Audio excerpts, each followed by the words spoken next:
When Leo sees the flash, he realizes that his life has changed forever. Now the sword belonged only to him, because today he became the messenger of the gods.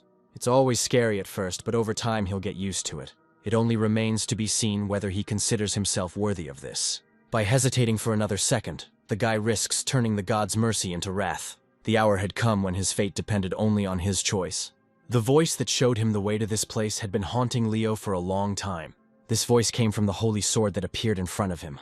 Power had to be earned honestly, otherwise there was no point in possessing it. Today he made the right choice, and tomorrow he will be able to see for himself. The next day, sword sparring took place on the training field. Of course, these were just wooden training swords, but even with such a weapon, you could show what you were capable of in a real fight. The guy couldn't handle his opponent and was left without a weapon. For the umpteenth time, the sword fell onto the sand of the platform, leaving him with bare hands. Leo hated it when his opponents took the fight so lightly. In this Imperial Academy, no one dared to challenge Arthur. It's clear why he did this, because the leader would not cripple a weak student. But Leo was ready to do anything to prove the upstart wrong. He gripped the hilt of his sword tightly again for another lunge. If someone tried to humiliate him, he would soon regret it. However, in this pair, he was second, because Arthur parried every blow. It was unlikely that Leo enjoyed losing to this arrogant student every time, and yet luck was on Arthur's side again. Today, Leo lost the fight and returned empty-handed.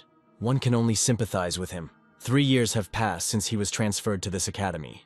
It seemed like he could never surpass Arthur, no matter how hard he trained. Arthur was different from his rival in every way. His look, manners, and personality itself seemed to belong to a hero from a fairy tale. Arthur should have moved up to the elite class a long time ago, but for some reason he got stuck here. At that moment, the guy extended his hand to him, as if there had been no fight. He smiled sweetly at the man he had just recently defeated on the training ground. If he weren't here, Leo could calmly collect his thoughts. But this scoundrel behaved as if he had long been accustomed to winning.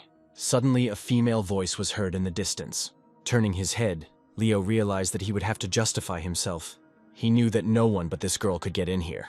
Standing up abruptly, he demands that Arthur not come near him with his nonsense. Leo didn't want to talk to anyone anymore. But Chloe, who had already heard everything, asked him to repeat what he had said. In the heat of the fight with Arthur, he had already managed to say all sorts of nasty things to him. Arthur decided that he had managed to surprise this girl with his brilliant victory. But she was not interested in Arthur, but in Leo's injured finger. Leo jerks his hand away and asks to be left alone. Don't poke your nose into other people's business unless you're asked to. Leo didn't ask Chloe for help because he was sure he could handle it just fine on his own. With these words, he quickly left the training ground. However, his training was not yet over. After today's defeat, he had to get back to his old ways. When he failed to win, he returned to grueling training. If he gives up, he will forever be remembered as a loser. If he had Arthur's talent, he would definitely be able to prove himself. As luck would have it, the wooden training sword broke again. The training ended a few minutes after it began. Looking at this piece of debris, Leo realized that he had no useful skills. There were many obstacles in this world that could not be overcome by desire and effort alone. He completely forgot that his opponent was celebrating his birthday today. The boy threw away the broken sword, wanting to forget this nightmare at least for a while. Time after time, he suffered the humiliation of meeting a real opponent. He wasted 3 years of his life just to lose a training fight again. Another day wasted, damn it. At that moment, the guy couldn't take it anymore and tears started flowing from his eyes. All that was left next to him was that damn disc above his head. His patience ran out, and he began to blame God himself for his troubles. Was his efforts not enough for the gods to support him? Of course, no one answered him.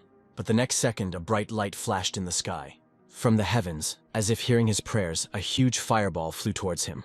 Meanwhile, in the house where the boy's birthday was being celebrated, everyone had already searched for him. Leo was neither in the dorm nor at the training ground where he often went. Arthur didn't care. He would have had a great time with Chloe if she hadn't suddenly turned away. Sir Gilbert noticed that the girl's behavior was refusing him. Arthur asked not to call him by his title, so that the guests would not hear. Gilbert was sure that a man of noble blood should excel in everything. Today, the heir to the imperial family has come of age. The era of the current emperor was coming to an end, and a new era would soon begin. When everyone mourns the holy emperor, a new ruler will ascend the throne.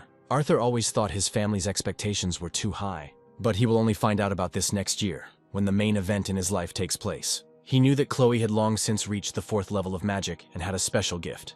Leo also possessed superhuman strength, and such people would be useful to him in the future. These were wise words for the future ruler. Gilbert knew about the prophecy that was soon to come true. When the chosen one of heaven grows up, A sword will descend upon him that can destroy any evil. That night, the old man turned out to be right, because Leo saw it with his own eyes for the first time. At first, he refused to believe it, deciding that it was just an optical illusion. But didn't he hear a voice coming from far away? Wait, can swords talk? It was a special sword, imbued with holy power and many abilities. Leo himself summoned this sword when he cursed the heavens. Since he thinks the gods are unfair, he has a great chance to prove them wrong. In this life, some get everything, while others just watch other people's happiness. Leo was one of those people who had to achieve everything through hard work. Even this cannot disturb the world balance established over centuries. Those who do not make efforts have no right to blame everything on fate and the heavenly lords. Only those who have worked truly hard deserve this right. The gods always thought that the guy was too brazen in showing his displeasure to them. I wonder what he will say about this now. Will he be able to gather his strength and prove his worth to this bastard? It was clear from the guy's expression that you shouldn't speak to him in that tone, no matter who you were. He believes that he deserves better, and is ready to prove it with his perseverance and training. Then it was worth moving from words to deeds and taking this sword. The talking sword really wanted him to take it for himself. But is it possible to take this relic if you were unable to win even in a regular training match? Life was too unfair to the guy. Day after day, he honed his skills in complete solitude. Now he was not alone here. The sword seemed to be looking at him, and instead of eyes, it had a glowing crystal. Leo was never a coward. He spent his whole life trying to prove that he was capable of more, but reality is cruel. Leo had no intention of throwing away all his hard work. The time has come when you can actually show your determination by accepting this challenge of fate. Opportunities should be equal for everyone, especially for the most persistent. It's hard to argue with that. But the soulless piece of iron didn't care about human feelings. A bright white glow flashed behind him. The sword called him a warrior, as if he really were a real fighter. If everything that was said was true, it was worth getting closer to him. The sword continued to shine as if it didn't want to belong to anyone at all. Can't you turn off this light for just a second? The guy hears that he is the one who deserves to be called a real hero. If he doesn't do it now, there may not be another chance. This was his reward, which Leo had earned since childhood, and so it was time to take it. It has happened. Grabbing the handle of the magic blade, the boy himself changed his appearance. Now in his hands was the Holy Emperor's sword, which would guide the light into a new era. He must defeat evil with this sword, enlisting the support of the gods. Watching this from above, the gods understood that this could end badly. It was impossible to break the prophecy and give the holy sword to a simple warrior. This guy, despite his talent, did not meet their requirements at all. There was no need to worry. They will be able to watch it from the sky, so why not try it? The next day, the guy wakes up in his bed, trying to remember yesterday. Was it really just a dream? He rises and sees that same sword in the distance. Yes, that sword from his dream was now quite real. This means that the gods really did give him a sacred relic. But he shouldn't have thought that by using this sword, he would instantly become better than others. Now he must pass the tests prepared by the sword itself. Inside the blade was the very spirit that spoke to him. It was his voice that the boy heard that night when he first grabbed the handle. Now he has to sacrifice those who are dear to him. Leo chose this thorny path himself to become special, but this was his chance and it couldn't be missed. The spirit was still looking closely at his new student. Closing his eyes, he realizes that there is a lot of work ahead. It's great that the guy agreed. Right now, his first test was about to begin, and this spirit was determined. First, it was necessary to know his previous level in order to move on to the next one. Life has been turned upside down, but some familiar things remain. He was still forced to spend all his time on the training ground. Only now, instead of a coach, there was this blue flying ball next to him. In his hands, he held the very sword that had given him divine power. It's just a pity that he never used it. There was one way to quickly master this sword. To do this, you need to hide the sword, preferably in the body of the young man himself. The artifact could remain undetected even when the boy carried it with him. Yes, now it will be in his hand. At any moment, he will be able to take the sword out of his hand when he needs it. But what if he starts tossing and turning in his sleep with a sword in his hand? This question was completely out of place. The spirit did not like such jokes, and reminded that from this day on, the young man's rest would end. But Leo had to disappoint his new coach. It is unlikely that he will be able to become the same fighter as the ancient warriors. The spirit reminded him that he had to try his best because his dream was at stake. The result will depend not only on him, but also on the training regime. He had nothing to lose anyway, so it was worth a try. We decided to start with simple techniques. Looking ahead, Leo seemed to be looking at the world anew.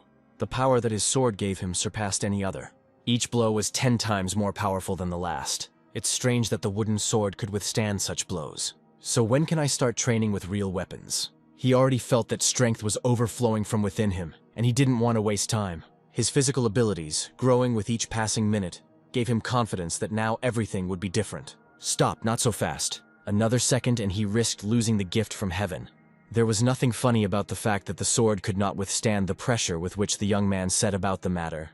And indeed, after the next blow, the wooden sword shattered into small pieces. Didn't he himself notice that inner strength while he held that wooden sword in his hands? The spirit couldn't even imagine that Leo's level was already equal to the bearer of the aura. If he continues to fight like this, he will never learn anything. He was still very immature, so the spirit volunteered to personally teach this young man. He had a good grasp of the basics of swordsmanship, and all that was left was to perfect them. Teach him to wield a sword without using his hands.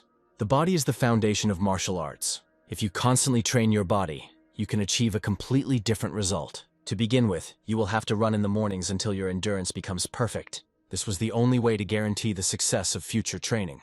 The spirit saw how easily this young man copes with the task. He had been a great runner before, but he had never been able to stand on one hand. It was hard to understand why he learned so quickly, but it was a good sign. Looking down on him, the deity understood that everything was going according to plan. Soon this empty cup will be filled to the brim. It was necessary to impart to him all the basics of fencing and sword fighting techniques, so that he would become invincible. But we cannot allow his successor to become just a simple sword master. The Demon King was very strong. The decision had been made, so all that was left was to wait. Now Leo already regrets that he didn't get enough sleep last night. The mentor would have watched him with both eyes if he had two. Leo should not arouse suspicion among teachers and attract unnecessary attention to himself. This means you will have to go to classes with all your might and complete your homework on time. It is important that he does not miss a word of the training he receives at the academy. The spirit has a great idea of where to start learning. No, it's not about fencing or endurance. This is about the kind of attentiveness that any warrior must have. At the top of this pyramid is always mindfulness, with endurance and courage on the steps below. And you don't need to look like that. Of course, power is very important, and the spirit does not deny this at all. But the other three qualities, brought to perfection, can be even more important than strength. Being mindful in the future will give this guy an advantage that his rivals don't have. He had never heard of such training before, and considered it to be just boring. Now he was about to see how useless his own eyes had been. If he is ready to look at the world in a new way, he should start right now. This academy will remember for a long time the one who studied with them. Leo was always considered a simple student who hid behind the last desk. But now, together with the heavenly teacher, he will be able to reveal his talents. All you had to do was look ahead and focus on the teacher at the board. If he can register every movement ahead, his focus will be under control. In front of the board stood the teacher, who was the main object of his attention. It was necessary to remember the teacher's movements, keeping them in memory for at least 10 seconds. In his hands was a pointer, which the man waved in different directions. Now the guy had to close his eyes and remember everything he saw. Leo tries to concentrate. Now we need to say how many lines were written on the board. But the spirit himself asked to look not at the board, but at the teacher. Damn it, that spirit had tricked him again. Apart from the old man himself, nothing else came to mind. It was in vain that he looked at this teacher for 10 seconds and did not pay attention to the board. But the spirit saw everything perfectly. Leo looked only at what he considered important, losing sight of the main thing. Vision must be used differently to see the full scope of events. Few people know how to use the full review. Now he needs to concentrate on his entire field of vision, capturing the full picture. You need to relax your eyes. It sounds absurd, but training in the Holy Sword was truly different from any other. Now there was no turning back, so the guy decided to try again. However, at this moment a completely different object comes into his field of vision. It seems he started looking in the wrong direction again. It was already getting dark. After today's training, my eyes hurt as if they were ready to pop out of their sockets. My head was also splitting as if it was about to explode. The tired eyes were caused by dryness because Leo was straining them more than usual. By the way, headaches can be different and worse when the whole body consists of only the head.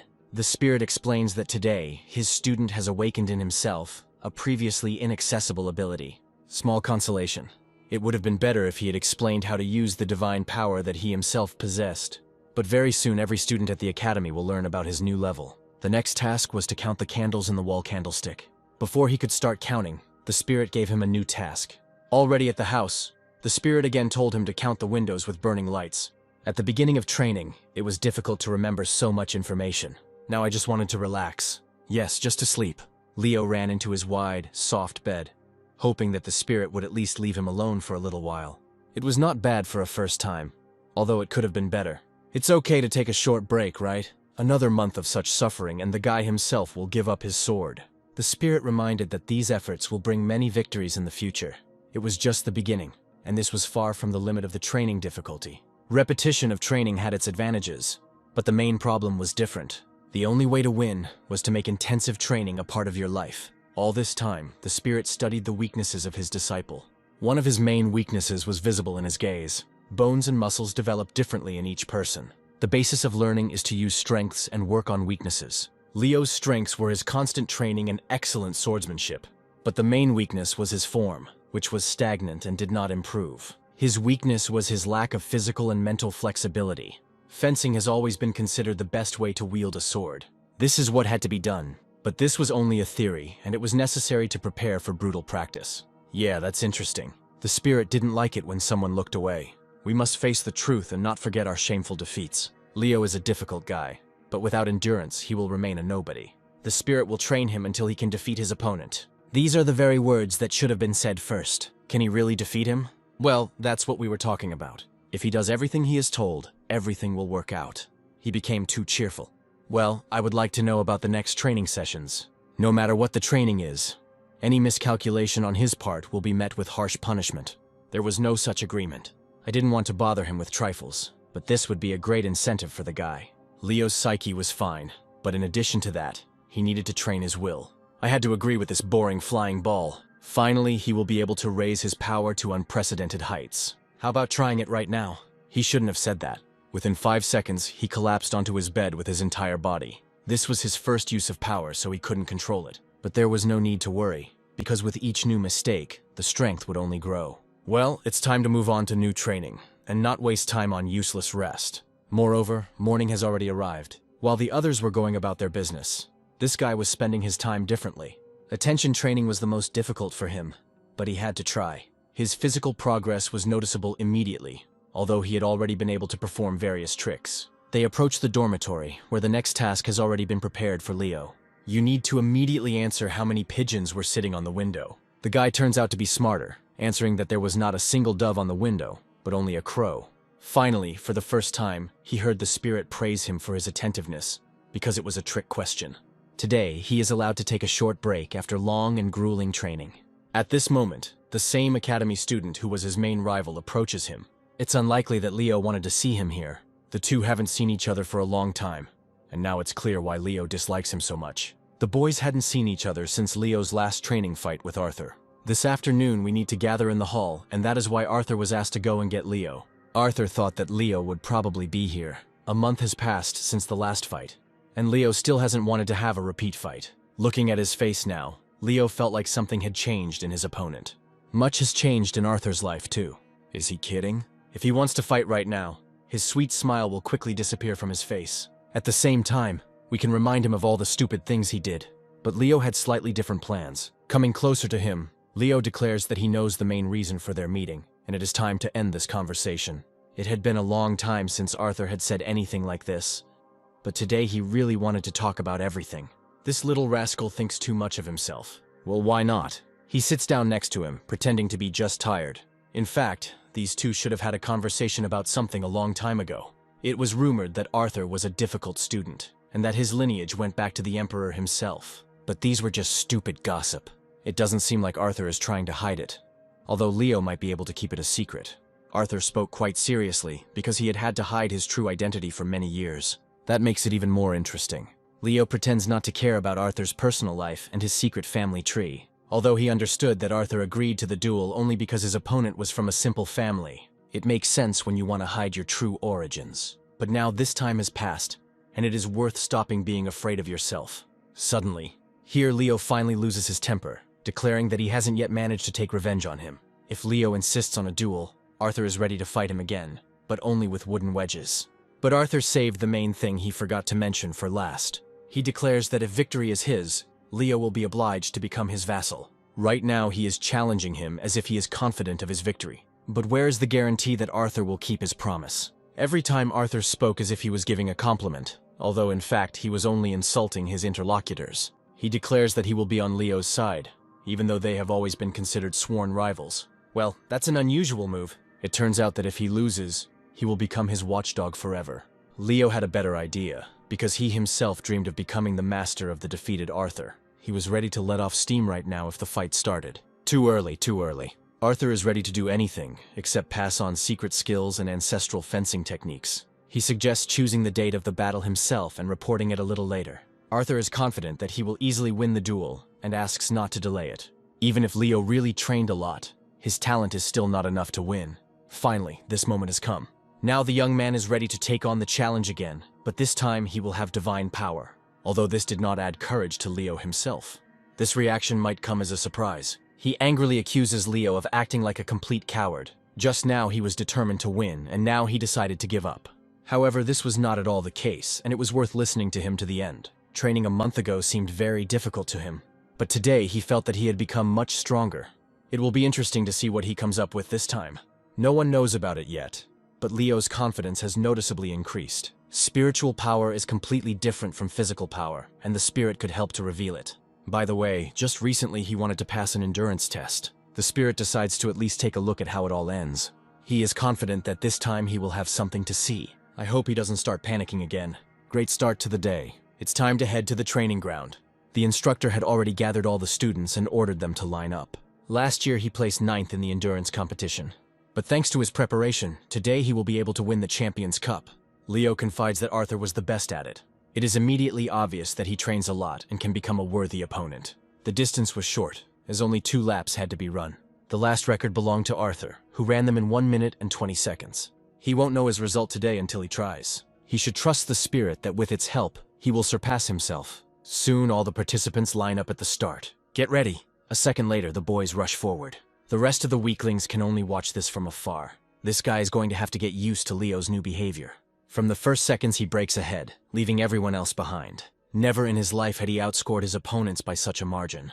I wonder if Arthur can catch up with him. At this speed, there is no point in counting the seconds, because Leo has already won the competition. He runs 2 laps in 1 minute and 29 seconds. The instructor finds it hard to believe, but is forced to trust his own eyes. He decides to check if he really learned to use the aura. He grabs his hand tightly. This is how they test the use of magical aura. In just a month, Leo had changed so much that it felt like a whole year had passed.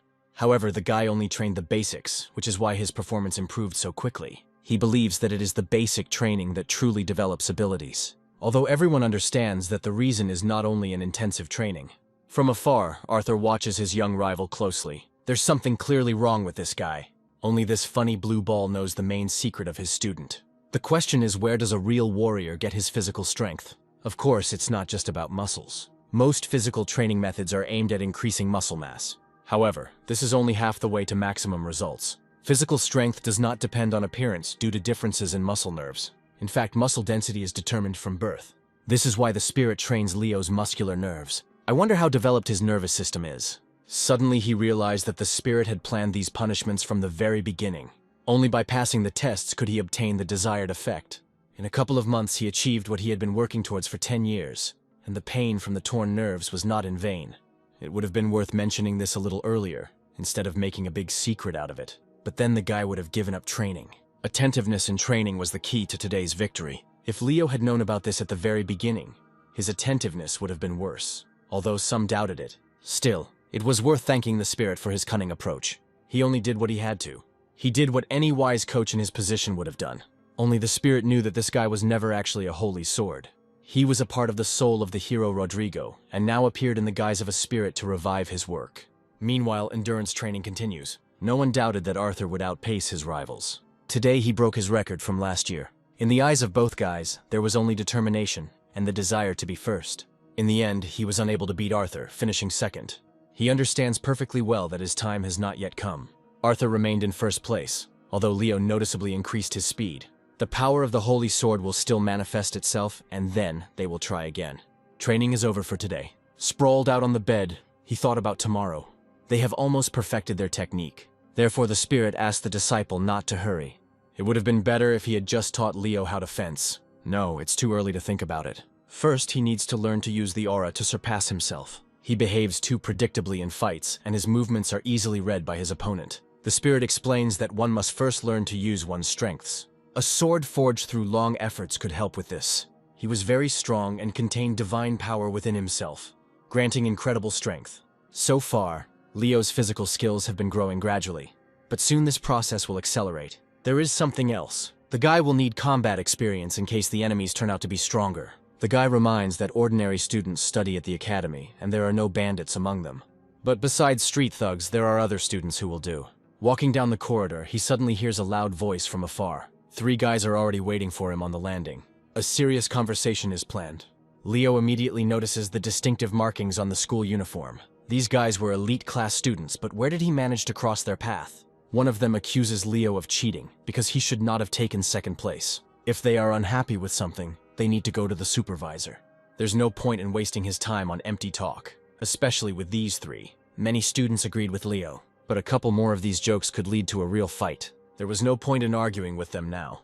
Getting involved with 3 elite students at once was too much of a risk. Another young nobleman appears next to them. It's become too noisy here. The guy slowly walks down the stairs to sort things out himself. All students in this academy have equal rights, and there is no need to break traditions. So Edward personally makes sure that commoners are allowed to stand out at least a little. Today was just such a case. He just wanted to make a dramatic entrance. Until today, Edward was in second place after Arthur. He must have been very angry to lose his place on the podium.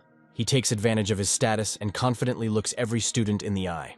Extending his hand in friendship, he apologizes for the behavior of his comrades. Edward suggests following his advice, and then there will be no problems. Leo suggests that we first voice at least one normal piece of advice, instead of this chatter. Yes, that was a cheeky answer. The nobleman proposes to hold a one-on-one competition under the supervision of an instructor. What other individual competitions are we talking about? The offer was quite tempting. This is clearly an unfair accusation against Leo. The fact that he does not use his aura speaks of his weakness against those who do. He understands that he cannot simply ignore an offer from such an elite student as Edward. Everyone will consider him a deceiver who ran away with his tail between his legs at the most difficult moment. Edward must be secretly hoping to somehow harm his rival. Perhaps Arthur was involved in this, and it was he who persuaded Edward to take such a step. Arthur could have helped and just gotten Leo out of this mess. He remains on the sidelines. This is no longer funny, because help from an opponent is no different from humiliation and shame. And yet he agrees. It's curious that he accepted the offer so quickly. The instructor will probably be surprised that this competition took place at all, and will want to see it in person. Leo demands that he swear that after victory, he will not doubt his abilities. This was the only and main condition of the competition. If the instructor himself agrees to be an observer, none of the students will be able to cheat. After thinking for a moment, Edward agrees. He wants to embarrass Leo right in front of all the students. After a short time, he returns to the room. The guy got off easy and the spirit considers it just luck. Leo asks about his chances against Edward. But it's not that simple. It would be better to actually show what Leo didn't know until that day. The offer is tempting, and the guy can't wait to find out what it is. This is perhaps the easiest way to get answers to your questions. Suddenly, a blue screen appears in front of your eyes, with which you can monitor your progress. Now he can see his level and the sword skills he already has. He sees that Edward's skills are much weaker than he thought. If he is the second son of a count, then it is not surprising, because they often use potions to increase strength. Since childhood, he developed his strength solely through persistent training. Even if Leo took a lot of the potion right now, he wouldn't be able to feel its full power immediately. A physical ability that can be developed without an aura, only available at level 99. But with its help, he will be able to reach this level much faster. The need for persistent training has not been cancelled. Only through his own efforts will he be able to overcome the obstacle that has hindered him all his life. Even without an aura, he will become strong if he truly wants to. This way he will be able to give a full response to these idiots. It turns out that he shouldn't worry about his physical abilities, but should focus on his studies. No, there was no talk about that. From now on, it's time to climb up, not slide down, as it always has been. He couldn't lose to upstarts like Edward. The day was just beginning, and the most important things were yet to come.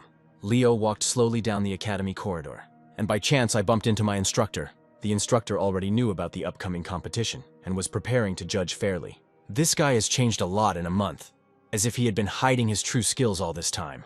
The instructor warns that any reckless action will permanently exclude Leo from the list of participants. Leo couldn't understand why he was suspected of fraud. In response, the instructor simply waves his hand and advises him to think with his head before doing anything. Then he suddenly announces that he expects Leo to defeat this bunch of pathetic bastards. These words inspire Leo even more and give him confidence. Following his instructor, he soon finds himself on the playground. Today, there are many spectators gathered here, eager to see a spectacular fight. His future opponent was already there.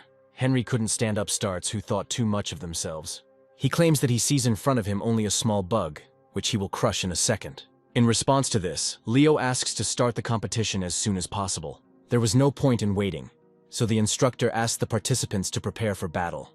In his presence, they will have to fight for their honor and the honor of their families. This commoner is counting on victory, but he will soon have to pay for his insolence. Too bold a statement for such a weakling. Suddenly, the instructor asks what Leo wants to achieve in this match. Realizing that this was a simple test, he gives the signal to begin. Now both participants had to demonstrate their fighting technique with wooden swords. Only the instructor could determine the winner, although the support of the spectators was also very important. Before the match begins, Spirit offers to look at Henry's abilities. But Leo no longer cared how strong he was, because he saw in front of him only Edward's pawn. Without wasting a second, Leo rushes forward. Henry asked for trouble. As long as he is so confident in himself, it will be all the more interesting to see what happens to him in a minute. It uses a diagonal cut aimed at the lower left side. Thanks to training, he could control every move of his opponent. The sword was almost on his head. A second later, he touched the tips of his hair. But that was not the end. The boy quickly found himself behind Henry. Even the instructor didn't expect to see such a quick reaction. The students knew that Leo had excellent training, but now he was acting like a real pro. This is exactly what was being discussed at the very beginning, when Henry was pretending to be a brave man. This guy only showed half of his abilities, but this was enough for him to collapse with his entire body onto the stone platform of the hall. Hey, is that all he can do? Struggling to his feet, Henry declares that his opponent was simply lucky. He demands to take a stance and continue sparring. However, the instructor reminds that according to the rules of the fight, victory is awarded to Leo. This may come as a surprise to many, but the competition had just begun because Henry had not yet demonstrated his basic technique. He decides to become much more serious and not let such offensive attacks pass by anymore, although the Spirit knows how to answer this arrogant disciple. He advises Leo not to end the fight with one blow. Today's battle was Leo's first ever battle against a person with an aura. If he wants to know the enemy's strength level, he only needs to give a sign to the Spirit. Without wasting any time, Henry attacks first again, deciding to try his luck once more. His speed was unexpected. Leo notices that Henry's movements have become different. Previously, his arms, legs, and pupils moved slowly, but now they sped up. And he is smart. Now that Leo has noticed these changes, he needs to figure out how to respond to them. Delay could cost the guy too much if he continues to just watch. You need to not only observe, but also dodge and attack back. In this attack, Henry uses aura, although his movements are still predictable. He demands that these childish games be stopped, and that people stop avoiding his attacks. Now it's not worth just trying to attack him, because Leo doesn't have enough experience for that yet. Even if he enhanced his physical abilities with aura, he still has limitations. These limitations can be identified by some details. Opened. After taking a hard hit, Henry realizes he made a mistake again. But this mistake could easily cost him victory in the competition. He grabs the place where the strongest blow fell. Although the guy still believes that one such blow will not be enough for the opponent to win, he shouldn't have spoken about it so confidently. This bold statement was immediately followed by a series of powerful blows to the body. A final blow to the head cut short his angry tirade. Raising his hands, Henry begs for mercy and decides to surrender. There is no longer any reason to continue this circus, and the instructor loudly announces the winner of the match. Luckily for many students, it is Leo who emerges victorious. The same cannot be said about Edward, whose face showed nothing but hatred. The main topic of conversation this evening was the guy's victory. The students couldn't even imagine that Leo would be able to perform so well after so many defeats. That victory was only the first, and then he managed to defeat several more students. Only Edward remained in the way, since his main pawn had already been knocked off the board. He remained in this mood for a long time, hoping that the victories would continue. Even with the aura, these students seemed too boring to him. Finally, Edward himself will show what he is capable of and fight him. Before the match begins, the Spirit warns that one must be vigilant and not lose control of oneself. This was very important now, and it was not worth acting too self-confident in front of the public. The Spirit was entirely right, although the mood was determined. The instructor explains that victory is only awarded in a fair fight, and that cheating will not work. Edward's aura was the most suspicious of all, and it was difficult to understand how it manifested itself. He admits that he did not expect to see such a weak fighter in the final. Which of them is weak still needs to be tested. Leo states that he sees only one weak opponent in front of him. It would be better if he didn't say such impudent words. Chloe realizes that with this phrase he made his opponent even more angry. Now his physical abilities were higher, but Edward's aura was quite strong. If he wraps his sword in aura properly, it will be dangerous to block his attacks. This is why he decides to avoid direct attacks. Let's start. The very first attack almost cost the guy too much. Edward managed to wound his opponent, but for him it was only a scratch. And yet the fight began so aggressively, as if everything was at stake. It was not an easy attack. It could only be done with the help of aura. The basic attack was too fast, which meant Edward was a direct descendant of nobility. If this is the case, then another technique should be used. Suddenly he reports that Leo's previous opponents were too weak. Losing to such a commoner would be worse than any disgrace, and Edward simply could not allow it. He declares that he will forgive Leo for his words once he gives him a good beating today. Edward didn't have time to finish his threats before his opponent's wooden sword was very close. Not wanting to listen to this nonsense, the guy rushes into the attack. Dust whirlwinds immediately gather around them, and it begins to resemble the real finale. Leo manages to leave a scar in the same place on his cheek, tying the score in the match. He's just mocking Edward and fueling his rage even more. But if he decided that Leo had shown all his skills, he was very much mistaken. By the way, what other shameful skills were we talking about? With his last words, he managed to hurt the pride of even the heavenly spirit. That dog just yelped that his technique was disgraceful, and he would soon regret it. This approach was very useful, and now the help of the spirit would not hurt. They say that even rivers and mountains change in 10 years. But 300 years later, some brats dare to insult him so easily. Leo notices how sinister the aura of this celestial spirit actually was. He demands that Leo take an even closer look at this young brat across from him. Before the match is over, the teeth on his face should fly out one by one. If he understood everything correctly, he should simply fulfill this small request of the spirit. 1 or 2 teeth will not be enough. You need to knock out as many of these extra growths in his mouth as possible. Then it will be much more difficult for Henry to speak of the shameful skills that the spirit taught his student. Leo didn't mind. A second later, he was again next to his opponent, but his strength for the fight had noticeably increased. Damn it, he was really hitting him hard from all sides. Students noticed that such blows are capable of moving even the strongest fighter. Leo used his main skill, although Edward's balance was still not broken.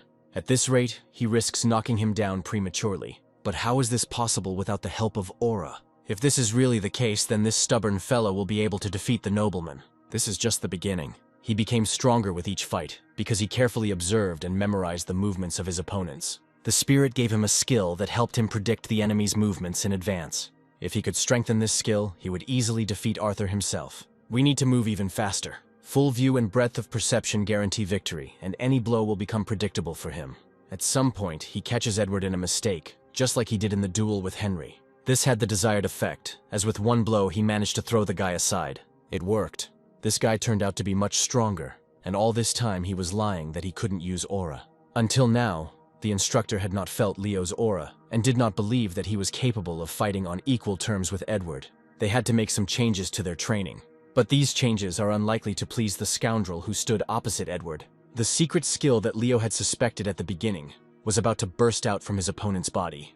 He couldn't attack back without knowing what exactly Edward wanted to surprise him with. The guy decided to simply follow his movements, using his ability of heightened attention. But it was too late to think, because the opponent was heading in his direction. Leo realized that he would have to try hard. At the last second, he managed to tilt his body to the side, letting the attack pass him by. It felt like time slowed down and every blow was visible a second before the attack began. But the first attack was just a trap and the guy stupidly fell for it.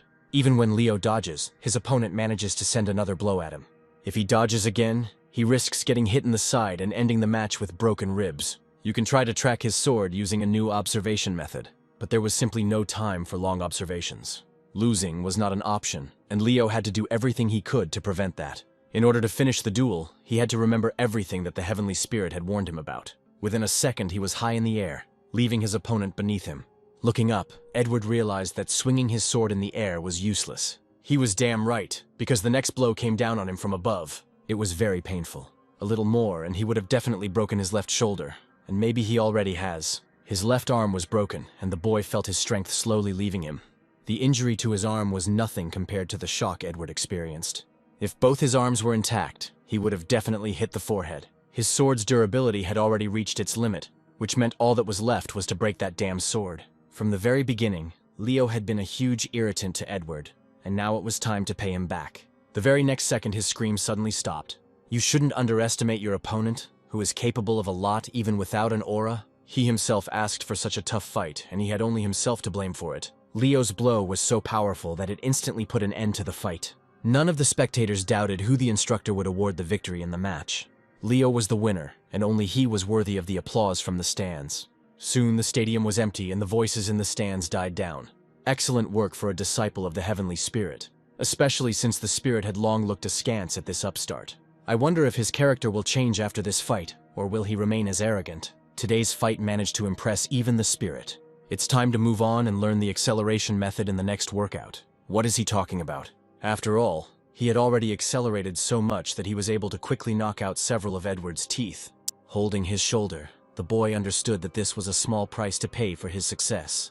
The acceleration method that the spirit spoke of could help avoid this in the future. This skill not only increased physical strength, but also provided certain knowledge. When people find themselves in emergency situations, they use reflex movements. Professional fencers know how to move faster than others. Leo always thought they were just using aura, didn't he? He was partly right, but if a guy only trains aura, his body won't be able to withstand strong blows.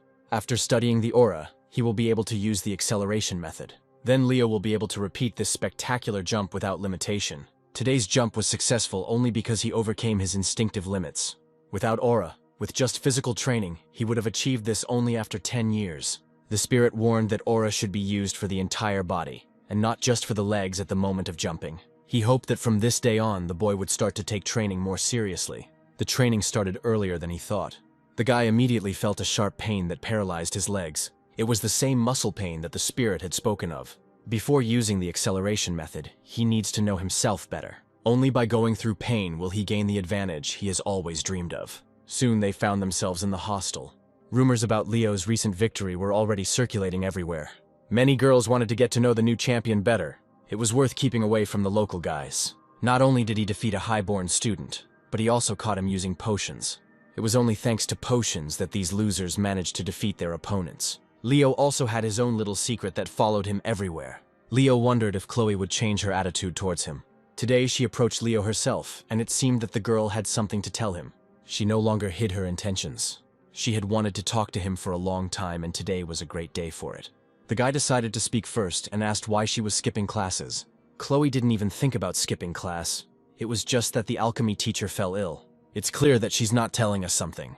Leo has changed a lot lately and seems to be avoiding Chloe. He challenged all the elite students, something he had never done before. What is she getting at? He really took up a dangerous challenge. It's just a pity that she hadn't noticed his courage before. They talked so easily and naturally, as if they had known each other all their lives. But the guy understood that her desire to talk appeared only after his victory. It was about her attitude towards Leo. She considered him the weakest. But now he has gotten rid of his feelings of inferiority and will no longer allow anyone to consider him a weakling. His will became as strong as the grip on his sword. Everything changed after meeting the spirit, who appeared to him in the form of a magic blade. He was afraid to make a choice, but that night Leo made the right decision. Meanwhile, Chloe noticed that the whole school was talking about nothing but him. Rumor has it that Leo found a sacred sword, and that's why he became so strong. Hearing this, the guy suddenly began to cry like a child. The girl was touched by this, although she was also very surprised. Chloe was simply repeating rumors that could very well be nonsense. But now it didn't matter anymore.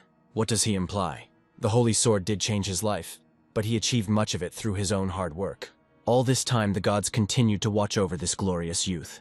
Up until this point, everything had been calm, but suddenly the atmosphere changed dramatically. Even the spirit could see that Leo's power level had increased dramatically. While they were sitting on the bench, the guy's level actually increased. Maybe he is the very hero who is destined to save the world? First, he needs to save himself. As the owner of the holy sword, he must overcome his shortcomings and do what others have failed to do. One day he will definitely become a hero. It was a little strange watching him from the sidelines, but now is not the time to think about it. It was worth thinking about those real trainings that the spirit saved for last. Just looking at him made me shudder, because the training had been too tough before. A lot has changed in recent times, but some things will never change. As usual, Leo stayed up late, staring at the ceiling. If everything the spirit said was true, his life would have turned into something different. Chloe already noticed then that the guy's look had become completely different. She suggested that he cast aside his doubts and calmly look forward to where fate was calling him. Although Leo didn't understand anything at that moment, he just looked at this girl who was acting unusually. Chloe suggested that he talk to Arthur personally and improve their relationship. She talks about it too easily. Arthur himself is unlikely to make friends with someone who is not recognized by the elite students. All that remained was to hope that the spirit would help him with this too. The next match will certainly be different from the previous ones. Arthur was thinking the same thing now. Looking at the sky, he understood that these changes would affect the lives of not only Leo, but everyone else. The next day, the guy's training continued. He hit the practice log even harder, and he stopped only because he broke his wooden sword. Regardless of skill level, the sword also plays an important role in battles. Leo himself only wanted the upcoming fight to go exactly as he had planned. The fight with Arthur was the most important in his life. After that offensive defeat, the guy still couldn't forgive the scoundrel for that illegal move. He still wanted to see remorse on that bastard's face, but what he saw the next second quickly brought him down to earth. Leo didn't understand why the instructor kept quiet about the fact that Arthur already knew how to use the energy of the sword. Arthur's strength and speed only indicated that he was much stronger than any of the Academy's students. Not a bad start. If he continues training with the same zeal, he will achieve everything. And for this, the spirit could give him a couple of excellent tips that would bring success even faster. We can begin. First, it would be a good idea to replace this useless piece of wood that was once a sword. If something goes wrong and he loses, then his new teacher will have the last word. But the spirit was in no hurry to answer, suggesting that they first have a duel.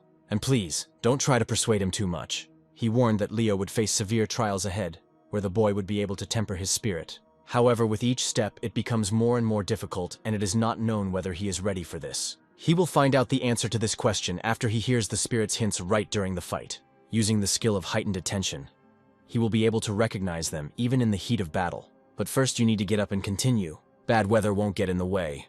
It's time to get used to the fact that sometimes it's not just people who are fighting against you, but life itself. At this time, Arthur preferred to stay in the warmth of his mansion. Together with the butler, he discussed this newcomer who had surprised everyone. It's strange that he was able to defeat even Edward without having magical abilities. Sir Gilbert admits that he has never seen anything like it. Only 3 years had passed since he entered the academy, but such breakthroughs had never happened before. He defeated the Count's second son using only his body, which had no aura whatsoever. Today Arthur received a message from Leo in which he wrote that he was ready. Already? Yes, but there was one small problem that should have been discussed beforehand. Arthur was determined to discourage this upstart from taking first place from him. He was already sick of constant meetings with Chloe, who was not indifferent to him. Only he deserved the best and was determined to prove it. In such weather, Leo decided to go back. He walked slowly down the corridor, not wanting to meet anyone. It seemed like he was the only one the Academy was talking about, and he became the new star. At this time, he came across an instructor. He said that Arthur wanted to fight alone so he could focus on the battle. It looks like he just doesn't want to embarrass himself in public. Only one spectator will watch the fight, and that will be the instructor himself. He then admitted that another spectator had asked to be present. The first one that came to mind was Chloe, who was probably able to get herself a ticket. Chloe was the last person he wanted to see at a moment like this. Arthur believes that there was a special connection between them that could be severed by his victory. By defeating Leo, he will be able to show the girl who she really needs to spend time with. Yes, he just wants to use this match for revenge, like kings resolve conflicts with their subjects. If Leo loses this match, he must become Arthur's loyal vassal. Judging by the guy's appearance, he would never agree to such a condition. A one-on-one battle with Arthur will change a lot. He had looked at him askance before, but now he challenged him to an open fight. So much the better. The reason Chloe became an observer was quite clear. It was definitely a well-thought-out plan, the outcome of which Arthur knew in advance. But right now, he could ruin that plan by showing everything he had learned. This bastard doesn't feel sorry for Chloe or him, which means he doesn't deserve any pity. He is used to subjugating people and playing with them as he pleases. It's time to put an end to all his plans and prove that he is actually just a weakling. The spirit understands that Leo is becoming stronger every day. Although anger in such situations usually only gets in the way, now he was completely confident in himself and wanted to start the fight as soon as possible. This opportunity presented itself to him much sooner than he expected. Instead of greeting him, Arthur reproached him for being late again. Although Arthur himself arrived too early, Leo arrived just in time. By the way, where is that mysterious observer that the instructor was talking about? With a smile, Arthur declares that he cannot be seen from here.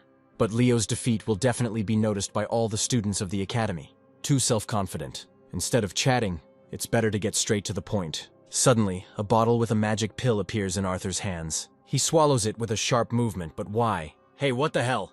Arthur explains that the pill suppresses the aura and he wants to fight without its help. It was a real challenge on his part. Well, if there are no more obstacles, we can begin the duel. Arthur gripped the hilt of his blade tightly and was ready to act first. He did not feel any hostility on his part. Leo must be on guard to avoid a sneaky attack. Since everyone is ready, we can begin. The boy's blades instantly crossed in the air. The very first blow could have been the last in this fight if Leo had not dodged it in time. It seemed his opponent was determined. Since he refused the aura, it means he was confident in himself. The fight started as expected, but its outcome depends only on these two. With each passing second, Arthur's blow became stronger. Damn, he really is very strong. It's scary to imagine what would have happened if he had used his aura. We need to defend ourselves. His sword was incredibly strong, as if it were made of the rarest steel in the world. Everything was exactly as Edward had warned. He said back then that the fight with Arthur would not be an easy walk, and now this has been confirmed. Even with his new techniques, Leo couldn't predict his opponent's position. He moved too fast and didn't give me a second to think. This was not their first meeting in a duel, but it was very different from the previous ones. Even the butler did not recognize his young master. The instructor still didn't understand why Arthur decided not to use the aura, although some magic was still used. Did Leo really learn to unlock his magical abilities on his own? Well, that's even funny. If these two continue at this pace, the training could turn into a war between the two leaders. Leo knew this guy was a genius, but now they were fighting on equal terms. Another great lunge, and then immediately a double blow. Leo had a hard time reading Arthur's movements as the sword almost touched his face. The aura didn't give Arthur any advantages, but he fought as if he was imbued with it. But he still managed to touch his opponent's armor with the tip of his wooden sword. After such a blow, anyone in Leo's place would have fallen unconscious long ago. But the guy opposite stood as if he didn't care. Arthur understood that his strength was gradually leaving him. Without an aura, physical strength was used up too quickly by such techniques. For some reason, he only saw the first blow, while all the others passed by. At first, Arthur planned to wear him down with a physical attack, but now his plans have changed dramatically. Yes, it was a battle of attrition, but it was precisely for such fights that Leo's mentor prepared him. I wonder what they will do next. Although both guys had almost no strength left, Leo managed to maintain his stamina and gradually reduced his opponent's advantage to nothing. This strategy could neither be changed nor supplemented. His confidence in victory only grew with each time, in contrast to Arthur's mood. He had to break his will somehow, otherwise Arthur would never give in. The situation was getting tense. At such moments, the best help is the guidance of the teacher who prepared him for the most difficult. The guy focused on the muscles and blood flow in the opponent's body. It was possible to increase his strength through his body's power, since Arthur still didn't use his aura. Now, only half of this guy's strength was fighting against Leo. It's worth trying to show your best. But after the very first attack, he realized that he had miscalculated a little. Arthur developed his attack faster than him and achieved good results. Turning around, Leo realized that he had made the right choice. The opponent's blood spoke louder than any words. Leo himself only held onto the bleeding wound at some distance from him. At that moment, he heard the voice of the spirit. "Damn, you scared me." The spirit reminds him that the human body can be much faster and stronger than he thinks. There are different types of training that affect not only speed, but also strength. The ability to react instantly would be very useful now, because Arthur was already prepared for an attack. It's good that he put his sword out in time. It seems that this is the limit of Leo's capabilities, since even the spirit can no longer advise him anything. The spirit could not determine the limits of Arthur's capabilities and warn the student about it. Meanwhile, the blood continued to spurt in all directions. It was the blood of his new ward. Arthur no longer intended to spare the enemy and hide his abilities. There were a few steps left to the edge of the platform, and it would have been possible to push Arthur back a little. For a while, Leo silently watched his opponent, calculating his next move. His mood changed dramatically, and Sir Gilbert noticed it at once. Victory may still be his if he tones down his ardor a little. Using his physical superiority, he can only wait for Arthur to run out of steam. We need to wear him out. Although Arthur had already begun to guess about the tactics of this newcomer, he was ready to repel any blow so that by the end of the duel their strength would be equal. You just need to believe in your own strength. For the first time in a long time, he looked at Arthur differently. His opponent found this reaction amusing. Arthur swore to himself that he would never become anyone's servant, even if he had to give his life for it. He must have surpassed himself long ago and risen to a new level. It was much more convenient to watch this from above. It is especially pleasant to see the defeat of an upstart who imagined himself a god. Today, the spirit, with the help of his student, intended to prove to him that he was still an ordinary student. From birth, Arthur was considered the main successor, and later, a true genius of his family. Leo, however, swung his sword every day to reach his level. This was the main difference between them. One got everything easily, while the other achieved his goals through blood and sweat. It's time to find out which training method will lead to victory. Attack! What the hell is this? Wait, he cut his steel sword in half? Arthur's blade was cut through as if the guy had cut a piece of paper with scissors. And now, instead of a training sword, he held a useless fragment in his hands. Looks like this guy's training was worth it. What he learned today came back to him with renewed vigor. The fight with Edward also did him good. This time he put all the power of his body into the blow, increasing its strength slightly. And now this power is enough to quickly solve the problem. He had already solved one of them by breaking the scoundrel's sword. Leo admitted that it was only thanks to Arthur that he was able to gain this power. If this had been a real fight and not a training session, everything would have ended completely differently. If it weren't for the instructor and Sir Gilbert, there would be blood everywhere. By the way, I owe Arthur. At this moment, Gilbert appears behind him and also applauds the young fighter. The spirit did not expect such success, although he did a lot for it. It remains to be seen how Arthur will pay for the lost bet. He promised that after winning, Leo would get everything he wanted. Victory was in his hands, and now it was Arthur's turn. Arthur admitted that he had taken the challenge too confidently, and that this defeat was inevitable. A promise is a promise. Since he gave his word, he was ready to listen to Leo's demands. The guy suddenly decided to put this question off until later. He didn't want to think about it now, because all his thoughts were occupied only with their next battle. Yes, this little guy turned out to be irrepressible. Instead of demands, he wanted to fight the best student again, and finally earn his respect. Leo will remember today for a long time, at least until my arm stops hurting. Healing light could easily help with this. It was clear that Chloe was waiting for him to leave the training grounds. The wound healed so quickly, as if Chloe had healing magic above the 4th level. Something wrong? The girl angrily stated that she still could not understand the guy's actions. How could they fight each other if they had trained together since childhood? Lately, Leo has become so strong that even she doesn't recognize him. After a short pause, the girl asked if he ever wanted to leave the academy. He hadn't thought about it, but it was strange that she guessed. Chloe reminded that she has never been stupid and sees the intentions of others in advance. He had heard this somewhere before. She has always been like this since childhood and pretended to be smarter than everyone else. Leo himself also liked to seem stronger than others when he challenged serious opponents. Now it took him much longer to learn how to defeat the strong. Leo admitted that Arthur did not use aura in the fight, and the battle could have ended completely differently. And yet Leo was not bad. Nobody argued with that. They laughed merrily, like in the good old days, when there was no feud between Leo and Arthur. I would like to go back to that time, but now it was time to think about something important. Arthur might need healing magic, which the girl was best at. She needs to go back and bring Arthur to his senses, because he himself will never ask for help. This defeat will not stop him, and soon he will become even stronger. Looking after him, the girl realized that she was hearing the words of a completely different person.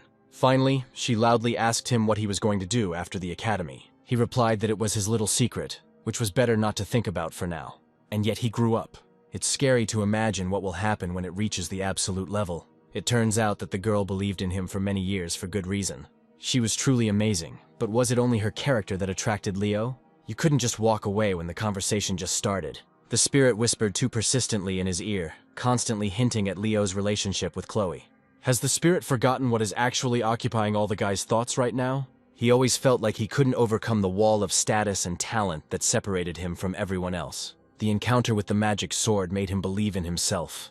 Already after the first days of training, the guy began to feel changes. Victories followed one after another, and yet the instructor had never declared him a winner before. In the end, even Arthur lost to him in battle, and that said a lot. Finally, something was found that brought Leo out of the shadows and revealed his true talent. Now he had to maintain the success he had achieved with such difficulty. Is he trying to become a hero?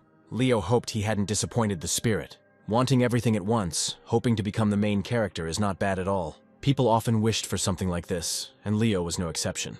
If you move towards your goal persistently and without giving up halfway, then at the end of this path, a reward awaits you.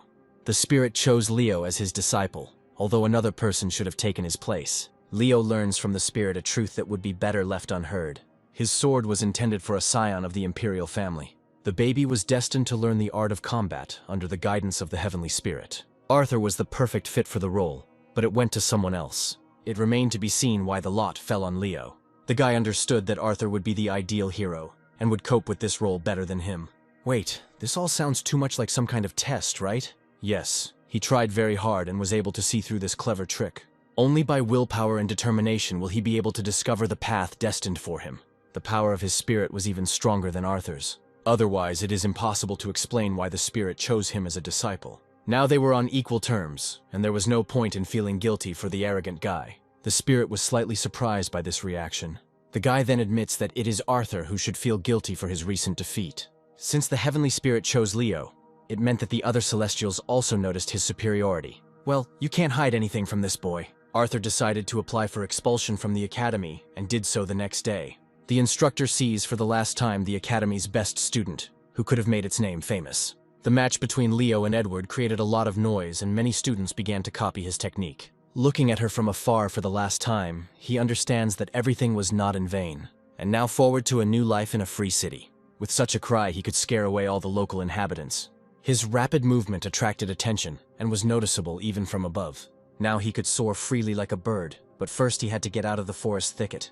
Leo still had a lot to go through, but one small victory was already within his grasp. Hey, where's the exit? Luckily, he managed not to get lost in the forest, and a bright light appeared ahead. Need to catch my breath a little. All his life he dreamed of getting away from these parts as soon as possible. And finally, his dream came true.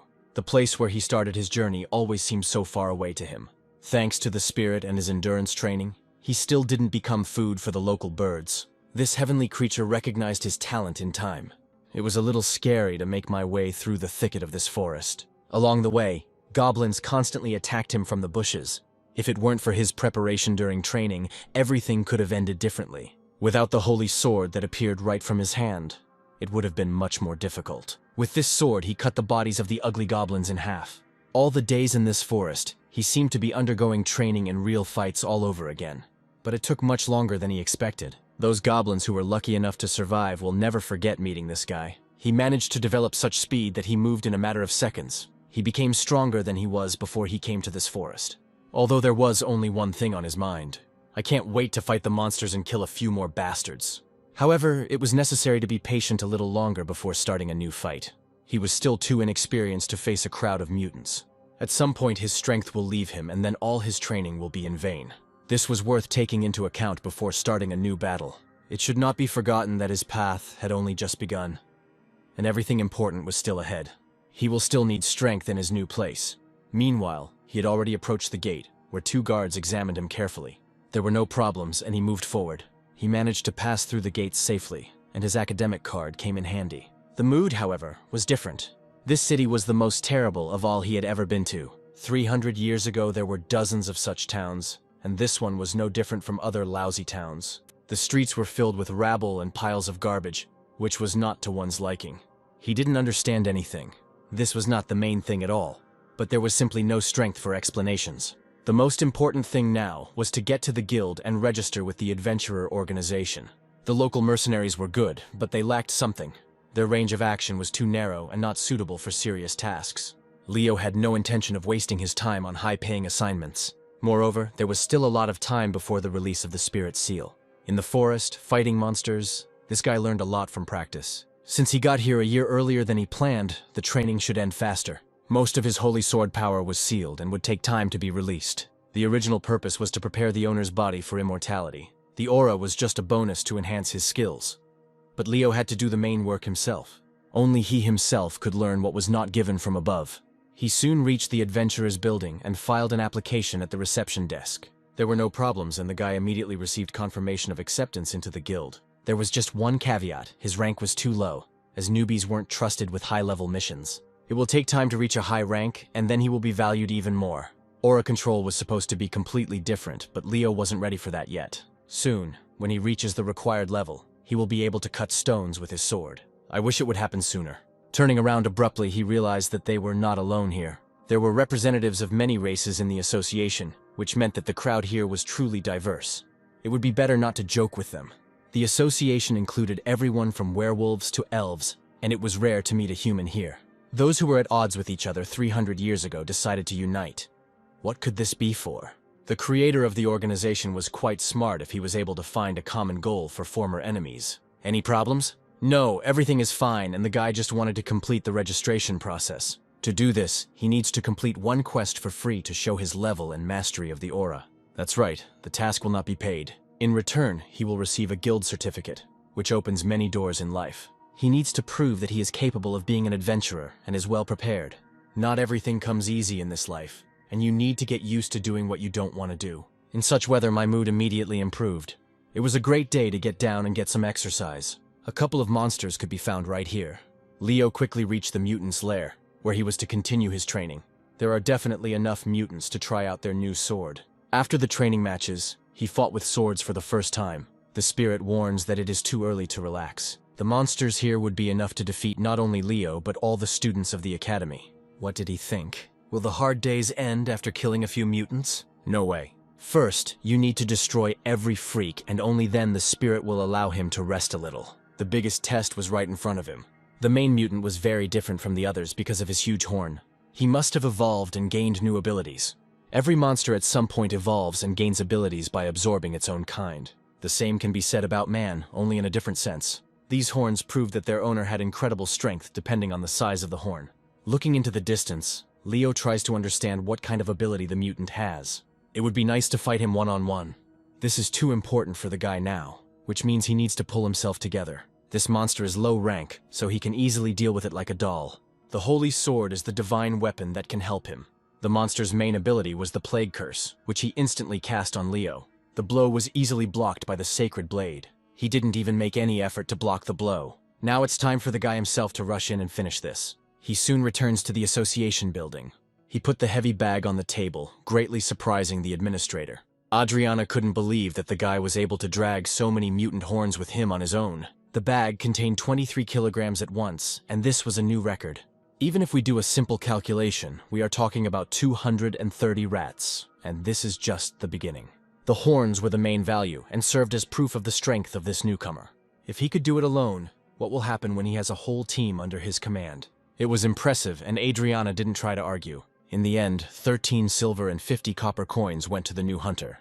It turned out to be even more than he expected, because the demand for the horns of mutated rats was very high. Leo was the first one who could fulfill his mission so well, and it gave hope for a great future. Adriana would have been even more surprised if he had brought a live mutant here. She hoped that he would be able to subjugate all 4 evolutionary types of monsters. That's nice. Not every newcomer to the association is given such trust. From that day on, the boy officially became an adventurer of the association and was awarded a special badge. He could use it as he wished, although the parameters of his missions would still be a second priority.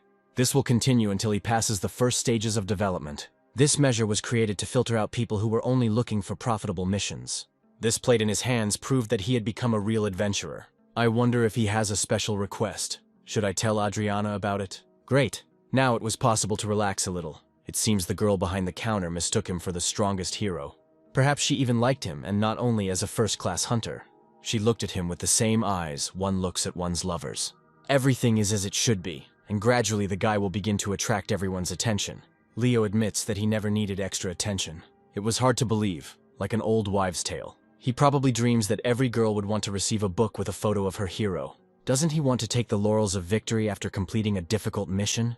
Instead of empty dreams, it would be better to level up a little more. He admits that he will leave the association as soon as he reaches the required rank. He will leave the association, but why? While the spirit tries to comprehend what he heard, the guy only thinks about how long it will take. Suddenly the spirit declares that 100 days will be quite enough. He didn't expect to hear about such a short period. All this time, the spirit promised to train him even more seriously than before joining the association. There is no need to expect mercy. Leo himself dreamed of becoming a real fighter and making good money from it. He must become much stronger in order to one day defeat the dragon himself. There is still a long way to go from killing ordinary monsters to getting to the dragon. He had already fully mastered his new skills, and now he only needed to hone his craft. You need to become stronger not only in real battles, but also in control of your body. One of the hero's privileges is the ability to destroy monsters by absorbing their power. He had already noticed how quickly the power level gauge grew after destroying a monster. For a long time, the spirit told him about the connection between the aura and the killed monsters. Anyone can absorb the power of a monster and then turn it into their own aura. For a long time, nobles and royalty hid this from the common people. They did it for their own benefit, although much has changed now. Even if you swallow 1,000 rats, it won't be enough to become equal to a dragon. It takes a little getting used to before you can start hunting stronger monsters. Hey, is he even listening? As soon as Leo came out of the sewers, he asked the spirit to activate the ability to purify himself. Brilliant idea. A second later, instead of a dirty face, the spirit saw the same familiar Leo in front of him. For a long time, he wanted to ask why the spirit was so eager to hunt dragons. He replies that their next target was Titan Mountain. It was Titan Mountain that they decided to go to next. It will do him good. Many years ago, the body of the heavenly spirit remained there, and he only recently remembered it. It was quite a dangerous place. This is not a joke at all. It is worth believing in the spirit, as in the very beginning, when the guy stepped over his fear and grabbed the blade. You convinced me. He always trusted his mentor, whose hellish training began immediately after they met. Every day of these training sessions brought the guy closer to his cherished goal. Many hunters have already begun to come up with different nicknames for the newcomer who loved to hunt rats so much. It is said that he kills 100 rats every day and sells their tails to the Adventurers Association. He soon becomes popular due to his love for mutated rats. Now everyone started calling him the cat, who brought a bag of gifts again today. There were rat tails in this bag of the cat. Seeing him in the distance, every monster flees as quickly as they can. Instead of words of praise, Leo would like to receive some other task today. He had already completed many missions before raising his rank. Adriana says that she herself has been waiting for this day for a long time, and now it has come. Now he had 4 special orders at his disposal, and could choose any of them. For some time he tried to settle on one thing. Leo noticed that one of the 4 requests was quite old. They paid little for it, but it allowed him to gain the experience he needed for the next tasks. He decided to choose it, and it was the right decision. All that was needed was to destroy the stone slime that lived in the underground passage near the wall. It is strange that the local knights were the ones who commissioned this mission. Now it has become clear why they pay so little for it. Soon he found himself at the post where the knight was serving. The knight was very surprised that the boy decided to take on his mission. What's surprising about that? Like everyone else, he received an official request from the guild, and among other applications, he came across this one. He realized that it wasn't just the association's hunters who knew about his love of rat hunting. This young knight was also aware of which of the adventurers had already managed to clear out the sewers. There must be many more adventurers like this in the city.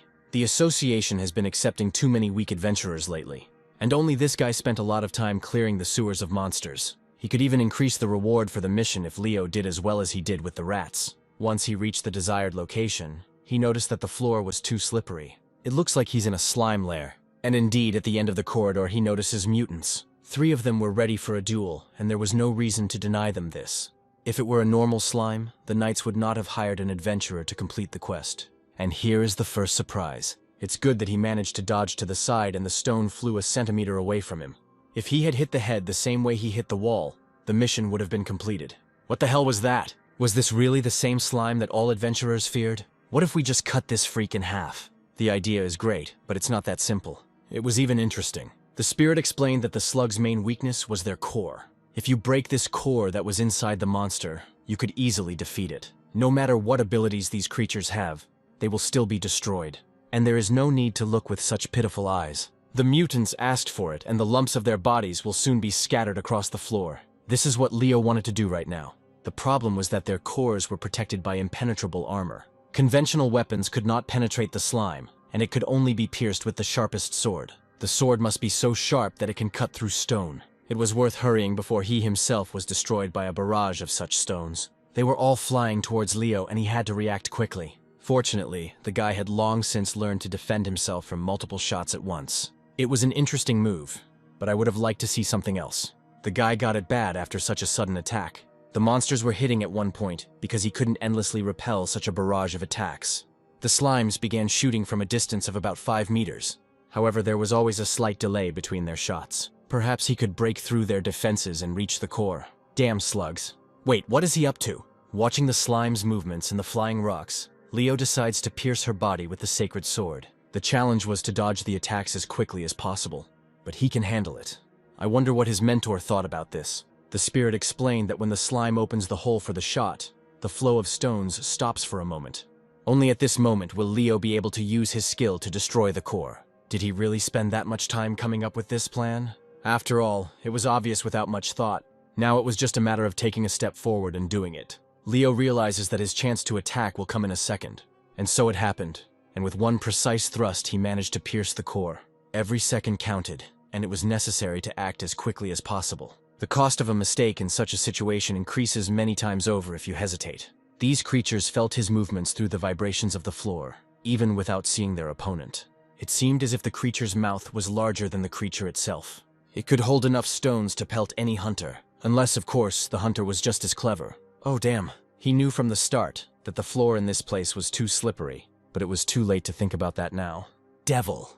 At the most inopportune moment, All his plans went down the drain due to the slippery floor. Meanwhile, the slime increased its attacks and sent more and more stones at him. However, the monster's core was now closer to Leo than ever before. It is at this moment that the guy decides to gather all his strength and make one precise lunge. Bravissimo. He succeeded, although the consequences of the slug explosion were not pleasant. By the way, with this last leg movement, Leo reached the second level. Learning to move more quietly is just the beginning of what he has to learn. Whether it's ice or a hot stove, you need to feel superior in everything. In other words, he will have to learn to calmly use the environment for his own purposes under any conditions. Each location must become his territory, but to do this he will have to visit each of them. The first time he was just lucky, because he spread his legs wide and lowered his center of gravity. Thus, Leo managed to get out of his standing position and easily dodge the attack. But if the environment changes, his posture must also change depending on the threat. All the poses he used initially were good, but they were more suitable for flat surfaces. Moreover, the ceiling in this place was too low and the ground was too wet. This means that he must adjust his posture to the current situation. Is he even listening, or is he daydreaming again? In reality, the guy is just thinking about what benefits the second level will give him. His mentor thinks the same thing. He then states that for better training, the guy should stop dodging all the time. He doesn't want to die stoned, so he needs to learn to take the blows. In what sense? This means that you should not try to attack back at the moment of an enemy attack. You have to endure the blow, even if you have to endure pain. Just don't tell me he'll have to endure the pain of stones flying at him. If that's the case, let this little balloon show the damn execution on itself first. Soon it was necessary to show the results of their work. It was already the third week since the guy accepted the mission. During this time, it was possible to complete several tasks. Why did it take so long? The answer to that question was much closer than he thought. Here it is, the moment of truth. Immediately after this, the same newcomer appeared from the darkness of the corridor. Leo holds 2 bags filled to the brim with slime. For some time, everyone watched this spectacle in silence. Today was the last day of his hunt, which ended successfully. No more slimes will be able to bother these guys or other residents of the city. The last batch was well packed in both bags they now had. With these words, the guy turned sharply and headed in the other direction. It seems he is ready for more now. All the power Leo has accumulated while clearing the slimes can be used to activate the aura. This day came much earlier than Leo himself had planned. Now he is back in his room and ready to do whatever his mentor says. At first, he thought that destroying the stone slimes would take much longer. But thanks to persistent training, he managed to complete the task in the shortest possible time. Now his time has come to learn how to use the aura. Ready? The descendants of noble families received this power from birth thanks to certain secrets. But ordinary people have nothing but tenacity and the desire to fight. Not everyone manages to survive by going through cleansing and opening all the channels of the aura. Yes, he heard right. Vital organs and vessels were protected, which the spirit had taken care of in advance. But he will still have to experience physical pain and even lose consciousness for a short time. Therefore, whether he awakens his aura or not depends only on him. And now it's time to get down to business. Nobody said it would be easy. Swords of light had already appeared in the air, and everything that the mentor had told him about was coming true. One of these swords pierces Leo at full speed. It was very painful. The worst thing is that you will have to endure this pain for some time. At some point, there were so many swords of light that they filled the entire space. All those damned swords were aimed at one point. That point was Leo, who was still suffering from hellish pain. He must withstand the blows of 10 lightsabers simultaneously without losing consciousness. The guy is holding on with all his might. This was the only way to awaken his aura. The spirit does not take his eyes off for a second. Well, did it work? It seemed that the guy began to feel a new flow circulating throughout his body. It was as if a new light was born inside him, and energy began to flow at a furious speed. It felt like he became stronger than everyone else in just one evening. But this was only an illusion, which the spirit warned about in advance. Yes, it's just an illusion. Holding this energy was a separate task. All this time, the gods are closely watching each new level of Leo. He had already impressed them, but today was a special day. Considering that he managed to awaken his aura so early, the guy has a lot of potential. But first, it was worth bringing the matter to an end, and only then talking about the result. Leo was the successor of this deity, and it did not doubt him one bit. Besides, the spirit was nearby, ready to catch him in difficult times. He thought the guy could only handle 5 swords. There were successes, but it was too early to relax. No one doubted that he would answer exactly like that. Yet his physical abilities remained the same. Leo just feels the flow, as if his nervous system has gone beyond the body. The spirit explained that this was the very same aura that had awakened only today. If he can concentrate, he will learn to control this aura much sooner. Now he was very happy with his new abilities. But first he needed to review the basics of using aura. There are 5 main elements that are most commonly found in nature that provide reliable control. When he has thoroughly studied and mastered these 5 elements, he will gain control over his aura as well. Wait, what is he talking about? Leo's aura had the attribute of the sun. Light and fire were the 2 highest attributes that endowed him with their energy. Great, because it was the same attribute as the legendary Great Hero. But before the main part of the training, it was necessary to sum up the results. Voila! A screen appeared before my eyes that was very different from the one I had seen last time. This time, the interface displayed the skills the boy had acquired after awakening his aura. Now he could use the properties that magical power had given him. If before this happened by chance, now everything was under his complete control. He made that great jump after Edward's sweeping blow thanks to instincts. But after awakening the aura, the guy will be able to control his instincts. It's time to learn to wield a sword like a real warrior. Finally, his dream came true. Can we start right now? He was eager to master this incredible power as soon as possible. But before training, he needed to know something. The spirit explained that their main enemies had recently appeared in the city. It's strange. What enemies were you talking about? It turned out that the spirit had not yet figured out their exact location, but had already felt the presence of their aura. Since Leo was a future hero, he needed to learn how to deal with enemies. From time to time, heroes protected the world from monster invasions and other dangers.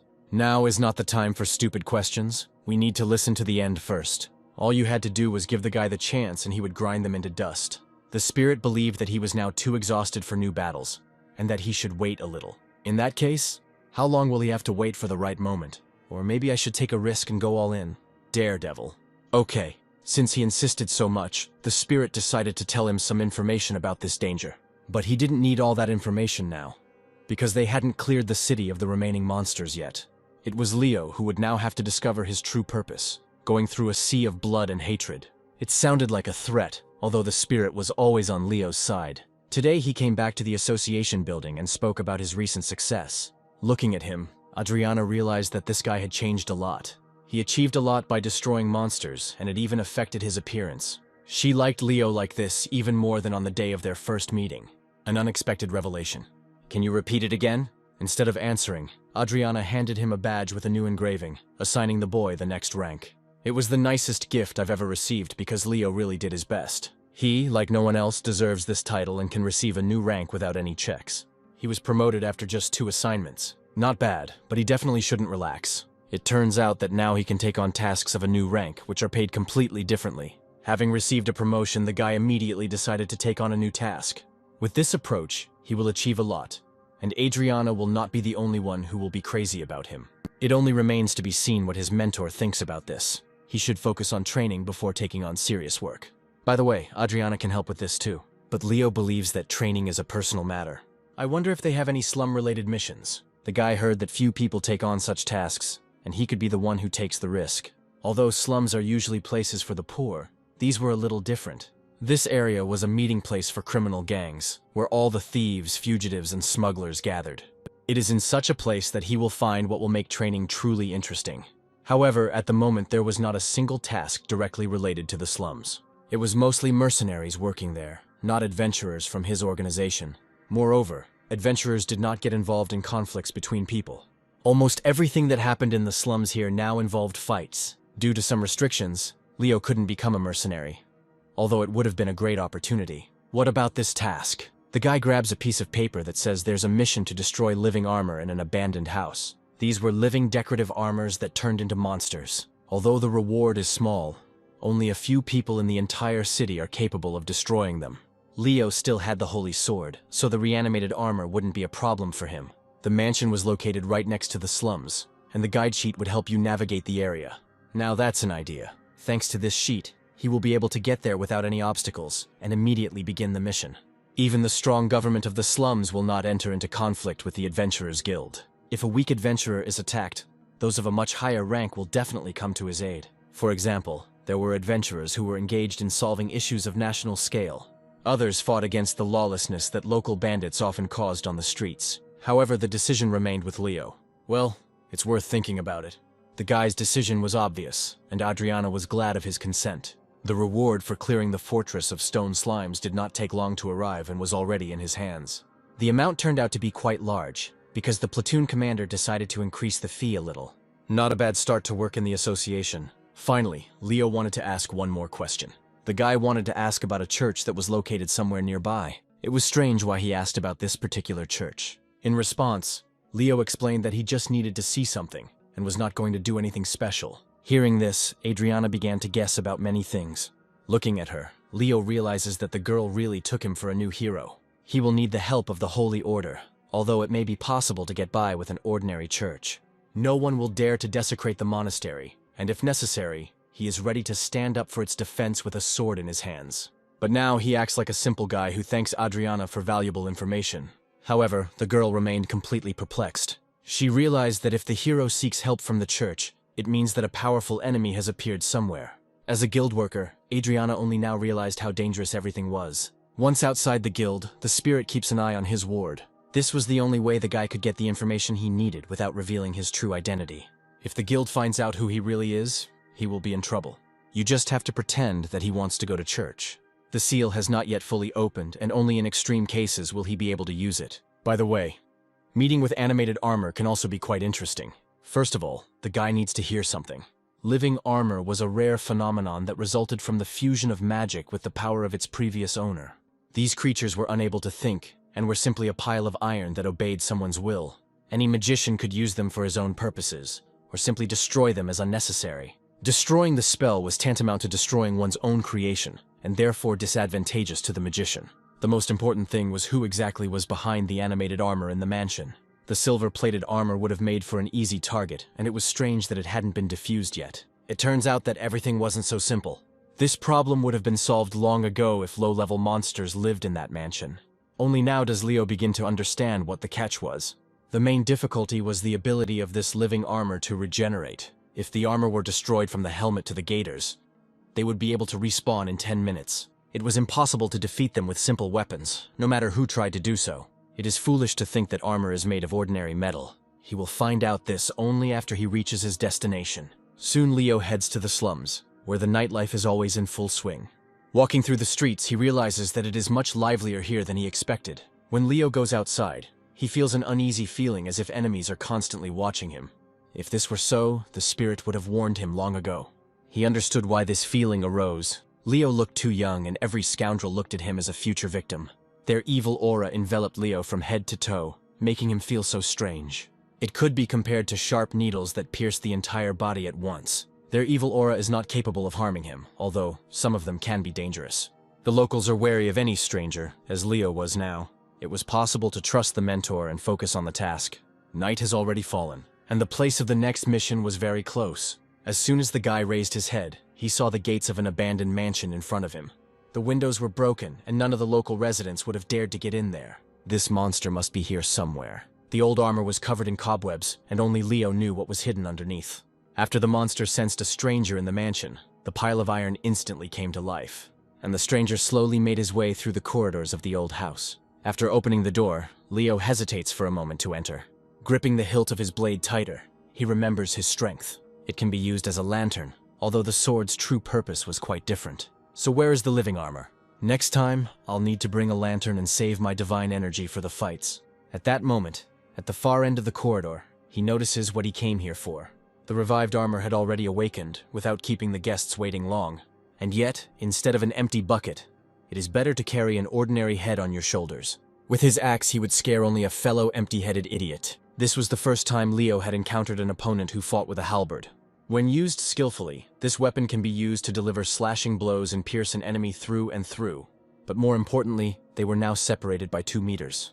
To cover this distance, the guy had to take a few steps. However, there was no time for this, because the revived armor struck first. Luckily, he managed to put his sword forward and repel the attack. Attacking without warning is a cowardly act that deserves a harsh response. Because of the 30-kilogram hollow armor, the enemy was too clumsy and vulnerable. This was the price for the armor itself to close the distance. The fight did not end and Leo struck again. This is not the end yet. After 2 successful attacks, he launched a series of dangerous attacks. As a result, the pile of iron flew apart in different directions. Now she wasn't even good enough to scare anyone.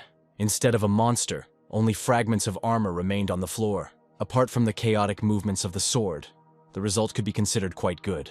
The report said that the armor would regenerate even if it was shattered into pieces. Is this really true? Leo had heard that monsters like these were capable of recovering quickly, but so far it hadn't been noticeable. Moreover, false reports are considered a second-degree crime in the guild, and are severely punished. If someone dies because of this, the guild will immediately put out a reward for the culprit. It is unlikely that anyone would take such a risk just to avoid punishment. The situation seemed strange from the very beginning, and yet nothing came to the spirit's mind except the thought that there were some differences between these individuals. Maybe it's worth catching a couple more to check. Moreover, they themselves are coming from the other end of the corridor, as if asking for it. Now, instead of one knight, 2 monsters were advancing on the guy. It was curious to know the level of these giants. It was a pity that nothing could be seen even after Leo's sword illuminated this pitch darkness. The boy mentally ordered the sword to give off as much light as possible. Incredibly, the sword seemed to hear his order and illuminated everything around. The light was very bright, but did not blind the eyes and allowed fighting. In addition, this light could not only illuminate, but also seriously affect opponents. The revived armor could not look at the light source for long. It turns out that you could simply put your sword forward and win without even entering into combat. A little more and the knights will go blind, becoming easy targets. That's why they rushed to attack first. Luckily, the sword still gave its owner power, and Leo repelled this sudden attack. They decided to attack him all at once. Although he could still predict the direction of each blow, Leo continued to look ahead, ready to repel any attack. These attacks were executed as if by a textbook and were easily predicted by a talented fighter. Carefully, it could have been said earlier. It's good that the guy managed to duck at the last second, and the blade of the sword passed over his head. A little more, and this freak would have cut off his head, so he should have been more careful. Strangely, the monsters did not behave like animated armor, but as if there were living creatures under the armor. One could also notice the aura that these fighters emitted. The spirit suggested that he use the technique of essence gazing to see what was hidden within. It was a great idea and worth trying. Immediately after this, the guy notices a dark entity that was hiding inside the armor. This black smoke was a deadly breath that absorbed life force with a touch. The solar aura gave the guy the ability to endure. Touching them didn't bode well, so it wasn't worth the risk. If they encountered the normal death breath inside the armor, the holy sword light would purify it. But this did not happen, which means that the dark entity had a different nature, invulnerable to divine light. Only demonic creatures were capable of such a thing. That's right, there was phantom armor in front of them. The large number of these creatures made Leo's situation difficult. The creature he had cut into pieces was not reborn and was controlled by some evil spirit. Even if his shell is destroyed by force, he will return to life again and again. Luckily, the guy has a holy sword, the ultimate sacred weapon. But their number put Leo in a difficult situation, and he risked not leaving here alive. The number of these creatures was unusual. The spirit understands that even with the correct magical form, their chance is still small.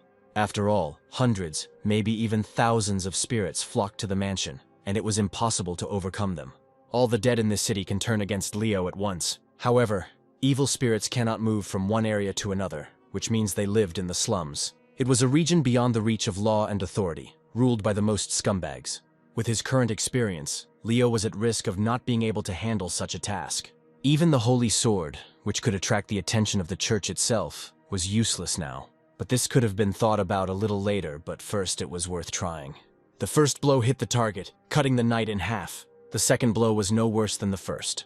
They all turned into the useless pile of iron they were to begin with. The fight continued until the morning.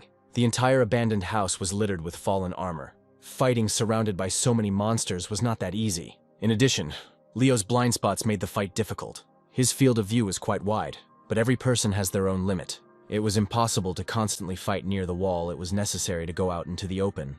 As usual, the spirit decided to give the guy another lecture on the right attitude. But it would have been better to skip that and get straight to the point. Moreover, today Leo is too tired and would like to rest. He will learn the rest a little later, in fights in the middle of the slums. The level of danger there is much higher than in sewers or underground tunnels. If Leo continues to rely only on his vision, he may fall into one of the traps. However, the spirit was still the guy's best advisor and ally. He would never allow him to become one of the victims here. It's clear why the local children had such a hard time in these god-forsaken slums. But today was a special day. Wiping away his tears, the boy saw in front of him a man that everyone knew about. To keep from screaming in fear, he even had to cover his face with his hands. Right in front of him, he sees the leader of the local gang of bastards, which was the most brutal in the area. It's unlikely that any of them would want to have problems with this guy. Moreover, his team included a whole squad of fighters whose hands were covered in blood up to the elbows. They didn't yet know what kind of newcomer they were about to meet. In the meantime, each of them admired themselves, doing their hair before meeting with the leader. One of the guys reports to the boss that the people around the estate have become too dangerous. In this case, you need to continue to observe the situation from afar and not attract unnecessary attention. Another piece of news has emerged about water analysis in local areas. In addition to the usual capital water, the guys found blood, organs, and other remains. There were a lot of human remains. About 30 people died in one day. Oh damn. Logan orders that all this data be collected and stuffed into one report with the other information.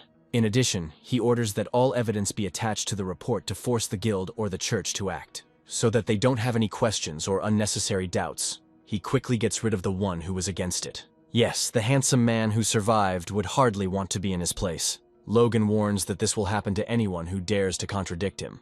This applies to all the guys, including the one standing opposite. We need to forget about an alliance with another gang forever, because it will only harm them. Even if those guys are cult fanatics or spies from another country, there is no reason to mess with them. They'll probably corner Logan's gang soon, once they've secured the support of the local fanatics. This should be done by the church's executioner squad, because the Knights of the Sacred Iron Chain do not receive their salaries for nothing. If there is no other news, Logan decides to end it here. However, the guy reports that recently an adventurer, carrying out a new order, entered an abandoned estate. What kind of news is this? And indeed, a newcomer appeared in the association, who managed to become famous by destroying monsters. A newcomer named Leo has completed a task that no one had dared to take on before him. He was nicknamed the Cleaner because he took orders that everyone else refused. An unusual guy. Logan had never dealt with an adventurer who took cheap jobs before. Maybe it's this one that can be used for your own purposes. Meanwhile, Leo continues to train with the sword under the supervision of his mentor. His main task was to link his aura with the power of the blade as best as possible. Thanks to this combination, he will be able to defeat even strong opponents. But something went wrong. The sword fell from his hands after an electric shock ran through his entire body. Looking down at him from above, the spirit realizes that a stream of aura has pierced his entire body. This guy is no slouch. He can withstand loads that others simply would not survive. Well, let's see. Sword mastery improved, but the aura was still weak. The spirit explains that he is learning what others spend hundreds of hours on, which is why his aura is quickly depleted. Then why not add another ability to the interface? There was no point in even thinking about it until he finished working on controlling his aura. The 7-star sword was also known as the Great Chariot. This means that he can only be called a true master when he has mastered all forms of the secret art. Before he can begin, he must have complete control over his aura. But how long will these trials last? Once in 2 months he couldn't become stronger than the enemies from the slums. The guy needed an ace up his sleeve. By the way, he was right. While you have strength, you need to spend all your time only on training. Suddenly, the spirit declares that the training is over for today. After all, right under the window there was already a crowd of uninvited guests, clearly looking for a fight. These guys were definitely not residents and came here to meet Leo.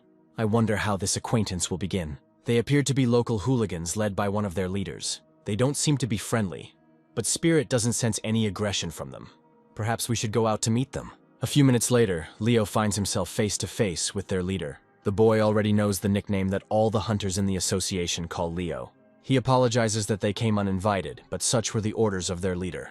They were from Logan's gang and liked to make a splash. The bastard gang was the most notorious in the slums, but its members looked a bit unusual. Their leader, Logan, was very different from his subordinates and, unlike them, did not dye his hair. But it didn't matter, because the boss sent them for Leo. He immediately replies that he himself was going to Logan. Seriously? As long as he keeps calling Logan's name, most guys will start getting out of his way. It was a very clever move, but this strategy had to be followed to the end. After all, if someone realizes that he is bluffing, the guy will be in trouble. Along the way, he realizes that Logan wants to assign him some work. But if he's just planning on using Leo, that's a bad idea. On the spot, one of them invites Leo to come in. Oops. You need to be more careful and watch where you're going. An unfinished cretin. Such a miscalculation could have cost the merchant dearly if he accidentally hit the bandit. That damn midge will pay for daring to touch a member of the gang of bastards without permission. It's hard for Leo to see such cruelty, but he can't show weakness. If the spirit had allowed it, he would have intervened, but he told him to calm down.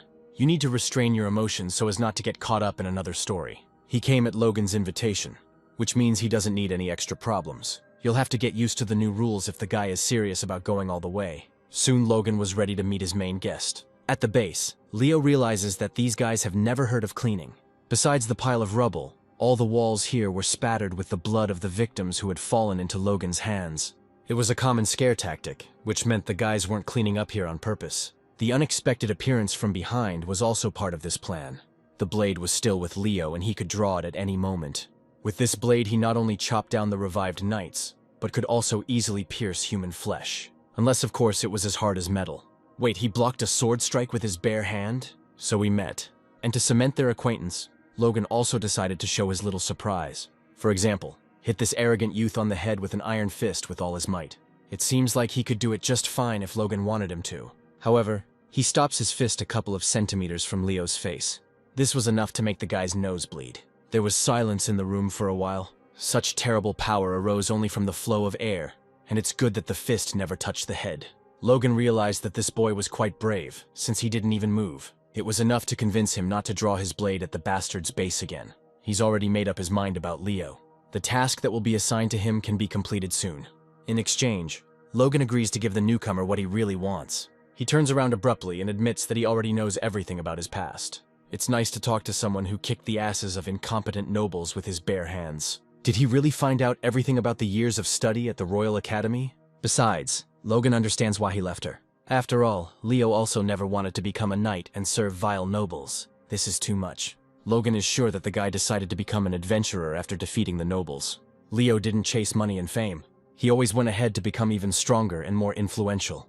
That's why he was able to raise his rank by completing only 2 association quests. He easily found the weak point in the slime's body by breaking its core. Thanks to this, Leo quickly gained trust and received a promotion. This guy is a dreamer, right? But Logan is convinced that Leo really wasn't stingy with money, and chose a reliable contractor for the task. The guy had one goal, and he wanted to prove the vile aristocrats that they were wrong. In these criminal slums, he can now follow Logan's call and join him. If he accepts these conditions, Logan can fulfill his deepest desire. Right now, his main desire was to listen to the silence. This is all? It sounds crazy, but the spirit understands that there is meaning in his words. Even if Logan mistook Leo for a hero, it's worth trying to establish contact with him. Here their opinions converge. After all, he doesn't even suspect who his enemy really is. This can be used for one's own purposes, so the guy agrees to cooperate. It is difficult to say what was on the leader's mind, but this alliance was destined to begin anyway. Soon they find a quiet place on the top floor. It was simply impossible to start such a conversation without a bottle of strong alcohol. The guy slams the bottle onto the table with all his might and admits that the weak always die first. Those who survive try to become the strongest, because that's how life is in the slums. 4 months ago, when the number of exiles was growing, he stopped paying attention to them. The living armor was the most notorious evil that inhabited the mansion. There are 3 people who rule these slums, but none of them have been able to get rid of the armor. The first of them was a moneylender nicknamed the Golden Pig. The second was an unknown killer, whose name and face no one knew. And of course, on top of all this pile of slag was the great Logan himself. A brutal massacre took place in which more than 200 people died. In the end, he decided to fight back and enlisted the support of his best fighters. Almost 500 mercenaries were sent on this mission, but almost all of them were destroyed. Logan was one of the lucky few who survived. But how could this happen? And why did the guys end up in this meat grinder?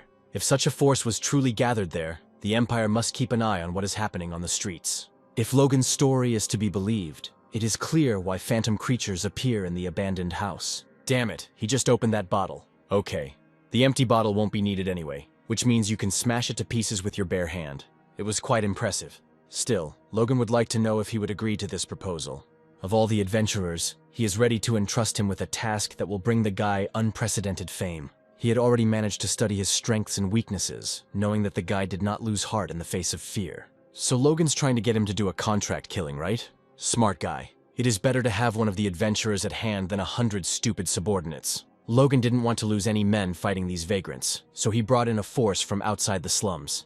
He only created more problems for himself. This person may become a big threat in the future, and it is better to get rid of him now. The only question was why involve the guild in this. A document containing secret information falls into Leo's hands. People in the slums became victims of evil spirits. In the shortest possible time, this evil spirit destroyed many local residents. Hundreds, and in the worst case, thousands of people became easy targets. The horrors described on the pages almost made the boy vomit. He couldn't even imagine that such horrors were happening here. District heads are doing nothing, because these victims do not affect their business. Logan warns that you can't trust anyone. especially if you doubt the person. It's clear why he needs Leo. Now he must start a new life at the very bottom of this world. Until that day, things had not been easy for him either. But the past trials seemed like nothing compared to what awaited him ahead. Will Leo accept his terms or return to his old life? He won't turn down a chance that could change everything, but it could have been done more quietly. Then he throws him some equipment that will be useful for the first time. The main item was a dagger engraved with the symbol of Logan's gang. If anyone gets in his way, Leo just needs to show this mark. But until now, the guy had managed just fine without this dagger. But the magic scrolls in the bag were much more interesting. This can be considered the first advance that Logan generously handed over to his new subordinate. And there was one more thing the guy wanted to know for the last time. When he struck in the first seconds of the meeting, the guy did not yet know the true strength of his opponent. Luckily for him, he never touched Leo's head. However, the guy already understood what this would mean for him. Just wondering if Logan meant to follow through with that hit. Did he really want to know? Of course, Logan would have stopped when his fist was millimeters from Leo's face. Yet his answer was not entirely sincere. You can think about this later, especially since the guy will still have time. Now he sits in his room, remembering his last conversation with Logan. This guy is incredibly strong, and it's scary to imagine what price he paid for this power. You need to train more to become stronger. Leo turns to his mentor, who probably has some clue about these documents. The spirit believes that dark magic has nothing to do with it, although he doesn't know the details. Logan's dagger may be needed even more than the magic scrolls. We are talking about people who are planning to deceive everyone. Logan wasn't lying about the brutality of life in the slums, so it would be a good idea to have an assistant. But such an assistant must be very talented, and without hesitation become a support for him. It was a wise decision, although finding such an assistant is very difficult. If it were that easy, the spirit wouldn't object. The next day, he decides to go to that place again. However, today he sees a building that is completely out of place here. It was a church built on the outskirts of a slum. Here one could often see beggars asking for alms from passers-by. The priest of the local church was the helper Leo was looking for here. The only thing the priest held to were their own beliefs and the teachings of the goddess. They could not be bought for money, and this served as the main proof of their reliability. It was necessary to behave as quietly as a mouse, and not reveal one's identity to the priests. In the slums, you would hardly meet normal people, although there was still trust between the locals. Perhaps this happened because the church decided to remain in this forgotten place. The guy decided to test this theory in practice. Knocking on the door, he loudly announced that he had come from the Adventurers Association on business with the bishop. His aura manifested itself almost immediately. Surprisingly, the aura reacted so sharply to the person behind the door. A minute later, the door creaked open. The very same bishop of this church appeared before him on the threshold. He served in this church and was glad to see the young guest. Who would have thought that an elf would become the bishop of the church? It doesn't matter, though. He had to pretend that he was not at all surprised, because the abbot was not human. The bishop explained with a smile that he was already accustomed to the reaction of those who saw him for the first time. He was well aware of the young man's exploits, since he had rid the city sewer system of monsters. Thanks to his efforts, the water in the city became much cleaner. However, he was exaggerating a little. The bishop himself was glad to help the guy if he had any requests. This conversation was more interesting. Logan began by handing him some documents that might seem familiar to the bishop. For some time, the bishop silently read the information provided. Then Leo saw his reaction, almost the same as his own. In such situations, there was no time to waste, but the source was questionable. He found the document dubious and decided to entrust the investigation to his people.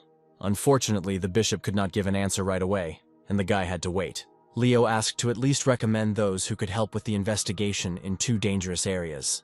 It's a pity, but there were no such people in mind, because there were no armed adventurers among the bishop's friends. There were a few people who knew how to fight, but they were unlikely to agree to go into the slums. His last hope was gone.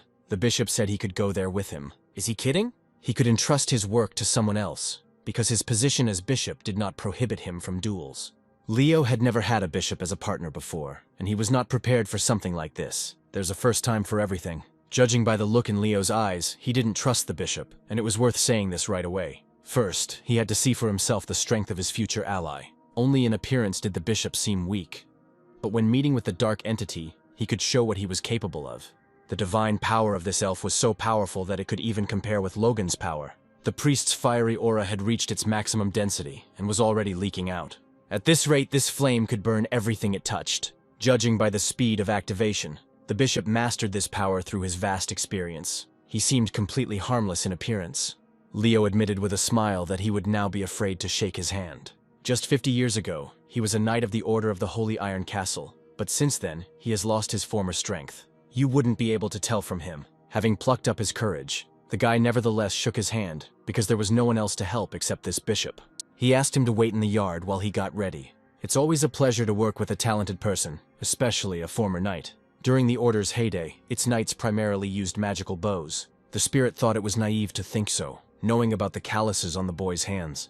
He was not mistaken, because besides the bow there was something else. Such weapons were much more effective in close combat. Wow. If he hadn't known that this man was a church minister, he would have taken him for an ordinary mercenary. With his skill in handling this weapon, it would be possible to clear the entire forest of local mutants. However, today, the bishop's target was not these creatures at all. He just wanted to show off a couple of impressive moves by smashing a pile of rocks opposite him. The priest missed the heavy weapon, which he had not held in his hands for a long time. Wow, how cute. These two become brothers not only in spirit, but also in arms. And it would be better for the parishioners not to know what their rector is actually doing. The new alliance turned out to be much more useful for Leo than he expected. The guy walked slowly along the busy street. All this time, the bishop followed them closely, wrapped in a robe. Under the hood, his face was not visible, and it was easier to maintain the disguise. But something seemed suspicious. He didn't feel the priest's aura, and the spirit explained how it worked. This skill was difficult to use while moving, but otherwise it was simply impossible to detect the bishop. At this moment, the bishop accidentally hits one of the local residents. Then he disappears so quickly that it is almost impossible to keep track of him. Apparently, he had a lot of experience in disguise, although Leo still sensed his presence. But some of Leo's characteristics went beyond the limitations of the bishop's aura. Leo could detect him even when he was using camouflage. For this guy, the ability to disguise any enemy was his own weakness. It feels like the power of the sun and moon are intertwined in one union. Seems like a coincidence? Soon they found themselves on the border of the 23rd district. As expected, Logan's dagger came in handy. Instead of a warm welcome, they were met with hostile looks from local bandits. However, it was possible to avoid a fight by simply showing this dagger. The faces of these people immediately changed, lit up with welcoming smiles, and they invited travelers to pass through. That's better. Now the time has come to judge the impudent heretics who committed blasphemy here. Hearing these words, both realized that they would not want to be in the place of those heretics. Right here behind the hatch, the kingdom of evil began. Both travelers descended the stairs into the dungeon and did not even need a torch. The bishop's ability was a great substitute for a torch, lighting the way. Suddenly, the priest feels that the aura around him has changed dramatically. Right on the ceiling, they see a grate behind which monstrous massacres took place. One of the victims recently rebelled and caused a commotion upstairs. And now, Leo knew that there was something worse near the slums than beggars at the church. Somewhere nearby, local Satanists were conducting their experiments, sacrificing living beings. Realizing that at least 70 people were sacrificed, Leo can barely contain his anger. But his new friend decides it's time to stop holding back and strikes first. These bastards have committed too many sins and it's time to show up for their ceremony. The priest did not come here empty-handed, and his little souvenir immediately went into the skull of the first sectarian. It's a pity that he will no longer be able to appreciate the bishop's clever throw. The same goes for the rest of his friends, who were sent by express to the skies. One of them was lucky and did not get hit. An unfortunate oversight, but one that can be easily corrected. This opponent was very different from all the others. The bishop's heavy projectile did not kill him in one blow, but froze next to him. The blows were useless against the armored sword that created a protective dome around the cultist. He loudly promised them that they had only minutes left to live. Say it again. This guard would be much better off without his head, wouldn't he? He himself asked for this conversation, which could not have ended otherwise. Surely he, like the other guards, did not want such a fate for himself. But this fate befell everyone who dared to disturb the former knight of the Holy Order. Soon they were all killed. Today was their first battle together, in which the allies fought shoulder to shoulder. These idiots were armed with pretty good swords, which didn't help them at all. Everything happened exactly as planned from the very beginning. The spirit cast a spell on his appearance, and now Leo's sword was no different from the mercenary's weapon. It's good that he thought of it right away. Anyone familiar with the Holy Order could recognize that this was actually the Holy Sword. By revealing the true nature of the enemy, they did not gain much advantage. There was some truth in Leo's words, but the priests still considered their secret penetration successful. After all, if they exterminated everyone, it means they managed to keep their invasion a secret. Interesting logic. Now they were determined to go inside and continue their journey. Leo opens the very door behind which the wildest horrors began. At this point, he immediately sees before him the skeletons of the unfortunate people who became victims of the sectarians. It's hard to imagine how much they had to endure before they died. The sectarians spared no one, and anyone who came into their hands became a victim for their god. It was worse than any nightmare. How much pain these people experienced. It's not something you can get used to. But the spirit told his disciple to control his emotions. You shouldn't turn away from tragedy, even if it seems too disgusting to you. There will be many more horrors on his way that he won't want to remember. This world is not so simple, and only now he was about to learn its other side. The Demon King might have been involved in this. It is he who gives poverty to the poor and their ailments to the sick, feeding on human suffering.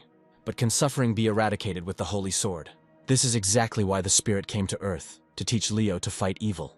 He repeats once again that one must not look away, no matter how terrible the sight may be. This was another one of his lessons. Not everyone can face the truth, but Leo must stand firm. Even after seeing such a terrible picture, the guy was still able to show willpower. The space they passed through was just a place where corpses were disposed of. There were at least 2 enemies waiting for them ahead, and if they went in blind, there would be trouble. These scrolls should be thought of as a starting resource, and you should decide for yourself whether it is worth using. We were talking about the scrolls that Logan had awarded the guy before the mission began. He opens the scroll in the hopes that it will help. A second later, the scroll released its magic. I think that's what Logan was talking about when he told me to use it at the most difficult moment. The scroll contained the ability of insight, which instantly gave Leo power. This magic gave the user the temporary ability to see through space. This way you could see the whole inside of this place. And indeed, having scanned the area around him, he discovered something that was inaccessible to others. It's a pity that this scroll could only be used once. A second later, it turned into an ordinary roll of paper. The priest saw blood pouring from the boy's nose and hurried to help him. But he was fine, and it was worth thinking about who was on the other side of these walls. In the center of this place was an impenetrable room, inaccessible to scanning. The entrance to this room was somewhere in the east, and was the most difficult to get to. Perhaps it was there that the core was located, securely guarded by guards. However, it could also have been a simple trap. The principle of the trap was that the bait was given to the uninvited guests only at the beginning. Once the bait is taken, there is no turning back. The entire 25th district could exist according to this principle, and this is how the sectarians kidnapped their victims.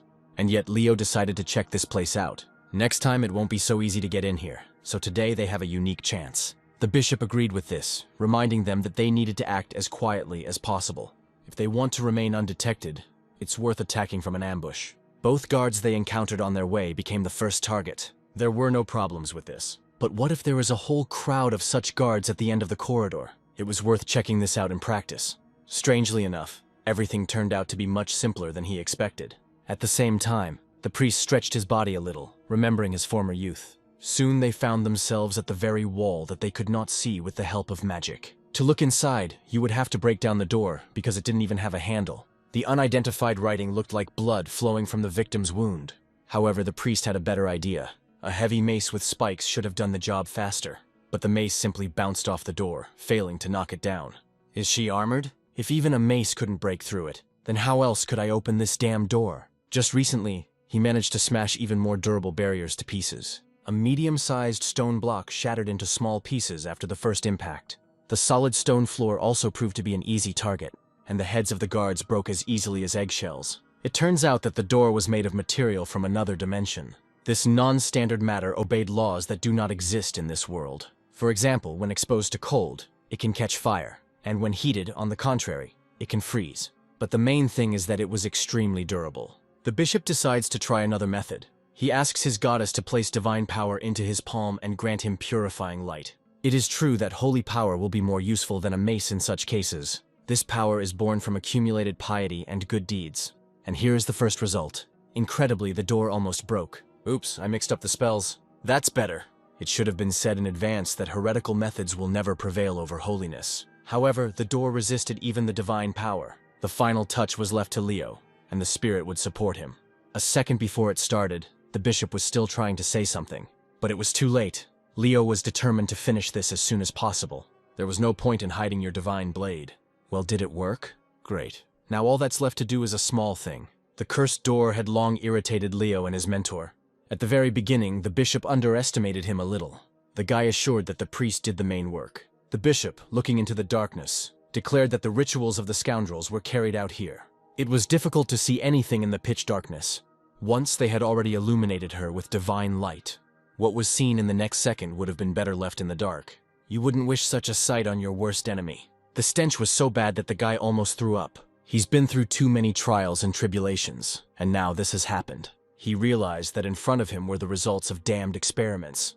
It was hard to comprehend how much suffering these poor fellows had endured. This ugly piece of meat consisted of many victims of the Dark God. These creatures were still alive. Every single one of them continued to breathe and suffer before Leo's eyes. The cultists cut the flesh of intelligent beings, extracted their blood, and in return poured in life force. This is how Satanists summoned monsters, using many victims as bait. How can the earth bear these bastards? I wanted to see the main monster and plunge cold metal into his mouth. Leo understood how dangerous their main enemy was. Soon the city devourer will be summoned into this world from another dimension. Soon this beautiful city will become food for the creature. If this happens, a catastrophe is inevitable. The chronicles of sacrifices were supposed to remain here. From these records, one could understand exactly how they were going to summon the monster. Leo could only hope that they wouldn't have to face this creature without a great plan. Did anyone talk about a plan? Not only he had a bad feeling, but also the bishop, who was here for the first time. The level of guards was extremely low, but this did not solve all the problems. After the ritual is resumed, other monsters may appear. As soon as Leo starts evacuating the townspeople, those bastards will start the ritual. Damn it, I'll have to go straight ahead. Except for the spirit, no one wanted to enter a burning house without reliable protection. If total war is inevitable, it must be properly prepared for. These satanic creatures had terrible protection. There was only one remedy against strong armor. The spirit will not leave his disciple in trouble no matter what happens. None of them know about the holy sword nearby. The best solution was to remain in the shadows until the attack. This is what Leo was going to bet everything on.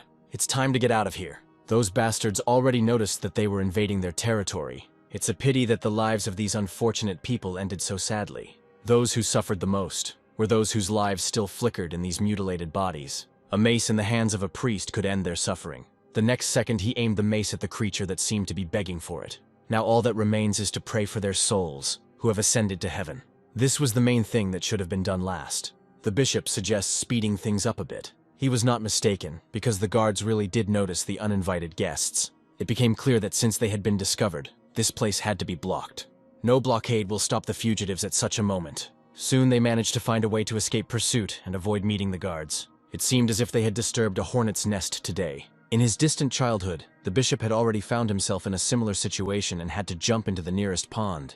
That place, teeming with vile creatures, was worse than any nest. I wonder what Leo himself thinks about this. The guy didn't immediately find what to answer. The spirit was as silent as his disciple. The sacred blade in his hands became an answer that did not require words. With its help, Leo easily defeated 2 guards, disguising his blade. He claims that he has a brilliant plan that just needs to be executed. It's better to talk about this somewhere else. Over a cup of tea, the guy quickly laid out his plan to him. The plan sounded quite convincing. Some details required clarification. For example, how did the guy know so much about these freaks, one of whom they dragged along with them?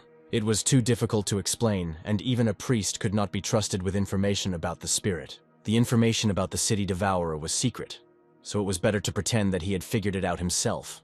I had to not mention the name of the holy sword so as not to attract unnecessary attention. The bishop explained that even in the holy church, the solar aura was considered the best means of attack. She was so rare that even he had only seen her in Leo's arms in his entire life. The decision has been made. They will mobilize the guild and the army, and then infiltrate inside with a small elite group.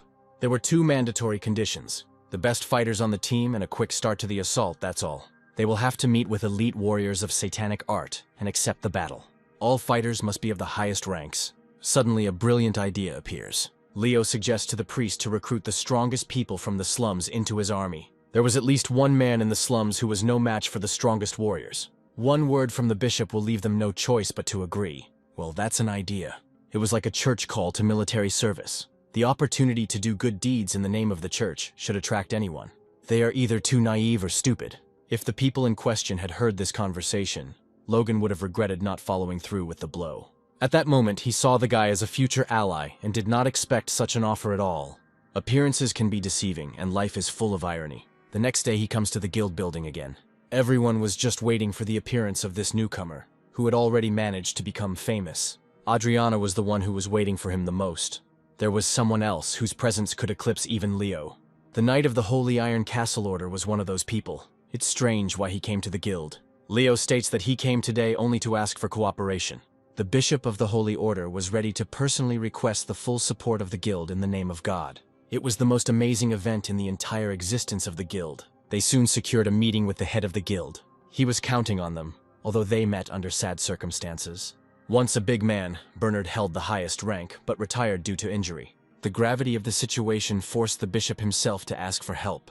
His face darkened even more when a strange creature appeared on the table. Only one adventurer could answer the call, since everyone else was busy with tasks. They headed into the slums with the bishop, leaving the matter to the head of the guild. Leo suggested recruiting the leader of the local gang first, hoping for his support. The priest will immediately label as heretics all those who did not cooperate with the church if they refuse. Damn it, he fell into his own trap. The recommendation was not only for Logan, but for all the other guys from the slums. Is that all, or is there any other advice? 2 fighters will be enough for the main group, but the city's residents will have to be evacuated. It's strange that these 2 decided to behead the main monster with the help of a small detachment of warriors. He can refuse if he doesn't like the plan. For a second, it seemed as if these 2 had some connection in the past. Soon the boy saw the fruits of his labor. He didn't expect to be able to gather so many warriors in 2 days. All these guys dared to fight the evil spirits, risking their lives. It is hard to believe that Leo became the leader of this army. Most of the crowd were adventurers, although Adriana personally delivered the request to the guild. There were about 1,500 people here, and Bernard was among them. He managed to convince his lordship, thanks to the material evidence he presented. The garrison is most likely already besieging the 25th district from all sides. Close combat will remain with the adventurers, and everyone else will shower the enemy with flaming arrows. A wise decision. It is better to get on the enemy's nerves from afar, rather than to inspire him. Judging by Logan's smirk, that was exactly the tactic he was using. Even the Lord sent support in the form of 1 fighter. Roger was one of the most famous knights in the area, and was pleased to welcome the guardian of the goddess. This man was able to become famous for his martial arts while still being a free knight. Logan, as expected, felt out of place. The main guest in this team was 1 dark creature. To begin with, it would be a good idea to introduce ourselves. The priest must know who this creature really is. The details don't matter because now they are in the same boat. A dark assassin must obey orders, even if he is used to acting alone. The priest will even forgive his sins if he fulfills his role properly. Otherwise, he will force him to repent, but instead of a censer, he will have an iron mace in his hands. It is unlikely that any of the church parishioners had ever heard such a sermon. These words could have frightened anyone, but not the Undertaker. He quickly disappeared into thin air, leaving no trace behind, using his magic. Now they just have to wait for the last member of the squad. Fortunately, she didn't keep us waiting long. Barbara apologized for being late as she greeted her allies. It seems that the bishop is ready to forgive all the earthly sins of this sweet warrior. Thus, Leo's first ally became the main gangster from the slums. Barbara was the only one of the adventurers who had the appropriate rank. The retired knight of the Holy Iron Castle also joined their ranks. The list of main fighters was closed by the Dark Assassin, or simply the Undertaker. Well, it turned out to be a nice team. No one else would have been able to stop the city devourers if it weren't for Leo at the top of that list. The start of the battle instantly illuminated the darkness of the night. They acted according to a well-thought-out strategy, showering the enemy's lair with burning shells. Very quickly, the flames engulfed the entire building. The sudden attack caused a stir among the local guards. Raising his head, the guard saw what his miserable life had led him to. His sins must now be atoned for by divine fire. However, an arrow to the head will do this much faster. It was necessary to release the monster as soon as possible, using his last chance for salvation. After all his comrades were instantly killed. The mutant was the trump card that the guards kept for last. It's true that they will also have a couple dozen flaming arrows for this giant. Hey, is anyone here bored? Perhaps a little amusement will brighten up this evening, at least for those who remain alive when this hell ends. It's unlikely that the monster will allow you to calmly attack buildings with flaming arrows. At some point, the front line froze, and the entire team just watched from afar. The countermeasure was executed brilliantly, but the monster turned out to be no easy opponent. Those who understood the disadvantages of a total war immediately tried to hide in their shells. But Leo never used this tactic. If you fail to destroy the enemy this way, you can find a better option. Ahead, the storm was intensified by someone who managed to stay in the rear. Now it was the bishop's turn to go into the thick of things. Leo usually won the running competitions, but today he was left out. But he definitely had enough time to run to the foot of the tornado while everyone else was standing nearby. But the spirit warned the guy that he should work on his endurance. Roger decides to start this battle first. He was interested to test how strong the barrier really was. If he can withstand the fiery aura, then someone else will take over. Although such magic could quickly remove the problem from the way if his energy lasted until the end of the battle. This was exactly the kind of powerful fiery aura that Leo expected from Roger who appeared. And yet the damned barrier did not allow to complete what was started. It would have been better for the weaklings to simply step aside. After all, only truly strong warriors took up the task. With his ability, Logan could handle this much better. It would have been better if he hadn't said that. Then you wouldn't have to feel like an idiot in the presence of a respected knight. After such a disgrace, these two will hardly ever be able to become friends. Leo has seen enough of failed attempts. Is there another suggestion? It would be interesting to see this. The energy accumulated by the spirit was quite enough for an excellent strike. The sword was filled with this energy thanks to those sons of bitches they had cut up last time. Now it's time to put it into practice. But because of his overexcited state, the spirit had to watch his disguise. However, what was more important now was whether he would be able to destroy the barrier. Something new. All that was left was to cut through this damned barrier with one blow and move on to the next part of the plan. Incredibly, after the very first attempt, the satanic barrier was destroyed. The whole group approached the very edge of the entrance to the lair. The priest was the first to rush down, and the rest of the group followed him. It seems like no one has cleaned up here since the last time they visited. Everywhere there was the same sticky slime that Leo had encountered before in a similar place. The Undertaker was also nearby, although he did not reveal his presence. This creature could hide in the shadow of any of them and follow the group unnoticed. All 6 members of the squad were safely inside. The spirit did not miss the opportunity to remind the student that his stamina was still low. Suddenly, Barbara notices a door ahead leading down. Opening it, they see a staircase that leads to the very lair of the Satanists. She is ready to easily throw herself into the pool, as if good friends were waiting for her below, and not a bunch of fanatics. The bishop asks her to check if there is a trap set here. It was quite difficult to detect her the first time, although the girl had this ability. Beyond the stairs and outside were 2 completely different spaces. Only by going down will they be able to understand what this dungeon hides. You need to drop the talk and just go down. Soon the whole group found themselves below, and the priests continued to light their way. Leo could still sense Undertaker's presence even under his excellent camouflage in the shadows. It would be much better to feel another presence. If he were as good at recognizing traps, there wouldn't be any problems. He had not yet mastered this ability, which is why he became an easy target. What the hell was that? Where is he? A second ago there was a group of fighters here. Why is he left alone now? Every single one of them disappeared, and Leo didn't feel anyone's presence with his aura. It was like a labyrinth in parallel space. The classic deceptive technique expanded and distorted space. Everyone else must have been thrown into other parts of the labyrinth. Suddenly he notices Barbara, who was not at all afraid of being in such a place. It's strange why she acts as if nothing happened. What worries the girl most is not this, but the traveler who followed her. The Undertaker was nearby all this time, but the words that Barbara allowed herself to say were too offensive for the Undertaker to hear. This dark creature had been irritating Barbara for a long time, and there was no point in making her even more angry. The stream of dirty words she showered on the Undertaker was better left unheard by anyone. It was necessary to move forward. Barbara hopes that she was right to trust Leo from the very beginning, and that he will be able to find a way out. There was no doubt about that for a second. Such confident words need to be backed up by action. This opportunity presented itself to him as soon as they found themselves in the next room. There were several rooms in this place, but they only needed one to exit the labyrinth. Leo believes that he can't just blindly follow her around without knowing who she is. There was no need to doubt because for a long time Barbara had never made a mistake. She was the best at tracking, and all her skills came from the Wood Elves. But if she was so gifted, why hasn't she headed the department yet? Wait a minute. At that moment, she felt the presence of enemies somewhere ahead. There were 3 of them, and there was no way to avoid them. With the help of the aura, Barbara realized that these freaks were much more dangerous than simple bandits. They were on the same level of strength as powerful monsters.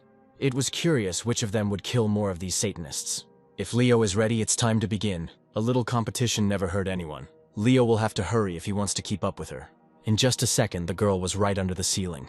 Her aura skill could be used not only at the moment of attack.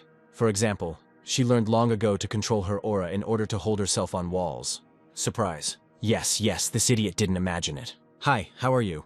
Only now did the Satanists notice that the enemy had gotten very close. But when the knife hit the head, it was too late to notice anything. Right on target. She threw the daggers with such speed that neither of the two had time to lift a finger. This place not only had weak guards, but also those who could really cause trouble. The girl was ready for this. This was not the first time she had to deal with such monsters. However, his tentacles knocked away both daggers as if they were 2 worthless trinkets. But what will he say about this?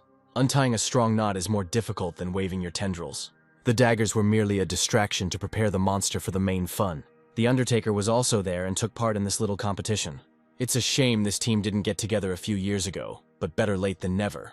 Oops, what's this? Damn, he almost killed him. Of these three, Leo got the strongest bastard, who will have to be dealt with quite a bit. If he uses the foresight technique and hits with full force, he will have a chance to quickly deal with him. Hey, what did the mutant just throw at him? One of those sharp needles almost hit him right in the forehead. Funny. He had encountered similar attacks before, although this time the monsters had only thrown lumps of slime. But instead, right now, a whole hail of deadly thorns was heading towards Leo. Not this time. With one movement of his sword, he managed to cut through all the projectiles at once. This was a great chance to counterattack while the monster was vulnerable. That's how this boy chopped all his thorns into powder. And then he chopped the giant green creature in half. With a sword like Leo's, it's a lot easier to do.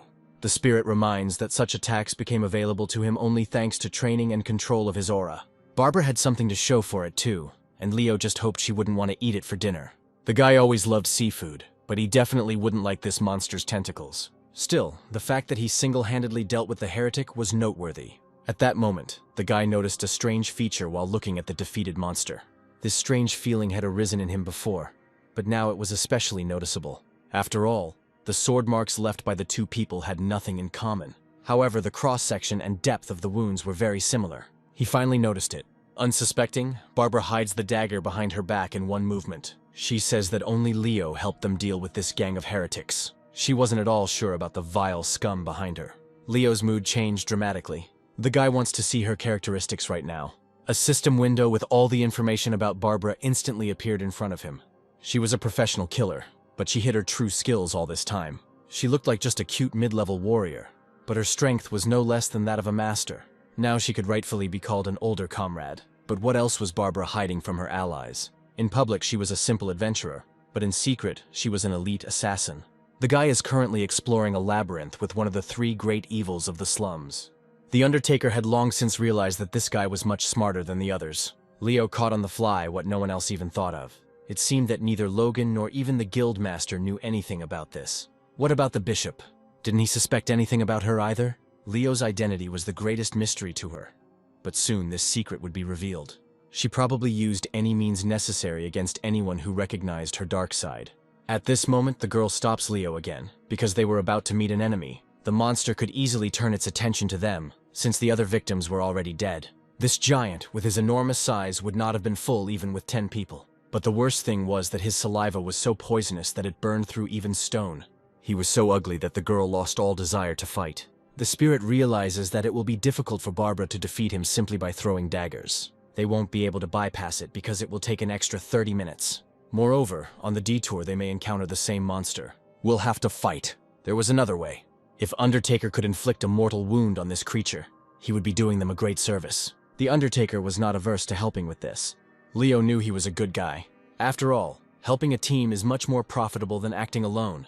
Undertaker realizes that this guy knows a lot more about him, but that doesn't matter right now. He had spent almost all his stamina to get here, and only one last push remained. It seemed like there was someone in the distance. Leo was the first to attack. The monster's main weapon was already ready. He releases all the acid he has managed to accumulate into the guy. But even from such an onslaught, the divine sword could protect. This method proved itself well in the battle with the phantom armor. If you remember, the revived armor was the first to experience its power. The divine light blinded the eyes of even those hiding under the pile of iron. Unlike them, the giant mutant didn't even have anything to cover his eyes with. It's high time to cut his throat. Damn, the wound was too superficial. The price of such an unsuccessful attack could be high. After all, besides acid, the monster had a more serious weapon. Next time, you won't be able to dodge and you'll need to use your insight ability. You have to try this at least once. At this point, he notices Barbara, who asks him to hit the creature again. You just have to trust her. I wonder why on earth that is. Still, there was no choice, so Leo rushes forward with another attack. It was only necessary to choose the right moment for the second attack. When he gets close, 2 daggers appear next to him. The girl was planning to throw daggers at the monster when he was distracted by Leo. Great move. Now it's time to finish him off. Try to dodge. Surprisingly, this big guy turned out to be much faster than Leo expected. It is not possible to kill him, although both of Barbara's daggers hit his appendages. It's clear that he's in a lot of pain, but he still keeps fighting. Although Barbara left the biggest surprise for the mutant for last. Leo had never seen such a trick with knives before. The monster's movements slow down as if he is afraid of something. It was no surprise, because daggers appeared all over the floor, as if growing out of it. This was the main trick that Mr. Undertaker had in store for the overgrown boy. There was only a second left before the monster would feel all his love. A moment later, Undertaker's daggers turned into long spears, piercing the mutant from all sides. The monster's roar could be heard even at the other end of the dungeon. In this form, he would no longer be able to scare anyone. This was the joint ability that they so carefully hid from everyone. After all, the Undertaker was acting in concert with her, which meant they had a lot in common. This really fits the image of the Undertaker, who is not at all embarrassed by corpses. For a hastily assembled group, they made a pretty good team, right? Undoubtedly, throwing daggers at mutant tails was incredibly cool. Although compared to the attack of that vile bastard behind her, it was simply nothing. Barbara had no idea that the killer possessed such great fighting skills. It was probably not for nothing that he set his sights on the position of King of the Slums. So, let's continue. Yes, it's time to hit the road without losing momentum. Soon the girl notices another obstacle. How many more of these Satanists will we meet along the way? There were 8 heretics in the next corridor at once, and this time he would have to sweat. There was no one on their team who was better at assessing risks than Barbara. She understands that each of them is so strong that the battle could turn into a real massacre. Leo decides to wait for the rest of the team to join them here. But if they are late or miss each other on the way, then it will all be over. It turns out that they will have to try their luck again. Suddenly something changed. Let's see what's here. The sound came from somewhere above, where concrete debris was falling from the ceiling. It is clear that this was a shockwave caused by the collision of enormous forces. Surely someone from their team has already entered into battle with the Satanists. If so, they may be in danger. Although this bunch of sectarians still remained in the same place, their guesses are confirmed because 4 of them go to help their comrades. This gave them more options. It remains to be decided whether Leo should go to the rescue of his comrades or attack the enemies right here. It was a difficult choice. Still, it would have been better to team up with others, otherwise the team would have had to fight on 2 fronts. He decides to gather all his strength into a fist and strike at the enemies on one of the fronts. His arguments were valid. Could it be that Barbara decided to take a little rest while the team cleared this place? The girl was already using her next ability. Her aura allowed her to scan the area, identifying the best path. Then she ordered to follow her straight down the corridor. Her amazing extrasensory abilities went beyond human capabilities. Fortunately, she was not mistaken. However, the next second, a loud male scream was heard at the end of the corridor. What the hell is going on there? Was Roger really impaled by the tentacles of a giant monster? They see Roger in front of them, who for some reason has become separated from the rest of the group. He became easy prey for the creatures that swarmed in the area. Leo will never forgive the Satanists for this. He is ready to rush into an attack alone, even if he sees a whole bunch of these bastards in front of him. But instead of a crowd of mutants, only one strong opponent appeared before him. The main thing was what was happening to Barbara now. The girl was less lucky, because 2 were approaching her at once. Those who were already lying on the floor were quickly finished off by Sir Roger. The spirit reminded him that the battle with the enemy that was approaching Leo was much more important now. He was much stronger than the 2 cultists next to Barbara, and this fight was much more important. It was necessary to cast aside all extraneous thoughts and fully concentrate on this mutant. However, he left no time to think and immediately attacked. Blue Mist was an ability that brought victory many times. The boy risked turning to dust just by touching this magical darkness. That bastard was a summoner. The heretics were divided into 2 categories, and the first monster on their way was a common mutant. But summoners could summon beings or matter from other dimensions, and that was a bigger problem. Neither of them had even a shred of common sense. Since they themselves asked for a meeting with the divine power, Leo could easily arrange it. After the first blow, it became clear that everything was not so simple. The summoner stated that Leo's sword was a physical object and could not affect spiritual powers. This meant that it could be cut as easily as a rope. No matter what kind of aura power was put into the guy's weapon, it couldn't destroy the satanic technique. Where does such confidence come from? I wonder how this freak will talk after Leo starts a real fight. It is no coincidence that this type of monster was called the Summoner, because it never fought alone. A second later, Leo saw a giant puppet, which was the Summoner's main weapon. Although it could be cut down as easily as any other monster. Is he still here? Then let it hang for a bit. It will be better for everyone. But this was far from the end of the battle. The monster stated that even such an attack was not capable of killing him in one blow. He hoped that regeneration would quickly heal the wound. However, even after a few seconds, the blood continued to flow, and this boy was still here. The divine sword turned out to be much more powerful. He realized this too late. It remains to be seen what was happening to Barbara right now. The girl was in perfect order, scattering her rivals to the sides. 10 out of 10, Barbara. And what's happening to Sir Roger right now? By that time, the knight was barely holding on, because his wound was too serious. He tells them not to waste time and go look for the others while he takes care of his wound. Barbara understands that it is almost impossible to heal such damage. There is only one end left for him. Even Barbara's aura is not strong enough to help the unfortunate knight. But what if we try to use divine power? The old man could have held out for another hour, but they wouldn't have had time to return during that time. Leo examines the wound carefully, hoping that the sword is good for more than just combat. He grips the blade's hilt tightly, hoping it will grant him energy.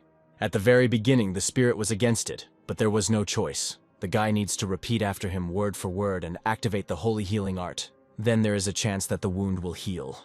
He begins to repeat the magic spell that the invisible spirit whispers. A moment later, a divine light is born between his palm and Roger's wound. If he believes in his own powers, the healing can really work. Incredibly, Roger feels the wound gradually healing. Even the sacred reception of the bishop is not capable of performing such miracles. The wound on Roger's body healed so quickly it was as if it had never been there. He thanks his savior, hoping that after this mission they will serve side by side. He didn't expect such an offer. You need to pull yourself together. Roger promises to keep the secret that Leo is within these walls. One can only hope that none of them reveal the secret of Leo's divine power. I would like to believe it. Finally, he wishes them good luck, because now his strength is enough to complete the healing. As Barbara sets out to find her comrades, she realizes that the problems are piling up like a snowball. One of these misunderstandings stood behind Barbara. The girl abruptly stops Leo. She wants to know if everything Sir Roger said after his healing was true. It turns out that Leo's aura attribute is the sun, and the guy has already mastered the sacred technique. In addition, he is an excellent user of aura weapons, which cannot be learned without a spiritual mentor. However, he was not a candidate for the post of cardinal. If this is so, then Barbara herself would like to become his student. Perhaps in the future, when they become a little closer friends, he will share a couple of secrets with her. And now I want to know if all the guys from the Order are as strong as Barbara. Usually all men fulfill her requests if she chooses the right words and something else. But it's better to put off all jokes for later and not dodge the question. If she doesn't want to talk about the main thing, it's worth leaving this conversation and starting to look for the rest. Great idea. There was no need to worry about the guys in the group. She states that Leo will understand everything himself when they get there. The guys start searching for their group again. Ahead of him, Leo notices another cultist who has already been eliminated. The bishop and Logan made a great team and quickly dealt with those bastards. Leo once again realizes that this priest is not so simple. Together with these two killers, he cleared the dungeon as cold-bloodedly as they did. He was clearly hiding something all this time. Now Roger's movements were restricted, which meant they had to decide what to do with the knight. He was seriously wounded in the last battle and will need at least 2 hours to recover. There's nothing to be done. We'll have to go forward in 5. On the way, Logan asks Barbara to give him at least one valuable artifact. But the girl believes that the street scumbag is not worthy of talking to her in such a tone. Say it again, beauty. Luckily, the bishop interrupted this stupid argument, quickly dispersing everyone to their places. He ordered Leo to remain at the end of the line to securely protect the rear. Logan realized that using this newcomer as a trump card would be foolish. Besides, it was unclear what they were supposed to do with this Undertaker. If no one objects, Logan would like Undertaker to join the team. He actually helped them get back together, so he deserves it. In any case, that bastard won't listen to anyone, so it's better to leave him. In this, they were similar. Ahead, Leo noticed a strange glow and felt the presence of dark magic. The air was filled with a foul energy that could be felt a mile away. It looked like a portal leading to a secret hideout of the cultists. With his cleansing ability, the bishop destroyed all the harmful energy. After that, he ordered to follow him straight into the dark portal. The whole group rushed forward. In the darkness, the first thing Leo noticed was an unpleasant sensation. Apart from the aura, he couldn't see or hear anything. It felt like he was stuck in a swamp that was gradually pulling him into a quagmire. But a second later, he got out of there. The bishop realized that the transition through the portal had gone according to plan, and that he needed to move on. However, their way was blocked by local guards. Now they were surrounded by a whole crowd of Satanists who were waiting for them here. It's a pity we had to wait for you for so long. It was a great honor for the preacher that they visited his humble abode. However, he didn't expect these guys to be so slow. What is he talking about? Wait, is this really the same sectarian preacher? The bishop had already met him in the distant past. Leo also realized that this was the same preacher who led the heretics. It turns out that evil also had its own clear hierarchy. Those who gradually spread the satanic teaching eventually became leaders of heretical groups. It was the preacher who led these sectarians and wore the distinctive sign of the leader. The red emblem on his forehead meant that he was their leader and was considered the harbinger of true evil. Today is truly a wonderful day. However, the bishop had completely different miracles in store for him. If the preacher starts to summon the dark god, the bishop can personally smash his vile face with his mace, and everyone else will support him. Logan stated that the cultist's ritual was not going very well, since nothing had happened yet. But the process had already started, and there were only a few seconds left until its end. The spirit replied that this was a lie, and they still had time to fix everything.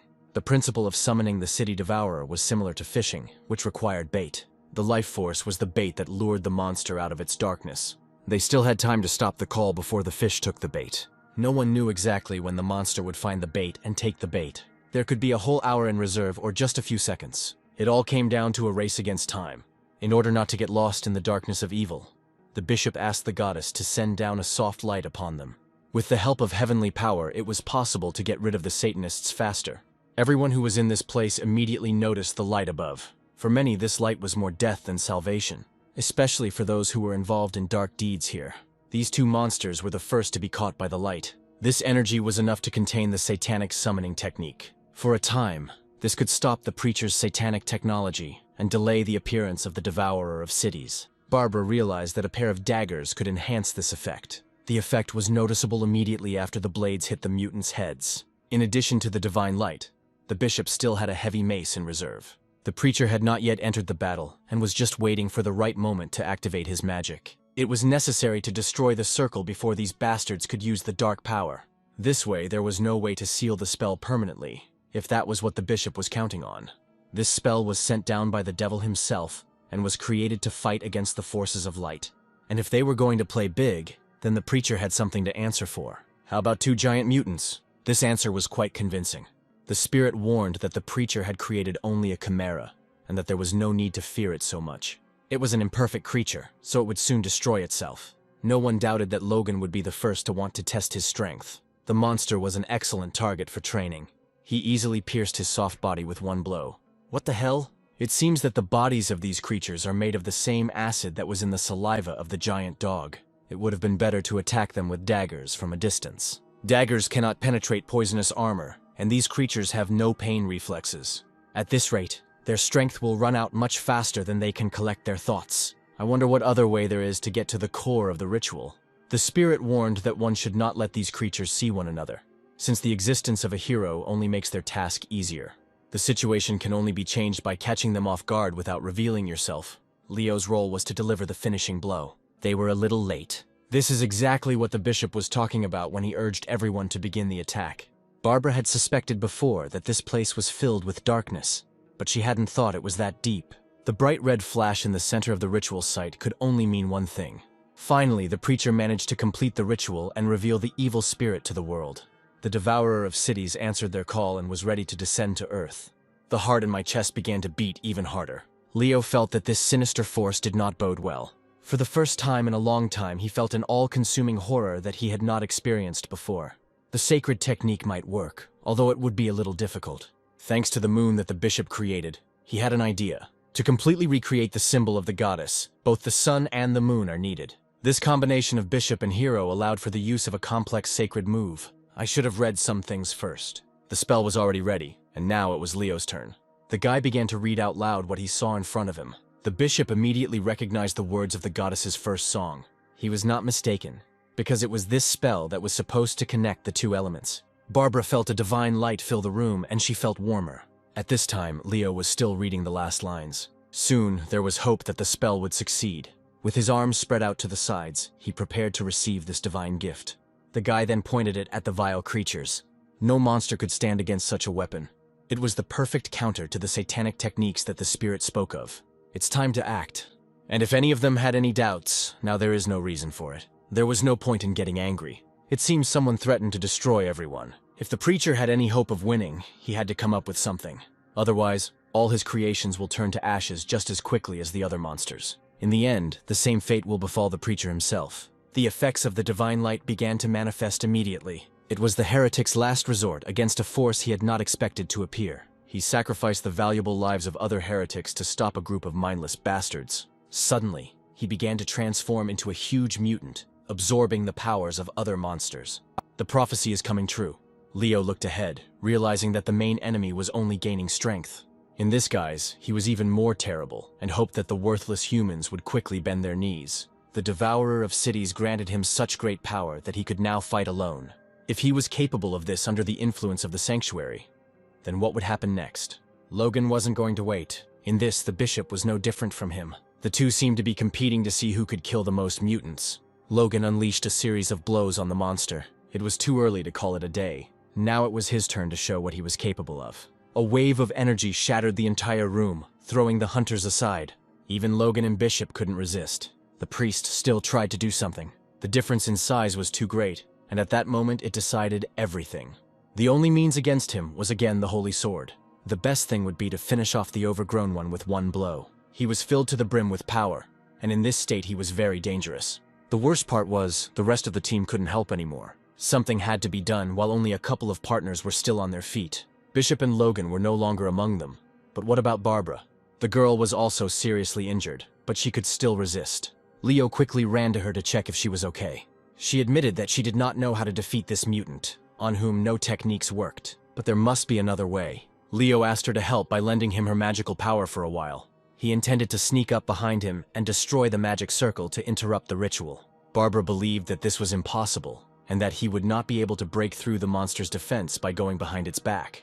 Such a breakthrough can be made through space. He really wants to tell everything he knows. The guy can't take it anymore and announces that Barbara is the Undertaker, which means she can do it. Wow, what a reaction.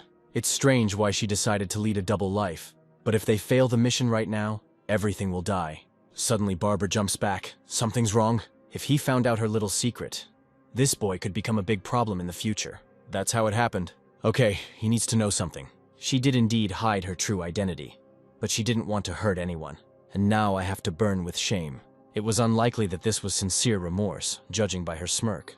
You don't usually hold a dagger to your friends' throats. Women's secrets are always shrouded in darkness, and sometimes they can be deadly. At this time, the bishop still cannot come to his senses. Logan had already managed to get to his feet, hoping for his support. If he continues to rest, they will all die. It's bad when there are such weaklings on the team, but it's good that these two finally came to an agreement and rushed into the attack. Here, the girl intended to leave Leo and go her own way. If Barbara follows him, the monster will immediately figure out their plan. Finally, the guy asked her to stay alive. He needs Barbara. Is that strange? Even if there were dark secrets in this girl's life. With her help, Leo wanted to quickly move through space. It only took one move to find myself behind. Luckily, he succeeded, and soon Leo found himself at the right point. Now there are no obstacles between him and the portal. The core of the ritual to summon the devourer of cities was closer than ever. All it took was to cut the clot of life force and everything would be over. Perhaps this was the result of the sacrifice of more than 10,000 lives. It's time to put an end to this. Leo would never forgive him for something like that, even if he didn't have the sacred blade in his hands. And yet he was in a hurry. It was not worth underestimating the power of a monster that was fueled by the demon itself. He had foreseen this outcome in advance and was prepared for a counterattack. But instead of a core, the monster pierces Leo himself. It was the worst thing his mentor could see. The monster offers him to surrender while he still has a chance. Everything could have ended completely differently. The boy was raised high above the monster's head, living out his last moments. Who prompted him to take such a desperate action?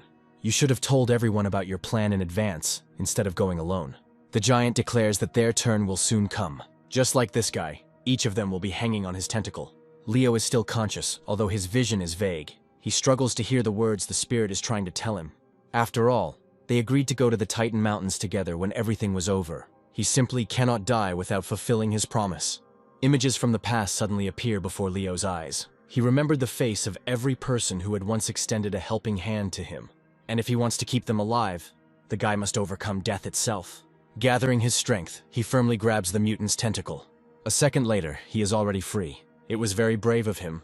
After the tentacles were torn out, blood immediately gushed from Logan's wound. Having fallen from such a height, he risked remaining crippled forever. It was very painful. Gradually, the guy gets to his feet. No one expected such strength of spirit, and even his mentor was impressed. At the very beginning of his training, the spirit saw a simple boy in front of him. But now he has become a real warrior. And if the monster does not recognize his power, he must prove it in action. Looking at him from afar, Leo understands that by standing firm today, he will save the whole world. By this act, he left the bishop no other choice. The guy had already done everything he could, and now it was the turn of other deities. The very deity who had been talking to him all this time was looking at him. Nice to meet you. The Big Dipper sword personally comes to Leo to defeat the mutant together. He had never done this before, but today was a special day. Is it possible to calmly watch a mere mortal fight with a demon's messenger? Especially when he fights so desperately that his example can inspire the gods. With the first blow of his blade, Leo cuts off the giant's head. There should be a body lying somewhere nearby. Wow, the head can talk? For some reason, the overgrown child's regeneration didn't work, as if the blade's magic had deprived him of this ability. But even with its head cut off, the monster was still alive.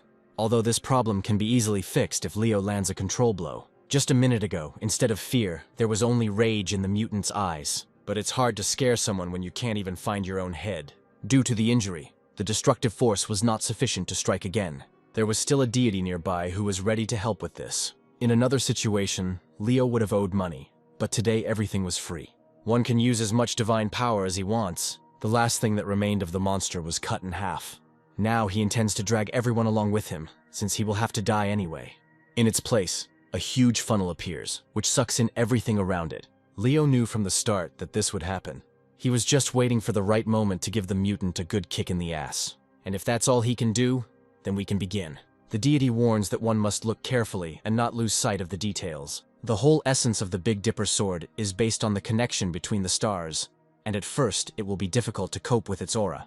But if you redirect the repulsive force of the technique to the holy sword, the move will be deadly. The offer was tempting, but it was worth testing it in practice. Just for this purpose, a suitable target was found in the form of a huge freak. With this power, Leo prepares to deliver the final blow. He knows that if he destroys the core, everything will end. It worked. The life force core was destroyed, and the monster's main source of energy was now gone. And along with him, the mutant himself was sucked into the abyss. The portal sucked him in like a vacuum cleaner at full power. And at the very bottom of the portal, one little surprise awaited him. Now he himself became the bait that he prepared for Leo. The preacher sacrificed himself for his dark god. Yes, that's a sad ending. Immediately after this, the spirit leaves the body of its disciple, taking on its usual appearance. Thanks for that. Looking at him, the bishop tries to understand what happened. This guy did a great job, but he clearly wasn't doing it alone. Suddenly the sword fell from his hands and a wild cry of pain was heard throughout the dungeon. The bishop reminds the boy that he shouldn't waste his energy on empty talk. Although he can still help with something. A little more and a big disaster would have happened, but he could still heal. They dealt with the city devourer in time and now it's all behind them. Barbara owed her a debt if she remembered the terms of the agreement. Logan defeated the monster, but was unable to obtain any of the artifacts. The city devourer's summoning was stopped, and the preacher was sucked into his own portal. Leo warns that after what happened, he may lose consciousness. It's good that he said this in advance. Everything is fine. Nothing will happen to him. He has fulfilled his main purpose, and now all efforts will go towards his healing. But first, everyone had to get out of here. After the portal was destroyed, the building began to crumble into pieces. Roger was one of the first to realize the danger of the situation.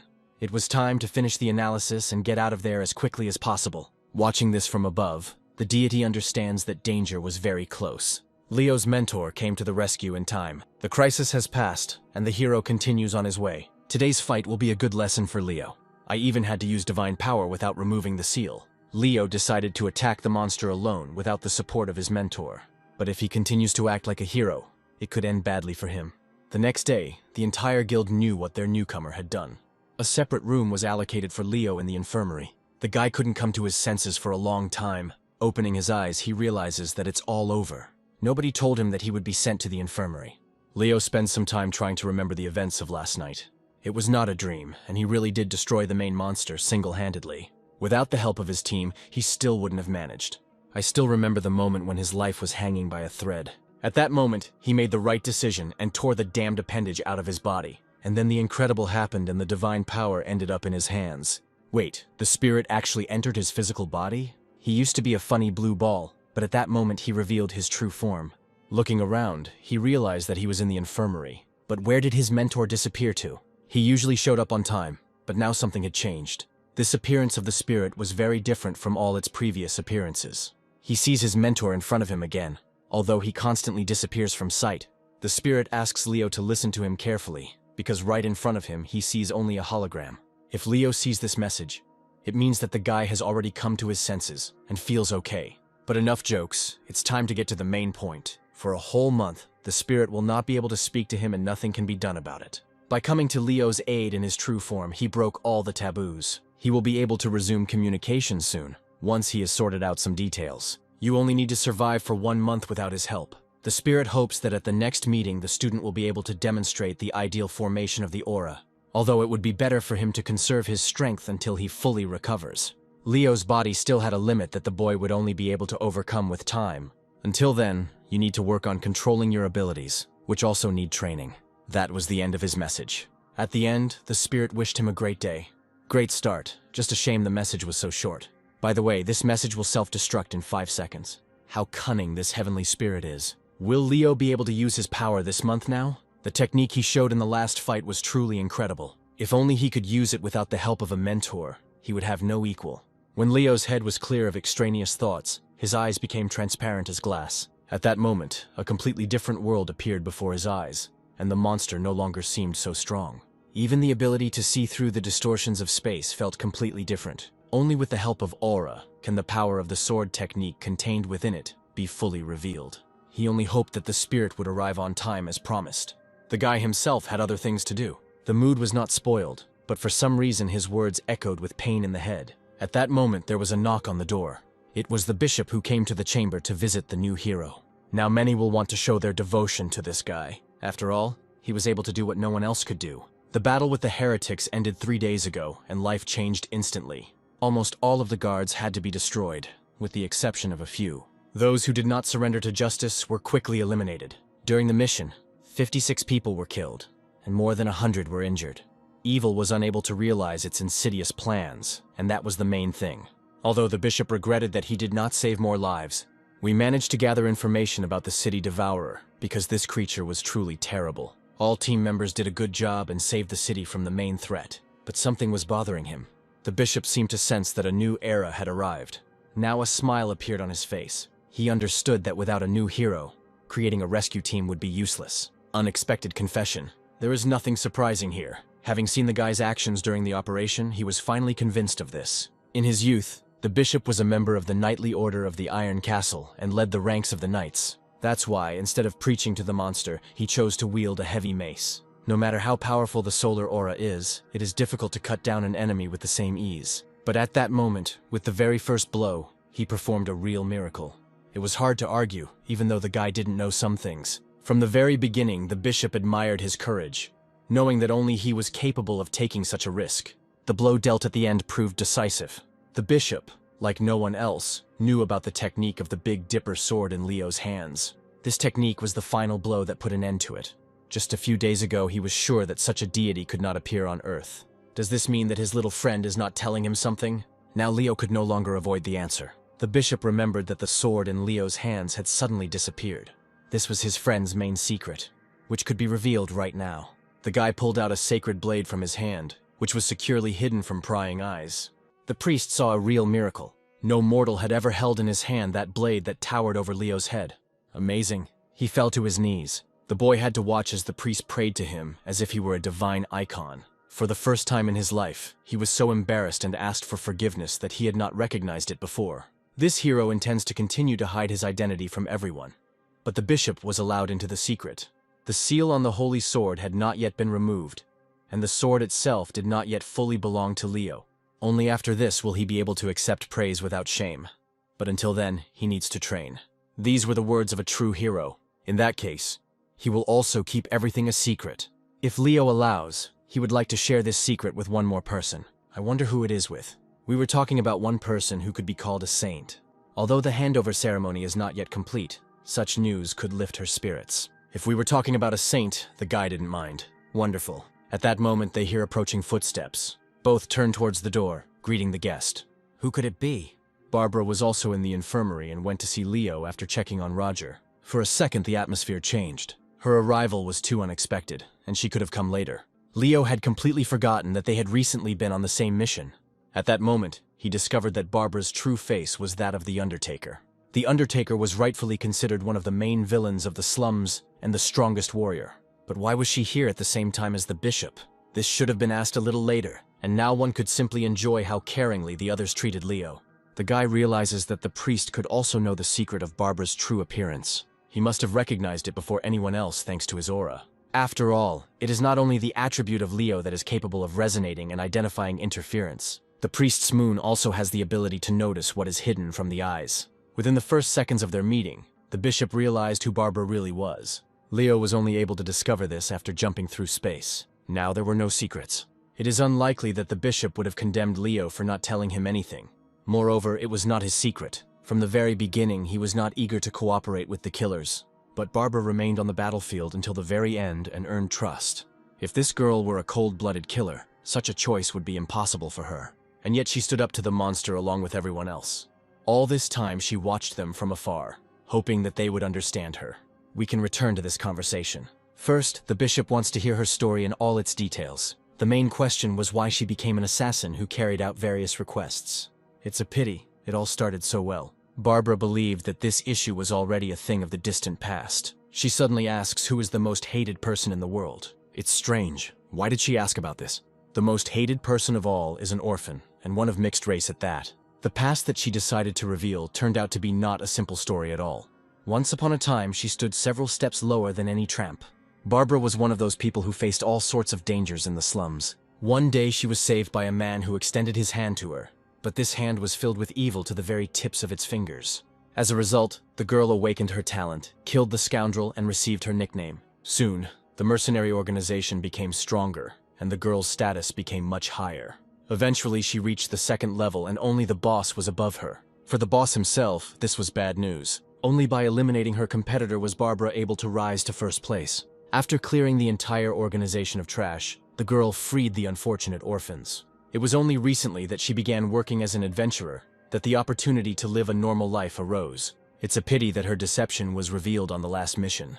She wanted to believe, but doubts remained. It's unlikely that she will be able to escape from the Holy Church after her identity was revealed. But Barbara had provided invaluable assistance in the fight against the demonic messenger and deserved leniency. It was a forbidden move. It was worth finding out the opinion of the new hero. It was specifically about Leo. He fought side by side with her just 3 days ago, and his word matters. Is he really going to leave the decision up to a newbie? This behavior was quite logical. After all, the sentencing is entrusted not to Leo at all, but to a new hero. It is he who the boys consider a hero after that battle in the dungeon. Besides, Barbara did not become a killer by her own free will. But the way she fought evil deserved respect. So there is no need to point your sword at her. It looks like Barbara has her chance. Leo is ready to offer her 2 options to choose from. He promises to respect any choice she makes and support her. She is still sure that this boy cannot make such decisions. But if the bishop himself entrusted him with this role, can there be any doubt? The priest knew what he was getting into and would not do anything stupid. The saint will certainly support him in this. Although Leo understands that he also has skeletons in the closet. Everything turned out more interesting than he thought. Barbara will be very useful in the future if she doesn't fall back into her old ways. Suddenly, Leo decides to start with himself and reveals his true appearance to the girl. She probably immediately recognized the seal that was on his hand. It was impossible to confuse it with anything, because we were talking about the divine blade. A week later, Leo left the infirmary and left the guild. He was grateful to everyone who supported him. Bernard was glad to see this hero again. It was not for nothing that he trusted Leo. Although at first, the guy didn't seem like that to him. If all the young people in the country were like Leo, she would be in no danger. It's always nice to hear something like that addressed to you. There was no need for extra praise. Only Leo knew how much remained to be done. Barbara was already waiting for him at the very exit, hiding behind a column. Leo had no doubt that they would meet again. Now the girl looked at him completely differently. He has matured greatly. Immediately after being discharged, the guy already met with the head of the guild. He promised him a promotion. However, Leo had already refused, although it was a little awkward. Is he an idiot? By the way, Bernard offered to introduce him to the Lord. But Leo refused this too. In short, the guy refused everything that was offered. The question is the same. Is he an idiot or not? It's a pity that the hero may also turn out to be a fool. Why throw away your winning lottery ticket without thinking? If he had taken advantage of this chance, his role in the decisive battle would have become known to everyone. In that case, other groups would learn about Leo's true appearance. Hearing this, Barbara began to suspect something. She asks directly if this information is related to Leo's latest proposal. Last time, he offered her an alliance under the banner of the Holy Sword.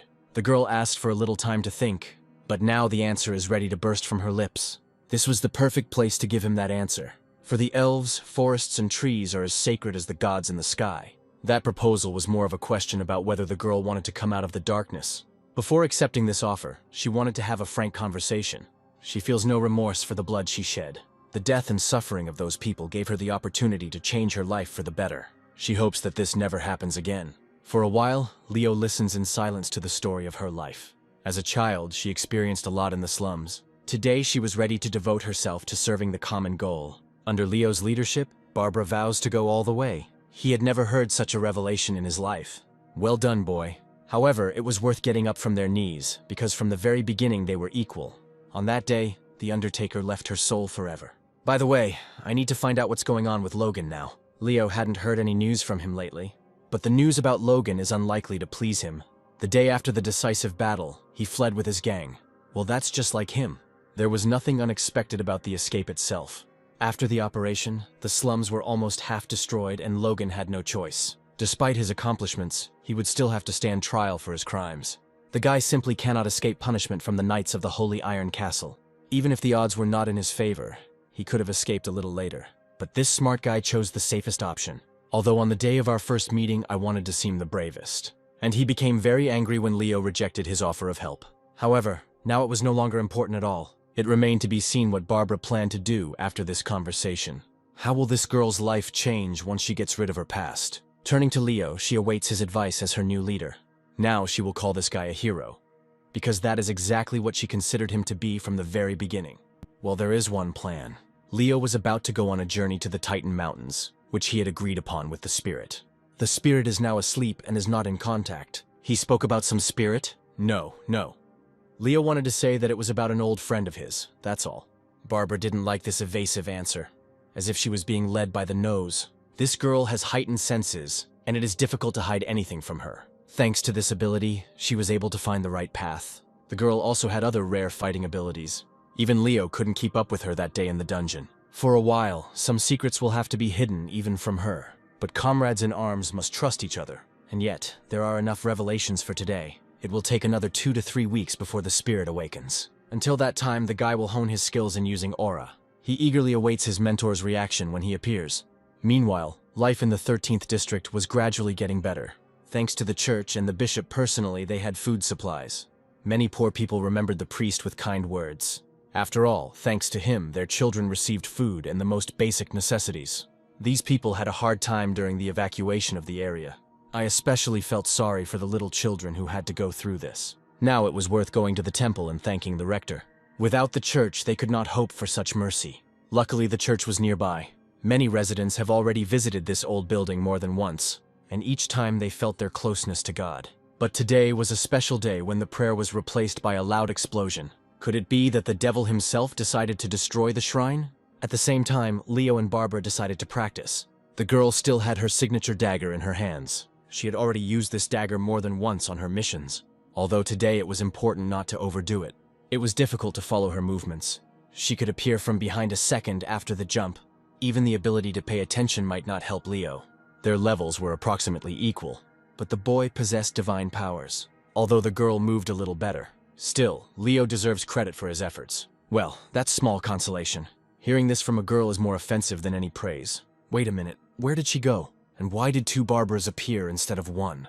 We definitely can't do without an all-seeing eye here. This technique allowed him to recognize Barbara's illusions. At first glance, it might have seemed as if he was fighting 2 opponents at once, but only one of them is real. He manages to find her even after all these tricks. Great trick, isn't it? Yes, she moved faster, but she underestimated her opponent a little. If Barbara keeps showing the same number, she will never win. Or will he win? I wonder how many more copies this girl can create. Just recently there were 2 of them, but now there is a whole crowd. Among all these copies, it will be difficult to recognize the original, especially if they are approaching from all sides. Attention, late, and it hurts a little.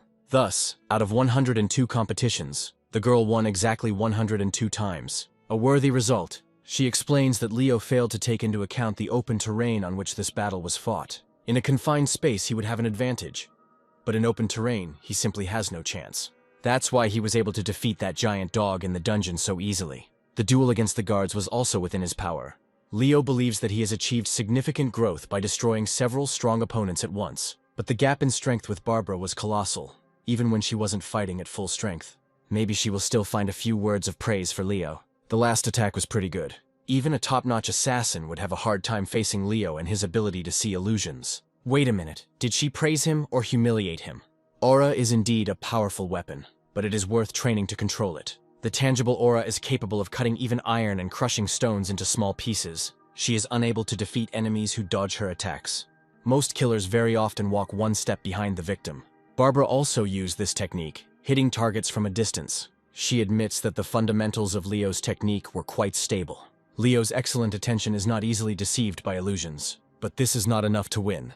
If this had been a real fight, he would not have had time to make his attack. This means that Leo should think about how to masterfully deceive the enemy. But there's no need to worry when you have a partner like that. Barbara didn't know who Leo's first mentor was, but he must have been a real genius. If the spirit heard this, he would be absolutely delighted. Leo's attacks lacked creativity. He doesn't have to repeat all of Barbara's tricks. But there are a few things he could learn. A few different cards up one's sleeve never hurt anyone. If he adds some unusual attacks to his arsenal, Leo will become much stronger. But nothing could be more unusual than the giant paw of a monster on the shoulder. Especially if a second ago there was a beautiful girl standing in this place. That's better. This look suits her very well. Soon they got down to a little theory. Last time they focused on the relationship between an attribute and a teaching method. Aura is a force that is created by filtering the body of its owner. The owner needs to reveal his essence. This is the only way fear will not take over in a moment of danger. To train your aura means to make its essence purer and more powerful. It's similar to training the fire attribute aura. By exhausting himself to the very limit, the owner brings his aura to a state of the purest consistency. Depending on the attribute, the difficulty of training also varies. The attribute of the sun symbolizes the goddess of the era in which the hero lives. Is she hinting at something now? I'd like to hear what comes to Leo's mind, but it's better for her not to know about it. Much of what the girl said was familiar. Drawing some parallels, Leo realizes that his aura might have a similar attribute. He feels a boiling aura flowing through his veins. By an effort of will, it was necessary to attract the flow and collect it on the tips of the fingers. An incredible heat burned my palm. That was exactly what she said. A second later, a small ball, as hot as the sun itself, lit up above them. After all, it was just a theory, but Leo immediately managed to bring it to life. Such heat could easily incinerate its owner. There was no point in practicing something he wasn't completely sure about yet. Experience comes gradually, and Leo still had a little time left. Barbara was willing to wait as long as it took. What is she talking about? If we were talking about the aura, then there are no problems with this. What if we are talking about something else? For example, about the hot flow of aura, which gradually spreads throughout the body, like blood through vessels. In the middle of the lesson, the bishop came into their room. He arrived a little at the wrong time. It seems this sly fellow has an idea of everything. Then what the hell is he doing here? Since they were already together, it was time to talk business, right? In the hands of the bishop, Leo saw a sealed letter from the Holy Virgin. It was about that very Holy Virgin whose coming the priest had been waiting for. The succession ceremony was taking place, which meant that the appearance of the saint was near. It would be interesting to know what the saint looks like in a human body. Luckily, that moment was much closer than they thought. After some time, the appearance of the saint was marked by a bright flash at the very top point. Thanks to the ministers of the church, the appearance of her physical body on earth became possible. More than 10 bishops served for a month, day and night. During the succession ceremony, she was able to break through the power of the former saint. On that day, the most powerful Holy Virgin was born, who swore to support the hero. With her help, Leo will be able to fulfill his destiny to the delight of the gods. After the ritual, something strange happened. The mace was so heavy that even the strongest warrior could not lift it. However, this task was intended for only one. 300 years ago, during her wanderings in human form, she realized her helplessness. The Holy Virgin must have the power to overcome evil. Therefore, God endowed her with powers that were inaccessible even to knights. With this power, she is capable of anything. It seems that the Holy Virgin knew about this. Soon, she would have to endure her final test. Shedding her clothes, she slowly moves towards the altar. Her appearance changes in a matter of seconds right before the eyes of the servants. At that moment, her true appearance appeared before them. Now it won't be difficult to take this mace. She raises it high above her head, because this weapon will become the banner. The great mace was the weapon of the saints of past generations, which means they witnessed a miracle. Even the cold was no problem for this Holy Virgin. At some point in the past, this mark on the mountain was left by just one stroke. The Holy Virgin had to do the same. She was one of the few who had to go through this at that age. In her thoughts, the image of the hero for whom she came into this world was already born. By that time, many knew about Leo and his latest feat. It was he who managed to deal with the monster and prevent it from consuming the cities. Yeah, this guy has already made some noise. In a short time, he did more for society than any of his predecessors. Now the Holy Virgin hoped that her appearance would further strengthen the hero's abilities. It's hard to even imagine how brave and courageous this guy is. That is why she needs to become a saint who will be a match for him, and a heavy mace will help her with this. In her current form, the Holy Virgin could not only train the hero, but also fight monsters herself. Every sinner in this world will be severely punished. Their heads will shatter into pieces, like this stone mountain from a powerful blow. Nothing will go unpunished. Looking at this, the bishop realized that they could be wrong. Can the Holy Virgin be so cruel? With one blow, she almost completely demolished the stone mountain, as if it had been blown away by a cannon shot. Not a bad start. I wonder what will happen in the midst of the battle. Details about it were set out in the bishop's letter. He was glad that his young friend would be the first to know about it. Leo didn't expect that the Holy Virgin would come into this world just for him. What will Barbara say about this? However, it doesn't matter, because we are talking about saving the world. For a while, the guy silently ponders what he heard. It seemed that he had already heard about the appearance of the Holy Virgin from heaven. The attribute of the bishop is the moon, as opposed to the attribute of Leo. Despite his awkwardness, Leo wants to know what image the bishop uses for his aura weapon. It is clear that Barbara does not approve of such questions to the bishop. But everything worked out, and we could relax. A little later, he promised to tell Leo about the image of his weapon. Even a small amount of the moon's power gives excellent results. When the bishop fights at the limit of his strength, the crescent moon gives him great energy. But if the fight takes place on a full moon, the monsters don't stand a chance. However, his power is not constant. It all depends on the phase of the moon. There are a total of 5 lunar forms that give power. Unlike the moon, the shape of the sun was always constant and did not have so many variations. So it won't be possible to create the same image as the bishop.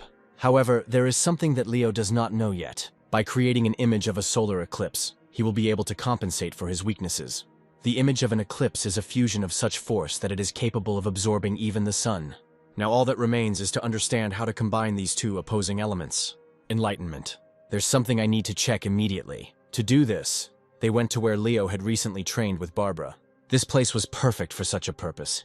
The bishop's mace was very heavy. However, Leo's sword was no feather duster either. And yet only a duel could show whose weapon was stronger. Leo barely blocks the first blow and barely has time to react.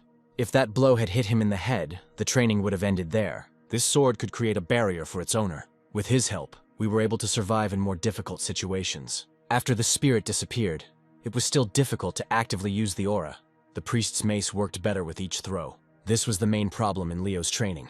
He needed to focus his aura on the target that was approaching him.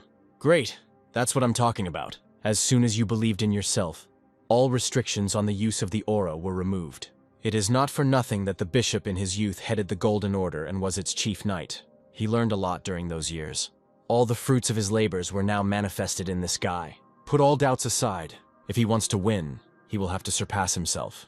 Otherwise, he will remain a pawn in this game, unable to carry out a single attack. By using his inner strength, he could use 2 energies at once.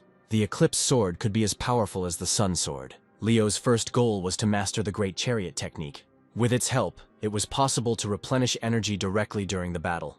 This required not unconscious repetition, but a systematic approach. First, it was necessary to compress the aura.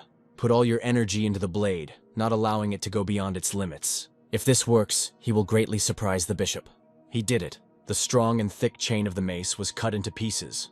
This was only possible thanks to the energy of the Big Dipper. Leo managed to create his own technique. Damn it, it's a win. By the way, he already has fans. Among them was Adriana, who was happy for the new hero. With such support, you can move mountains and change the courses of rivers. Soon they found themselves back in the sacred temple. This old building seemed much more comfortable than any other place. Today, Adriana had a small gift for the hero from the Lord himself. The bracelet with the space charm was not very big, but the benefits from it promised to be enormous. Barbara hoped that it really was a gift from the Lord. Her earrings had the same charm, and there was nothing strange about it. The capacity of these decorations was small, so only daggers could be stored inside. Something else could have been put here. This was the first time Leo had seen a secret storage compartment like this. It's worth trying to place at least one item there. Voila, it worked. The main reason Adriana appeared here was Leo's recent promotion in rank. All the conditions for the promotion have already been met, and after the demonstration, the girl is ready to hand him the token. The guy had been waiting for this day for many years. It's a pity that his mentor won't arrive for another 100 days. He won't see his student reach a new rank ahead of schedule, but they will still have time to talk about it. and now Adriana is ready to confirm that he has an aura weapon and give him the coveted token. When he was studying at the academy, the guy couldn't even dream of such a thing. It's time to accept congratulations. Adriana received the very request that Leo was looking for. He was going to serve as a guard for the guild, right? Interesting. The trade caravan was just now heading towards the Titan Mountains. Adriana had a hard time finding a place for him. He seemed to have forgotten all about it. Oh no, I remembered. After Adriana left, and until they received a response from the guild, they continued to train hard. The weather was excellent and conducive to hard work, especially with such a wonderful partner, but it would be better if she were without a knife. Her speed was astonishing, and her movements were difficult to follow. Even after many attempts, the guy couldn't hit the target. It seems his attention was directed in the wrong direction. You can't rely only on your vision, you need to be able to sense your opponent's energy. This will allow him to wield the Eclipse Sword, which has replaced his previous weapon, with much greater confidence. You need to focus on the main thing, away with doubts. A slight tremor of the earth.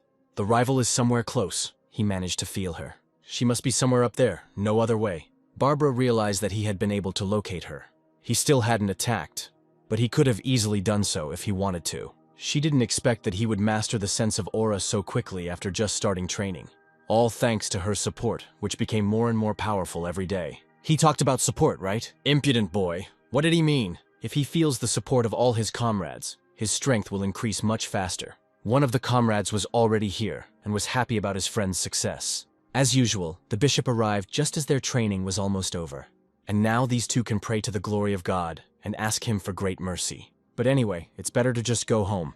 The settlement was very close, and soon they were already there. Gradually, Leo's team became stronger, and this gave hope for a quick victory. At the main tent of the camp, he immediately notices a guard assigned to the master. The token in Leo's hands now speaks for itself. Inside, he is met by Arnold from the neighboring guild, who has already heard about the guy's exploits. He explains that even a small guild can be useful to the common cause and hope for an alliance. Such a union will become stronger after a handshake. It seemed like a good start to the conversation. I would like to know what will happen next. His palms didn't look like those of a simple swordsman. In front of Leo was a deformed hand, like that of a scribe. Leo's handshake was full of courage. It's nice to hear such compliments. Barbara notices that there is immediate trust between the two. The guy came here to ask for a seat. However, their budget was limited, and it was difficult to say whether it was possible to hire more escorts. The climb to the Titan Mountains was too dangerous, and there was no point in skimping on safety precautions. If the caravan is accompanied on this route by a top-class adventurer, this will be a reliable insurance. That makes sense. It was indeed a great insurance policy, but it cost a lot of money to hire. Arnold doubted that such an adventurer would guard such a small guild. Moreover, we were talking about a high-class adventurer. Barbara stated that she is an adventurer on the same level as Leo. He will receive 2 escorts at once. There was no need to worry about money, because they would split the reward in half. It was this last argument that made him agree. It was a little awkward, but the lack of money was really serious, and yet they were able to pay for the services of one adventurer. A separate carriage was allocated for these two, and, in addition, they were showered with compliments. Perhaps they should have met much earlier. An alliance immediately arose between Barbara and Leo, which promised to be successful. It wasn't just about completing tasks, though. By the way, the mercenaries here also looked quite serious. Seriously? Did he really think that after all the battles there would be even one equal to them? They looked quite stern and did not take their eyes off Leo. But mercenaries have some prejudices against adventurers, so everything will be fine. I would like to believe it. Soon Leo had to say goodbye to this city, as well as to all his other havens. After he left the birdcage called the Academy, much changed in his life. His first journey was so difficult that it almost cost him his life. He will never forget the day he managed to escape from the forest. At first, the guild assigned him a rather low rank, but over time he rose. The meeting with Logan, who later fled the city, was also funny. The bishop gave him so much knowledge that no one else could give him. Even if other places are erased from memory, this one will remain in it forever. Leo wanted to leave at the first opportunity after the awakening of the spirit, having fulfilled his main purpose. But until then, he needed to focus on the main thing for which the gods had rewarded him with this power. It is not proper for a hero to sit idle, even if the spirit has temporarily left him. Moreover, the bishop will not forgive Leo if he strays from the path so early. Finally, he thanked the bishop for all the honor he had shown him. If it weren't for that fateful meeting, he would hardly have been able to cope with the city devourer. One could call it the will of the goddess, who herself led them to a common goal. Finally, the priest handed him something else. It was a necklace that contained sacred power. With this necklace, his path will be safer. The priest was sure of it. It was worth thanking him separately for such a gift, especially when it is presented by the greatest knight of the Holy Order. Now he was a minister of the church, but his past was very different. Thanks to this gift, the boy could now summon all the knights nearby. My God, this should have been said at the beginning. The amulet looked like a simple necklace, but it contained divine power. Now its ranks were replenished with an army of knights. It's a pity that he didn't have these advantages at the beginning of his journey. Today, Arnold greeted them as warmly as if they were the dearest people in the world. It's understandable, since he saved a lot by paying 1 fee for 2. But for the young people, this was enough. At least that's what Arnold himself thought. Over time, Barbara began to behave with Leo as if they had known each other all their lives. But her look spoke for itself. As well as her smile, by the way. They had extra worries, but they were pleasant worries. However, this mission could not be called a simple walk, because dangers awaited them ahead. For example, some mercenaries still looked askance at Leo. It seemed as if there was a monster hiding inside each of them. And if there are too many of them, the help of the amulet will come in handy. Suddenly, Barbara stops, realizing that the situation in the camp has changed. It seems there were too many people they crossed. It's strange. Why does she think so? However, over time, he will find out everything himself. The trading caravan continued on its way without stopping for a minute. They moved much faster than Leo expected. All the better, because this way they will get to their destination faster. One of the secrets to their fast movement was the Light Imp spell.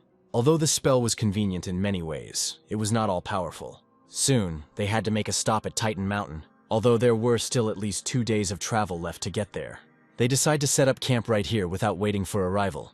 Leo decides to get out of the carriage. However, those who wanted to get to know him better were already coming towards him. These guys had been watching Leo for a long time, hoping to see the new star in person. He asks what exactly brought them to his tent, but Ernest, who had seen enough of such upstarts, did not like this tone. Well, that's a great start to a conversation. Is anyone here unhappy? It's hard to say whether one can rejoice at a hidden threat instead of a greeting. The two immediately disliked each other, although Leo had no complaints about Ernest. At this moment, another person appears next to them. Barbara found it strange that these big boys could only fight with words. What the hell? But the guy behind her has already proven himself in battle, and these escorts only know how to throw words around without getting down to business. Yakov declares that he is ready to fight her friend, provided the refereeing is fair. This won't stop the matter. Leo wouldn't mind fighting right now, right? Certainly. Great, then there is no reason to postpone the fight. Moreover, the magical seal on his hand was already making itself known. Once again, Leo regretted that the spirit was not nearby. Tom would have liked the idea of fighting 3 at once, even though the duel was 1-on-1. Well, if no one is against it, we can start today. Friction between adventurers and mercenaries was quite common. Leo understood their feelings, but believed that the problem could be solved differently. There were only 10 seconds left before the betting closed, and you had to bet on your favorite. Are they really betting on the fight? Yes, this girl knew how to hit the jackpot at the most opportune moment. Even Arnold pretended he was just passing by, although he was there for a reason. He quickly whispered in Barbara's ear who he was betting on. It's clear who will win the fight. There were so many fans behind Jacob that it was impossible to lose. Although he understood that the opponent opposite him was also very strong. But enough words, because only a real fight can reveal the true favorite, not in words, but in deeds. First of all, Barbara warns that the guys are obliged to follow her instructions without question. This was obvious anyway. Jacob was of the same opinion. If everyone is ready, then we can begin. For the first few seconds, Leo watches his opponent from afar. Jacob repeats the same thing, putting his shield forward. The battle of views has not been cancelled. The actual fight is always more important than the prelude to it. By the way, the shield in the hands of his opponent was not as simple as it seemed. He was right about this, because a rare component was added to the alloy of Jacob's shield. A few years ago, he saved a dwarf, and as a token of gratitude, he received this excellent shield. It's unusual that he shares such information so easily. After a couple of blows, the guy himself would have figured everything out if he had still been standing on his feet. A self-confident fellow. I wonder if he'll be as confident when the real fight starts. Leo decides to start the attack with a lightning-fast lunge. He does it very well and is off and running in a second. Opposite him, he sees the same Yakov, who hasn't even moved from his place. At this rate, he risks losing faster than he expected. The guy's sword hits with such force that he almost falls into the ground. Is this a spell? It was unclear where the skinny boy got so much strength from, but he had to act first. It's hard to do this quickly with a shield in your hands. The one-handed spear and shield made of rare alloy were a mixture of defense and instant attacks. It felt like dozens of spears were rushing towards Leo at once, blocking his path. By rushing into an attack, he only risks inflicting unnecessary damage on himself, which could result in complete failure. Using Eclipse, The guy could get rid of that shield if he had time to do so. But the spears continued to rain down on him like hail. He simply left him no choice. This guy asked for an answer himself, and it won't take long to get one. Wait a minute. He squatted down. A bit unusual, but worth watching to the end. A second later, the guy takes off in the other direction. And a moment later, the first lightning strike follows. Yakov realizes that he slightly underestimated his opponent. With one blow, the guy pierces his armor. It turned out spectacular, although it's worth waiting until the end of the fight. Yakov was a true swordsman who adhered to strict canons, but even they did not save him. His opponent's technique was superior to any other. All he could do was hide behind the shield, hoping for a miracle. But there will be no miracle. That's better. Such somersaults in the air were even more interesting than the wildest rides. Yakov had no idea before the fight that he would learn to do a somersault right during the fight. And what will he say to this? If this fight had taken place without spectators, the tip of this guy's sword would have reached its target. The victory was awarded to the adventurer Leo, and Arnold had already managed to make money on it. And the betting organizer got his profit. Flawless. One of the two guys decides that Yakov has given in, and it's worth trying again. Immediately a man appeared who was against continuing. Commander Gustav reminds that he saw the battle himself and fully acknowledges the skill of this guy. It was hard to tell from his appearance whether he was pleased with the outcome of the fight. But the very next second he bows with respect to the one who is worthy of being called the best. This guy's skills deserve the highest rank because during the fight he was peerless. What a revelation. Wait, is he crying? They wept with envy because the four of them had to ride in one cart, and the main character of the duel was riding next to the beauty the whole way. That is why they were blinded by envy, and Jacob challenged him to a one-on-one duel. After today's fight, it became clear that this guy is popular with women for a reason. The guy extends his hand to him as a sign of friendship. This gesture brought even more tears, and yet there was no reason to deny him this. Now they were heavily indebted to him, and someday Yakov would definitely repay the debt. A man's debt is more important than his life, and soon they will find themselves in a place where they will have to repay it. For the first time in a long time, the guy managed to find a strong ally among the mercenaries. A good drink wouldn't hurt to celebrate such a matter. Leo refused this offer for a long time, but it was impossible to refuse this strong guy's offer. However, Leo deeply regretted that he had given in to weakness. All this time, Barbara watches her partner, as if discovering his personality in a new way. To be honest, the guy is getting to know himself again. The next morning, this hero experienced not only the sweetness of victory, but also the bitterness of a hangover. I felt a little sorry for Leo, although no one asked him to drink so much. After reconciling with the mercenaries, the atmosphere within the guild improved greatly. Yakov no longer looked at him askance and behaved like a devoted comrade. The place they were heading to was teeming with monsters that were best fought together. Many of the mercenaries were very strong, but the monsters were also extremely dangerous. One of them decides to ask something. He needed to know about the relationship that existed between Barbara and Leo. Such questions are usually not asked on the first day of meeting, and yet he was terribly interested in learning some details. God, they weren't really friends yet to talk about this. Ernest states that the two should be viewed as teacher and student. The relationship between Leo and Barbara is very similar to the relationship between a coach and his protege. The former forester had good observation skills, but he was still wrong about one thing. He admits that he became close to the girl during a joint mission, and it was not the same relationship at all. This should have been said a little more quietly. The entire conversation from beginning to end was heard by Barbara, who had already woken up. Anyone looking at it from the outside would think that there was something between him and Barbara. Didn't he really deserve a better opinion of himself? Even during overnight stops, discussions about their relationship never stopped for a minute. One could only hope that Gustav was not a gossip. Otherwise, this training could have turned into a serious fight, although the blood on the meadow clearly demonstrated the seriousness of this battle. At first, Leo decided that the fight would not be more difficult than the duel with Yakov, but he was very wrong.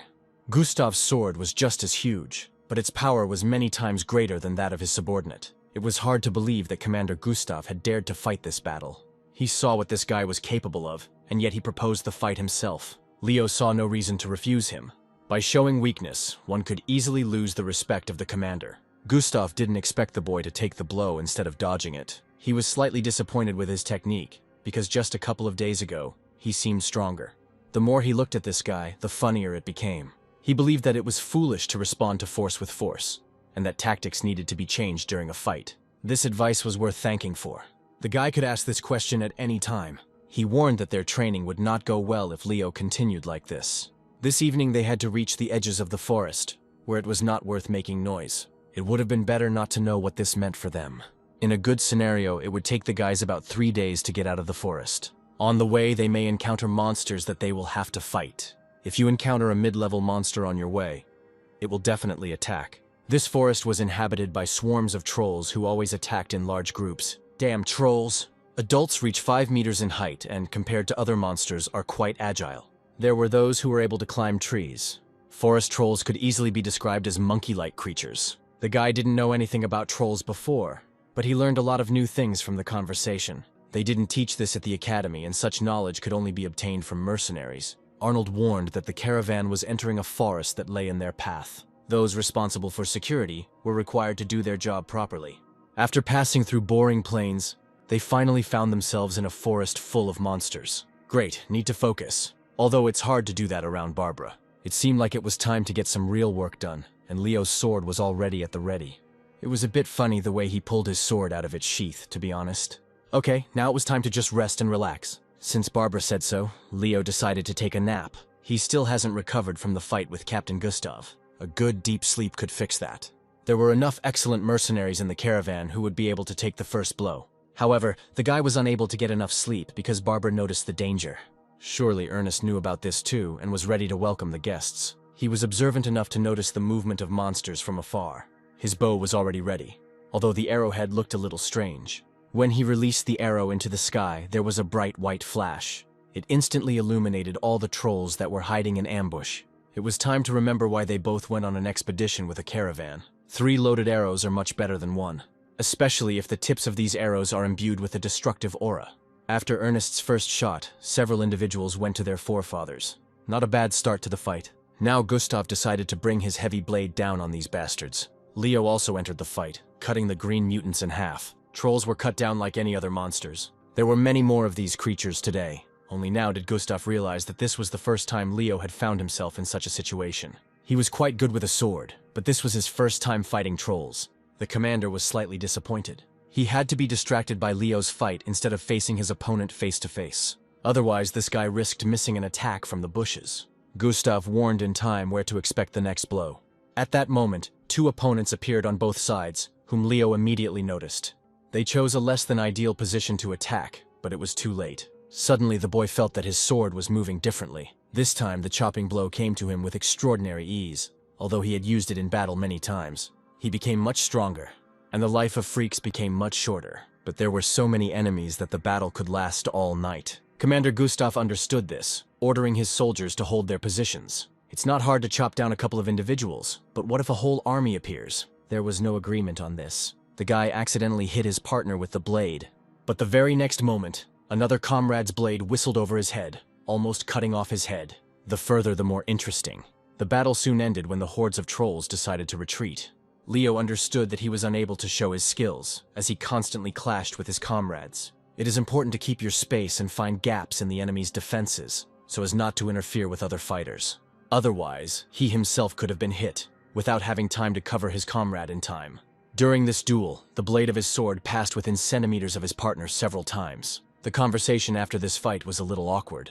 And yet Leo grew before our eyes, and his level of skill impressed not only the mercenaries. Now nothing prevented them from lighting the way and moving forward. It was not the first time the mercenaries had encountered such creatures, but today there were more of them than ever before. Under the leadership of Commander Gustav, they managed to achieve victory. The scouts still had a little work to do, and everyone else could go back to their wagons. Suddenly, the commander announced that he had a suitable job for Leo if he agreed. The guy will definitely enjoy hunting trolls with such an experienced partner. It was an offer that couldn't be refused. The security squad intended to catch the troll with the help of their faithful partner Barbara. That's right. But this issue had already been resolved with the head of the guild. Trolls react differently to strong and weak opponents. If you show them all your strength, they will most likely run away. Commander Gustav suggested that she not interfere and stay in the tent. No, it was just a small recommendation. The last word remained with Leo, and only after his decision would Barbara make hers. He had never actually encountered a troll before that night. This medium-sized monster usually lived in the forest and was strong due to regeneration. He was very different from the monsters that were summoned using satanic techniques. Perhaps the experience Leo gained from fighting the preacher will prove useful. Right now, he was being offered to fight a monster whose body was superior to that of a human. If you remember, something similar already happened in that abandoned house. You can't compare trolls to living armor, but that time the magic sword helped a lot. Hoping that history will repeat itself today, the guy agrees. Excellent choice. In that case, there is no reason not to head back to your tent and have a good rest. It is worth considering that there was one condition. She asks the commander to send at least one troll against Leo so that the guy can fight him one-on-one. She forgot to ask Leo himself about this. If he agrees, Barbara won't object either. She forgot to ask Leo's opinion again. It would really be useful for him to have such a battle. It had already been 4 days since they had entered this forest. For the first 2 days, they were attacked by small groups of goblins. After this, other monsters appeared, wanting to appropriate their goods, and at the same time, the travelers themselves. Moving non-stop day and night, they were unable to overcome even half of the forest. It felt like they were wandering in circles and became easy prey for the local mutants. This meant that catching the main troll was not a matter of interest, but a necessity that would help get out. Exactly. This troll could be the reason for such a long journey. He probably wants them to wander around this forest until their provisions run out. The conversation ended at the most interesting point. It's hard to talk when huge boulders are falling from the sky. Ambush! One of the mercenaries was less fortunate than the others. Leo notices a black bandage on the face of a guy who fell from a giant boulder. He was saved during the fight when the troll approached him from behind. After that, Leo definitely wouldn't be able to forgive those bastards for such a daring act. Barbara realizes that this time the fight will be different from all the other troll attacks. These creatures had already figured out that fighting the mercenaries in close combat was useless. A rock attack could easily reduce the number of guards in this caravan. Challenge accepted. Do they really launch these rocks with catapults? If so, then it's worth finding the place where this damned catapult is located. He notices that Commander Gustav has rushed towards the shell. The commander intercepts him in the air. And where does this guy get so much strength? And then he cuts the boulder in two, like a potato. Even his subordinates did not know what kind of power Commander Gustav held within himself. After the attack, he instantly commands his men to line up in battle formation. The mercenaries must immediately hide the carts in cover, and the adventurers must cover their rear. In the blink of an eye, he managed to calm the people down by showing them his strength. At that moment, some noise was heard in the forest. Hordes of all kinds of mutants rushed towards them. It feels like all these creatures are united against one goal. These two must take 4 mercenaries with them and find out the location of the trolls. To prevent them from throwing stones, their limbs had to be cut off, or better yet, they had to be simply killed. Barbara states that they must go to the farthest of the trolls. Without waiting for an answer, the girl rushes forward. Several more trolls block her path. It seems like these creatures want to kick the bucket as soon as possible. It would be better if Leo didn't see this picture. This successful attack allowed them to move on. Soon they were on sight. In front of them was the main monster, which united all the other mutants. It became clear where the boulders were flying from and who had been attacking all this time. It seemed like you could fight this monster forever. The girl could easily entrust this task to her partner. The other mercenaries were far away, and they approached the troll faster than he could react.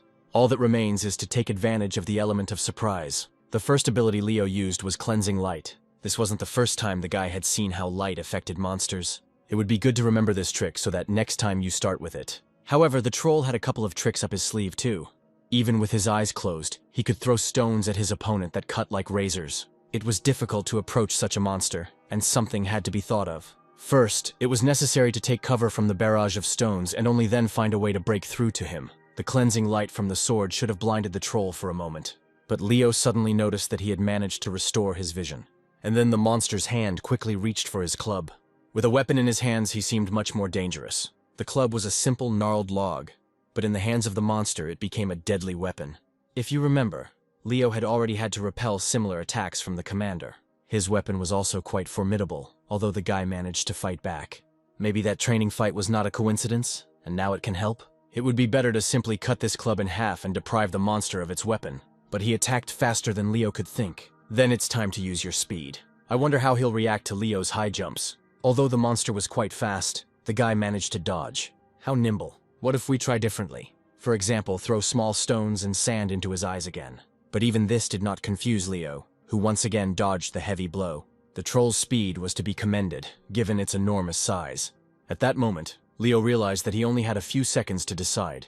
The divine sword light had already helped him once, which meant it could be successful a second time. Besides, he was tired of dodging these damned stones. Wait a minute, he still saw. Does divine light only blind monsters once? One way or another, the mutant continued the fight and again rushed into the attack. However, this was exactly what Leo was aiming for. It is with the Eclipse ability that he will end this fight. He had a formidable weapon in his hands, and no troll could handle it. Even the enormous size of this monster is nothing compared to the Eclipse sword. With one movement of the blade, the guy cut the vile troll. Hey, has anyone seen a second paw around here? Oh yeah, the other paw should still be on the body. The solar attribute of his weapon was the most effective of all the techniques. It was also worth remembering the troll's ability to regenerate. Otherwise, the troll would not have been able to jump to his feet so dexterously and rush to the side. So much work and all in vain. I would like to believe that if you cut off his head, another one will not grow on his neck. Worth a try. It was foolish to think that Leo would allow such a vile monster to quietly slip away into the depths of the forest. Although Leo had only known the team for a short time, he had already gotten to know each mercenary. The guy who was the first to die from the boulder thrown at them was still standing before my eyes. Leo will never forget how brutally this fine fellow was killed. None of them deserved such a needless death, and only one damned monster was to blame for it. This vile scum must be wiped off the face of the earth. This is exactly why Leo came here. The Great Chariot was his second trump card. For a moment, there was silence in the forest, but the next second the burning chariot rushed towards the troll. One could imagine how the giant's body was flattened after such a powerful attack. It was cut into small pieces, and the ability to regenerate was no longer possible. It was the first time Leo had used such a technique, because now his strength was enough for truly deadly attacks. One of those green bastards was the first to feel it on his skin. Worked great. The problem is that the guy won't be able to use this technique twice until he recovers his strength. But even just once was enough to impress the beautiful girl.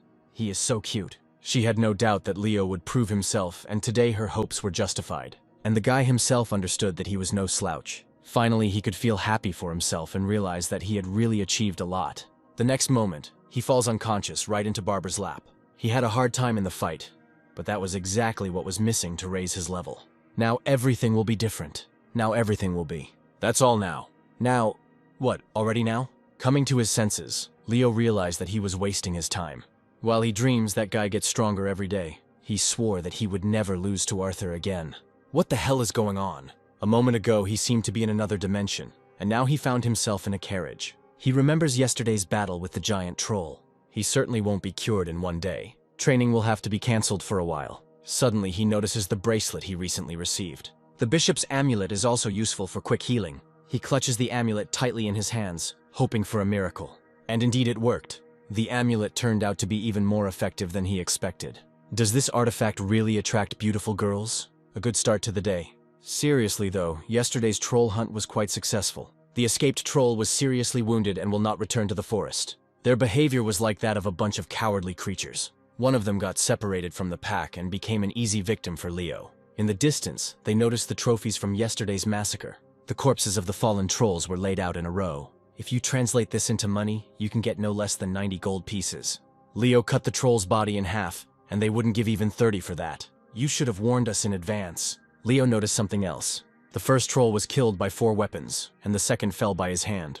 The guy already guesses who dealt with the third one. It must have been Commander Gustav with his little iron toy. Along the way, they meet already familiar expedition members. The head of the guild personally visited the hero. They did a great job last night. It was just their job, nothing special. And yet, Leo asks directly about the losses in the battle. It's strange that he spoke about it on such a day. 8 people were killed at once. The guild will help with the funeral and pay compensation to the families of the deceased. This somewhat marred the joy of victory. For the defeated troll, they will get everything in full, but they won't pay much for a monster cut in half. As a bonus, he offers to add a little of his own. He was so accommodating. Barbara guesses why Arnold was so generous to her. For the kindness shown, one day you will have to repay in the same coin. Now she doesn't want to remain in debt to anyone except Leo. Here he is. Commander Gustav is glad to have found the boy alive and well. In an informal setting, a guy may simply call him by his first name. By the way, about that troll. In life, this monster possessed a rare technique, although Leo also showed himself to be excellent. Leo was still worried about his comrades. The reaction was the same as Arnold's a minute ago. They were all fine, except for a couple of scratches. It's great that he remembered this. You can't take everything that happens in battle to heart. He must be firm and get used to the harsh truth. Death is always sad, but the lives of mercenaries are filled with it. This guy still has a lot to learn. Barbara believes that it is natural to mourn someone's death. Even if you are a hero to everyone, this principle will never change. In any case, he was a great guy. At this rate, he will gain experience much faster. Has he ever heard of deserts? If not, then it's time to learn something. The desert was an area covered with sand instead of soil. This natural environment is particularly merciless to living beings. Here, in addition to nomads, live many monsters that are at war with each other. This territory is known to every hunter. In a week, they will leave the sands behind, because they are traveling in carts. Very interesting. The journey without stops will take at least 5 days. By that time, the spirit in the sword should just awaken. The guy hadn't heard him chatter for a whole month. The spirit's chatter was temporarily replaced by Barbara's twittering. Looking into the distance, the girl realizes that the forest is already behind her. Under the wheels of their carts, there was already a deserted plain. Leo decides to find a map here. Strange, where did she go? At that moment, something more interesting than a dried-out map awaited him. Yeah, damn right. The spirit is back. Leo missed that funny blue ball a little, but it wasn't worth it to barge in unannounced. The look in his one eye seems so familiar. It seems like these two had a lot to talk about. Leo only asks to warn next time if the spirit decides to return earlier. A month passed, and Leo got out of the habit of communicating with him. The spirit did not expect that instead of a friendly greeting, Leo would greet him with stupid reproaches. He wants to go back to the time when this month was just beginning. You should treat your mentor with respect. He already treats him with respect. We can assume that he believed it. Let's put aside unnecessary talk. It's time to get down to the main thing. During this time, the bishop unraveled Leo's true identity. What's surprising about that? Barbara was the first to realize her partner's true strength. Considering her appearance, this boy is even to be envied. Leo should be congratulated on his improved skills. The only way to test them in action was during training. At first, Spirit wanted to see how Leo's stat window had changed.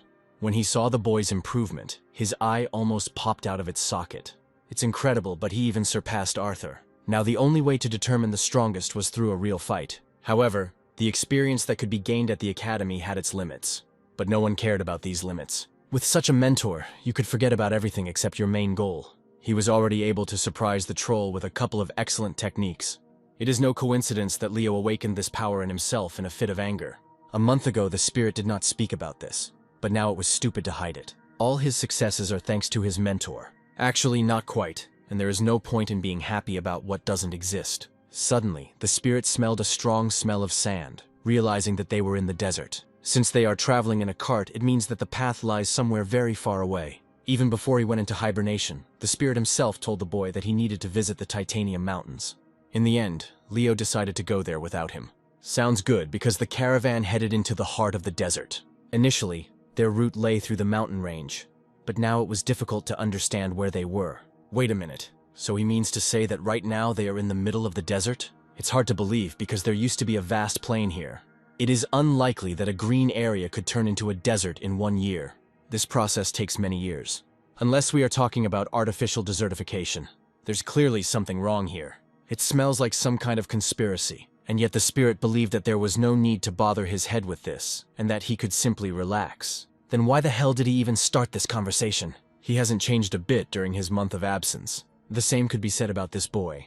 It was funny to watch from afar how Leo communicates with himself. God, this heat is deadly. Barbara couldn't find a cool place for herself, but Leo didn't care about the wild heat. Otherwise, he wouldn't be smiling like an idiot. It would be better if he figured out how to get rid of this hell. Otherwise, she will have to throw off everything unnecessary. Less than 6 months had passed since his meeting with the spirit, and he already clearly felt its absence. In moments of danger, only the spirit could give sound advice. He noticed that the caravan had made a stop. The nights in the desert were much colder and darker than he had imagined. She ran towards the main part of the caravan, hoping that it would follow her. But all this time, the spirit did not move from its place. He didn't expect that 300 years later, everything would turn out this way. It's sad that once upon a time, there were green meadows blooming in this place. It's rude to make a girl wait so long.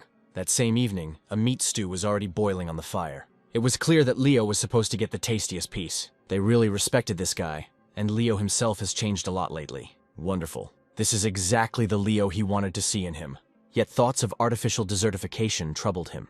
There was still a lot Leo didn't know, and it was directly related to this area. For now, he simply enjoyed his success. By the way, Barbara wasn't lying when she said it would be cooler at night. After all, he never had the chance to lie down for a couple of hours during the day. At that moment, he heard a rustling sound near the tent. He was irritated by this unpleasant feeling when someone was sneaking up on him. However, you shouldn't make noise and wake everyone up. It was no accident that Barbara found herself here at night. Uninvited guests were already watching them from afar, and a second later, they all rushed towards the tent camp. There was no murderous energy emanating from them. Barbara didn't notice her. Inexperienced sentries are unlikely to notice them without the ability to sense aura. Looks like they're going to surround the cargo. Barbara was ready for anything, but the decision was up to Leo. Raise the alarm and inform everyone about the intruders. This was a bad idea, because then the invaders would penetrate the tent camp. These bastards probably know that the guards won't have time to prepare for battle. They came here to steal things, without showing any intention of killing anyone. Looks like it's time to show off the new features. He expected nothing else from the spirit. Barbara quickly identified 14 intruders heading for the cargo, and another 20 on patrol. Their 36-strong force and ability to fight in the desert was a little frightening. I would like to hear her opinion. But Barbara's look spoke for itself. Kill the bastards. Surprise, boys. With a lookout like that, it won't be possible to sneak up unnoticed, especially when he has the ability to move quickly. Besides this, Barbara had a few more tricks up her sleeve. The spell of space was one of them. Dozens of sharp daggers could also moderate their ardor, especially when they fall on you from the sky. Nobody told these sly men that stealing cargo would be an easy walk. But the thief didn't know that a gas mask wouldn't protect him from a hail of daggers. Even without the help of the rest of the group, they were able to manage everything. Leo raises the divine blade to use its light to signal all the other fighters. Enemies surround them on all sides. Thieves target carts with cargo. Are they still sleeping? While everyone was dozing, 2 had already managed to repel the attack of 36 fighters. However, a couple of idiots could have gone to the fastest one. If Commander Gustav wanted to be among them, he had to hurry. The hats flew off the heads of the robbers as easily as the heads themselves. However, some of them managed to reach their destination. Their leader will forever remember the face of Barbara, who ruined the whole plan. We need to retreat, guys. Barbara notices that the enemy is trying to hide from sight, but it won't be possible to dodge another well-aimed dagger. Everyone knows what's going to happen in a second, right? Oops, mistake, he caught it. It was as if a monster, not a man, was hiding under the strange mask. There is no other way to explain how he managed to do it. Leo understands that this is the last moment when the robber can still be caught. Barbara knows it was too late to catch the freak. Gustav loudly warns that enemies are approaching from Leo's direction. If not him, then no one will be able to catch them. Several robbers rush towards him at once. Isn't it time to take a look at the skills of the wayward student? At such moments, one cannot doubt for too long. The divine sword will help even if something goes wrong. He knows this very well. If he used the Big Dipper sword's secret technique here, he would be able to finish off a dozen enemies. However, they did not look like ordinary monsters. Leo sees no point in causing a bloody massacre. He becomes wiser every day. The spirit states that there is nothing wrong with these doubts. Every warrior makes such a choice for himself one day, and now his student must make this choice. There are standards of good and evil, like 2 scales that determine the severity of punishment. But besides these standards, there is also an inner feeling. It is this that helps to make a decision. So what will it be like? The guy doesn't intend to kill them. It is still necessary to catch these tricksters. They need to be interrogated before being brought to trial in the city. The head of the guild decided to take care of this personally. Soon he gathers a council of senior commanders. Part of the cargo was stolen, and Commander Gustav blames traitors for everything. Barbara even saw the face of one of them through the mask. She remembers that their boss's appearance and aura are not human-like. The cargo was stolen before the fight even began. Really? But the leader who caught the dagger with ease did not give her peace. Arnold asks to track down where this group of robbers came from. This could be dangerous, but if you're going to chase them, you need to set out right now. In the desert, tracks quickly disappear. The thieves must be tracked down immediately, even if they have some abilities. There was a mark from her weapon on one of the bastards' hands. Hearing this, Arnold promises to take care of the reward. Leo must go with them. Ernest's help would also be very useful. They will definitely need a compass. This compass is enchanted and only reacts to stolen cargo. Within a radius of 10 meters, its arrow will point in the correct direction. It will be a race against time. They are always ready for such races. Gustav can only watch from afar. This commander could provide serious support. It's almost impossible to keep up with them. But there is another way to cover the distance. Soon, Barbara notices that the trail is becoming clearer. Thanks to her ability to sense aura, she doesn't even need footprints in the sand. It's worth speeding up a little. They will have a chance to find them before they run out of strength. Wait, at this deep crack their trail ends. Those bastards are probably hiding somewhere around here. It's hard to believe that there is such a place in the middle of the desert. This place was built artificially many years ago. It is surprising that such a colossus was built by ordinary people. About 100 years ago, this inscription was carved into the stone. Perhaps this is what caused the desertification of the once flourishing area. The thoughts of geniuses always converge. You can dig a hole and the area will turn into a desert. They were dealing with an unusual place that could be the center of a spiritual vein. But no matter how much the spirit searched for the remnants of energy, he could not find anything. The soil turned into dead earth, and it is difficult to say why this was necessary. This is exactly what I would like to find out. There is no need to go anywhere. They were already here, which meant the answer was obvious. Barbara notices 3 guards ahead. There was a whole army of the same behind them. This was the main lair of those thieves. They found this abandoned building themselves. Maybe kill them all? What does Leo think about this? The guy's thoughts remained the same. It's scary to imagine the murder of hundreds of people.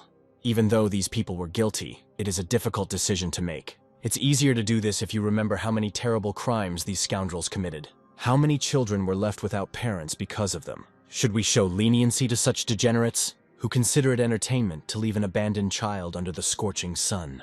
Difficult. It's hard to decide what the right thing to do is. The spirit reminds us that it is completely normal to hesitate in such a situation. It is up to him to decide whether to burn everything in his path or to have mercy. He must find the answer to this question himself.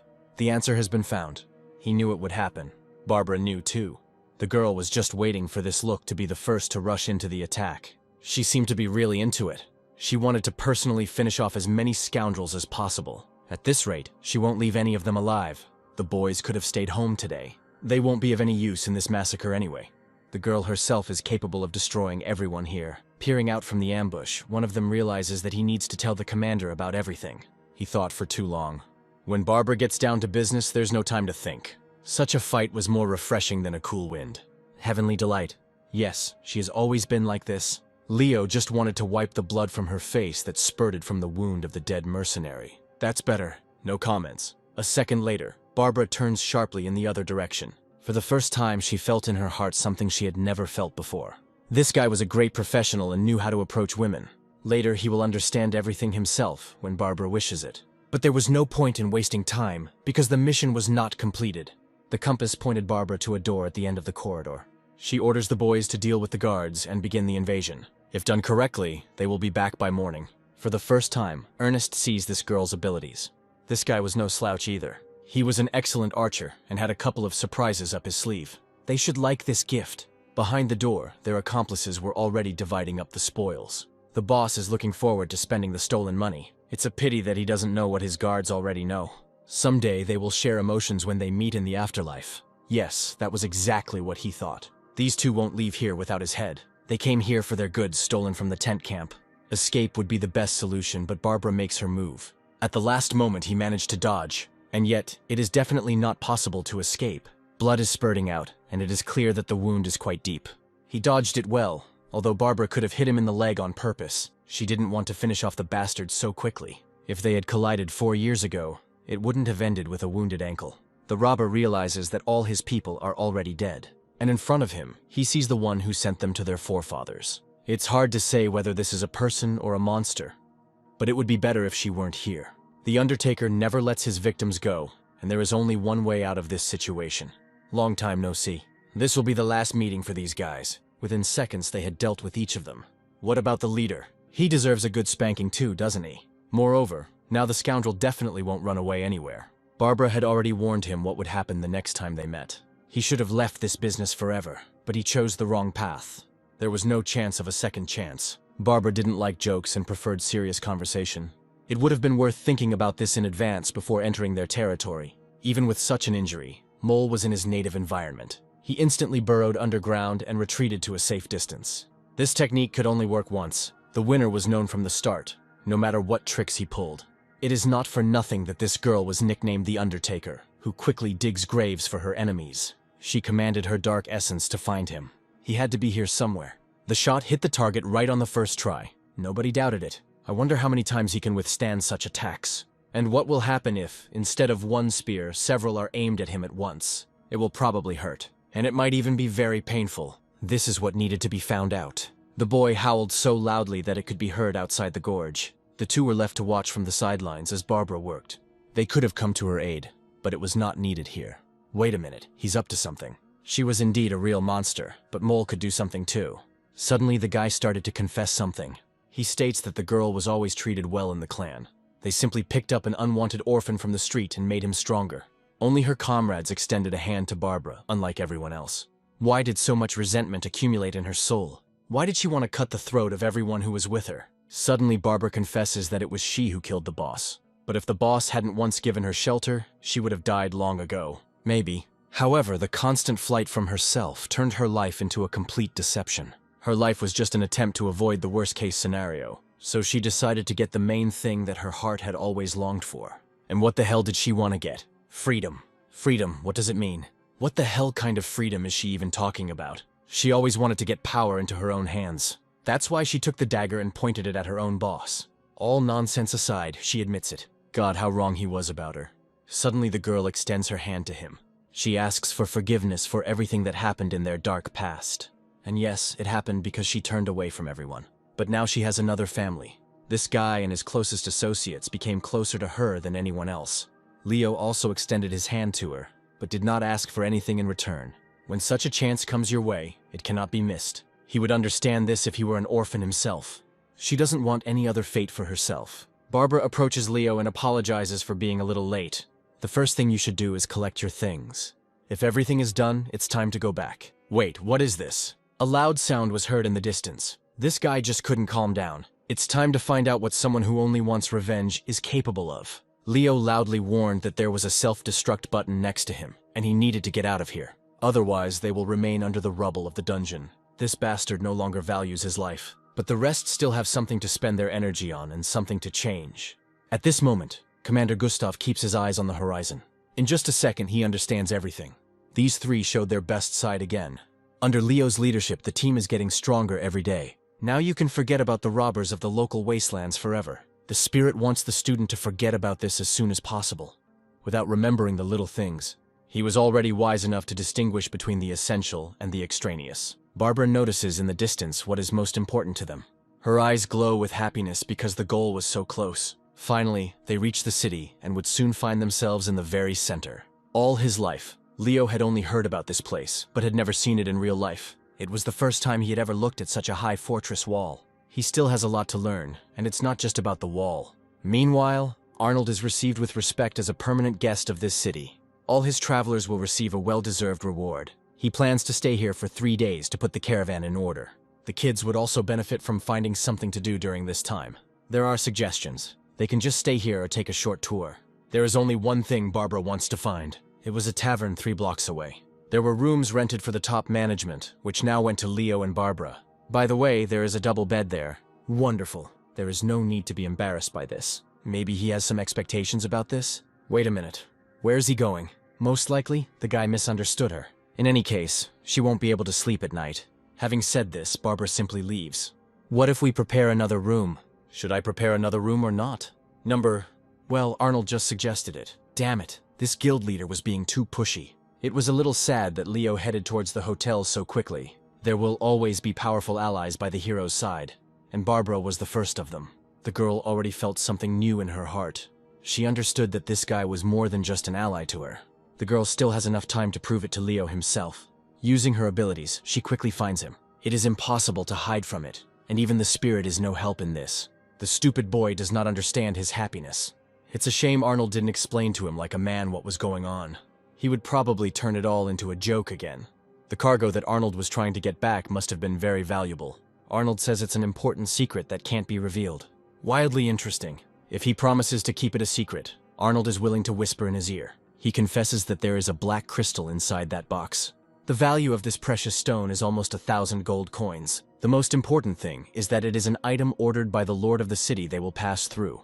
If you fall out of favor with this lord, trouble will follow. That's why he said that the cargo must be returned. Clear! It wasn't such a big secret, and Barbara might have found out about it. The girl leaves only a note in her place. She promises to come back soon as she does one thing. Turning around, Leo sees familiar faces in front of him. Commander Gustav and his group were already here. I'm just wondering, do they also go out in a crowd when they need to go? Seriously, he'd never seen these guys separately. What business did they come to him for today? You can relax because Commander Gustav is simply bored. Leo was his best partner. The rest of the idiots have to spend weeks explaining the essence of the new fighting technique. But Leo himself can teach anyone. Night soon fell. It was a great time for Barbara to have fun. There was no need to worry about anything except the number of scoundrels killed. They asked for it themselves when they saw a girl nearby. You shouldn't have behaved so casually with her. Then I wouldn't have to see the last seconds of my life. Even with a beautiful girl, there is nothing pleasant about this. Maybe he wants to say something last? Or are any words superfluous? The guy replies that there is still one question. He wants to know why she killed all the guys, but the answer is too obvious. She wants to get rid of all the bastards in this city, starting with the small fry. She has the whole night ahead of her for this. She didn't lie to Arnold that she wouldn't be able to sleep, but Barbara has prepared eternal sleep for these guys. Owl was the name of the gang that controlled the local market. The black market and smuggling were their main sources of income. One of the leaders was well known to the girl since her youth. I would like to meet him first. It will be a hassle, but she can handle it. They met again. Only Barbara is happy about this meeting. Leo asked where she got that nickname. She replied that it was a matter of encryption. All secret organizations use their own method of communication. Her organization required visiting a funeral home. At the funeral home, she often had to leave secret messages. Such a message could be a lantern that creates optical illusions. He easily created a false wall instead of a secret entrance. For Barbara, this was not a problem. She easily recognized optical illusions and penetrated such walls. Mercenaries are trained to find such loopholes from the very first days. She found herself in a secret passage that led to a secret room. By stepping on the seal, she activated the alarm and made herself known. The one waiting below already knew of her arrival. Rudolph turns around abruptly. He already knows who came. Here she is. It was Barbara who was missing from this place all day. She managed to overcome deadly barriers, and that says a lot. Since she's here, it means Barbara wasn't a random guest. All the other seekers were much less fortunate. The girl gets down to business, hoping to gain valuable information. Does information cost money? Didn't she know about it? Of course I knew, as was the real name of the person sitting opposite. Very interesting. Her eyes did not deceive her. Yes, the eyes of the interlocutor gave him away, so it's time to end this circus. Rudolph can take off his useless hood. Barbara also has information to exchange. But what could she know that he doesn't? First, she decides to talk about the price. We are talking about 260 gold. It's coming. Then Barbara wants to know where the gang leader is now. The businessman replies that the leader should be looked for in the sewer pipe, but she is taking a big risk. Meanwhile, a sleepless night begins for Leo. Commander Rudolph made him drink again.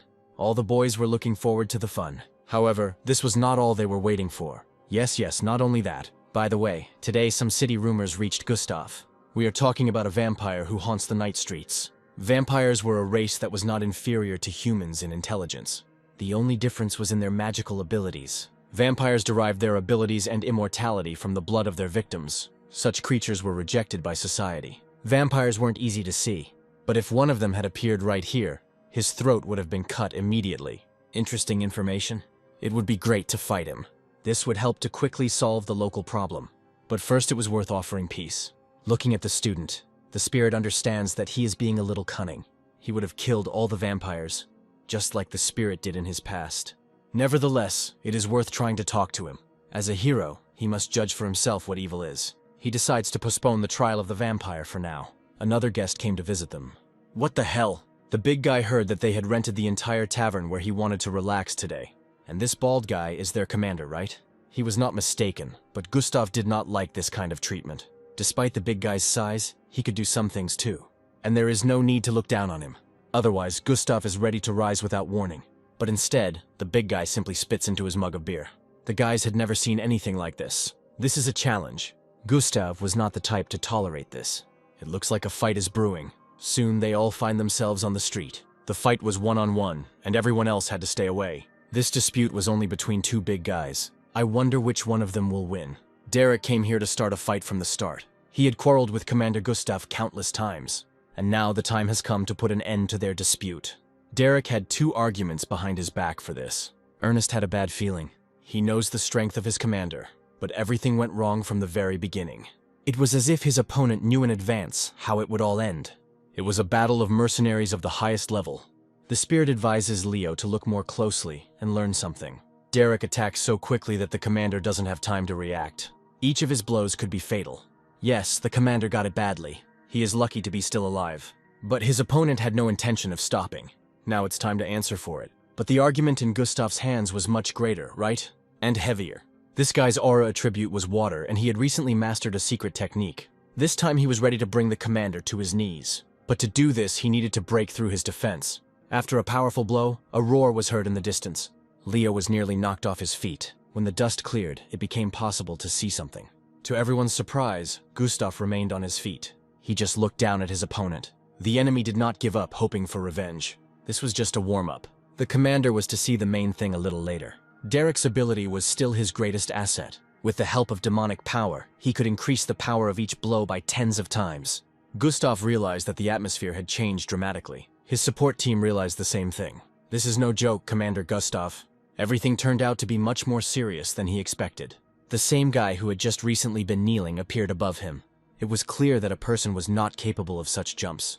With this power, he was ready to tear his opponent to pieces. What the hell is this? Devil! He actually received support from the Dark Force after his recent defeats. Gustav had to feel this power on his own skin. It's hard to believe, but he was able to cut through the commander's steel aura. Now Gustav's life was in Derek's hands. The boys couldn't believe their eyes. It seemed that Barbara wasn't the only one who was connected to the dark entity. There were others in the city who made a secret pact. It's a pity that Gustav didn't realize this 5 minutes ago. The guys were ready to tear the bastard to pieces, but this shouldn't have been done. Those they thought were people turned out to be monsters, and all these monsters were in league with Derek. What should we do? Should I rush into the attack, no matter what? Or should I still save the lives of my people? Fighting with such a deep wound on my knee became much more difficult. Derek demands that he beg for mercy if he wants to survive. Otherwise, he will have to finish what he started. This guy wasn't kidding. The spirit commands the disciple to immediately draw his sword and raise it above his head. The guy immediately carries out the order. The sword instantly illuminates the space surrounded by mutants. Leo remembered that the divine light could temper their ardor. Indeed, Derek cannot stand this light, just like other mutants. This move should have helped them buy some time. But they no longer needed this time. This sword held many secrets. Victory, predetermined even before the fight began, was one of them. There were far more vampires in the city than he expected. Or are they not vampires? The spirit explained that these creatures had taken a reagent created from the blood of a vampire. In a word, these monsters balanced on the edge between vampires and humans.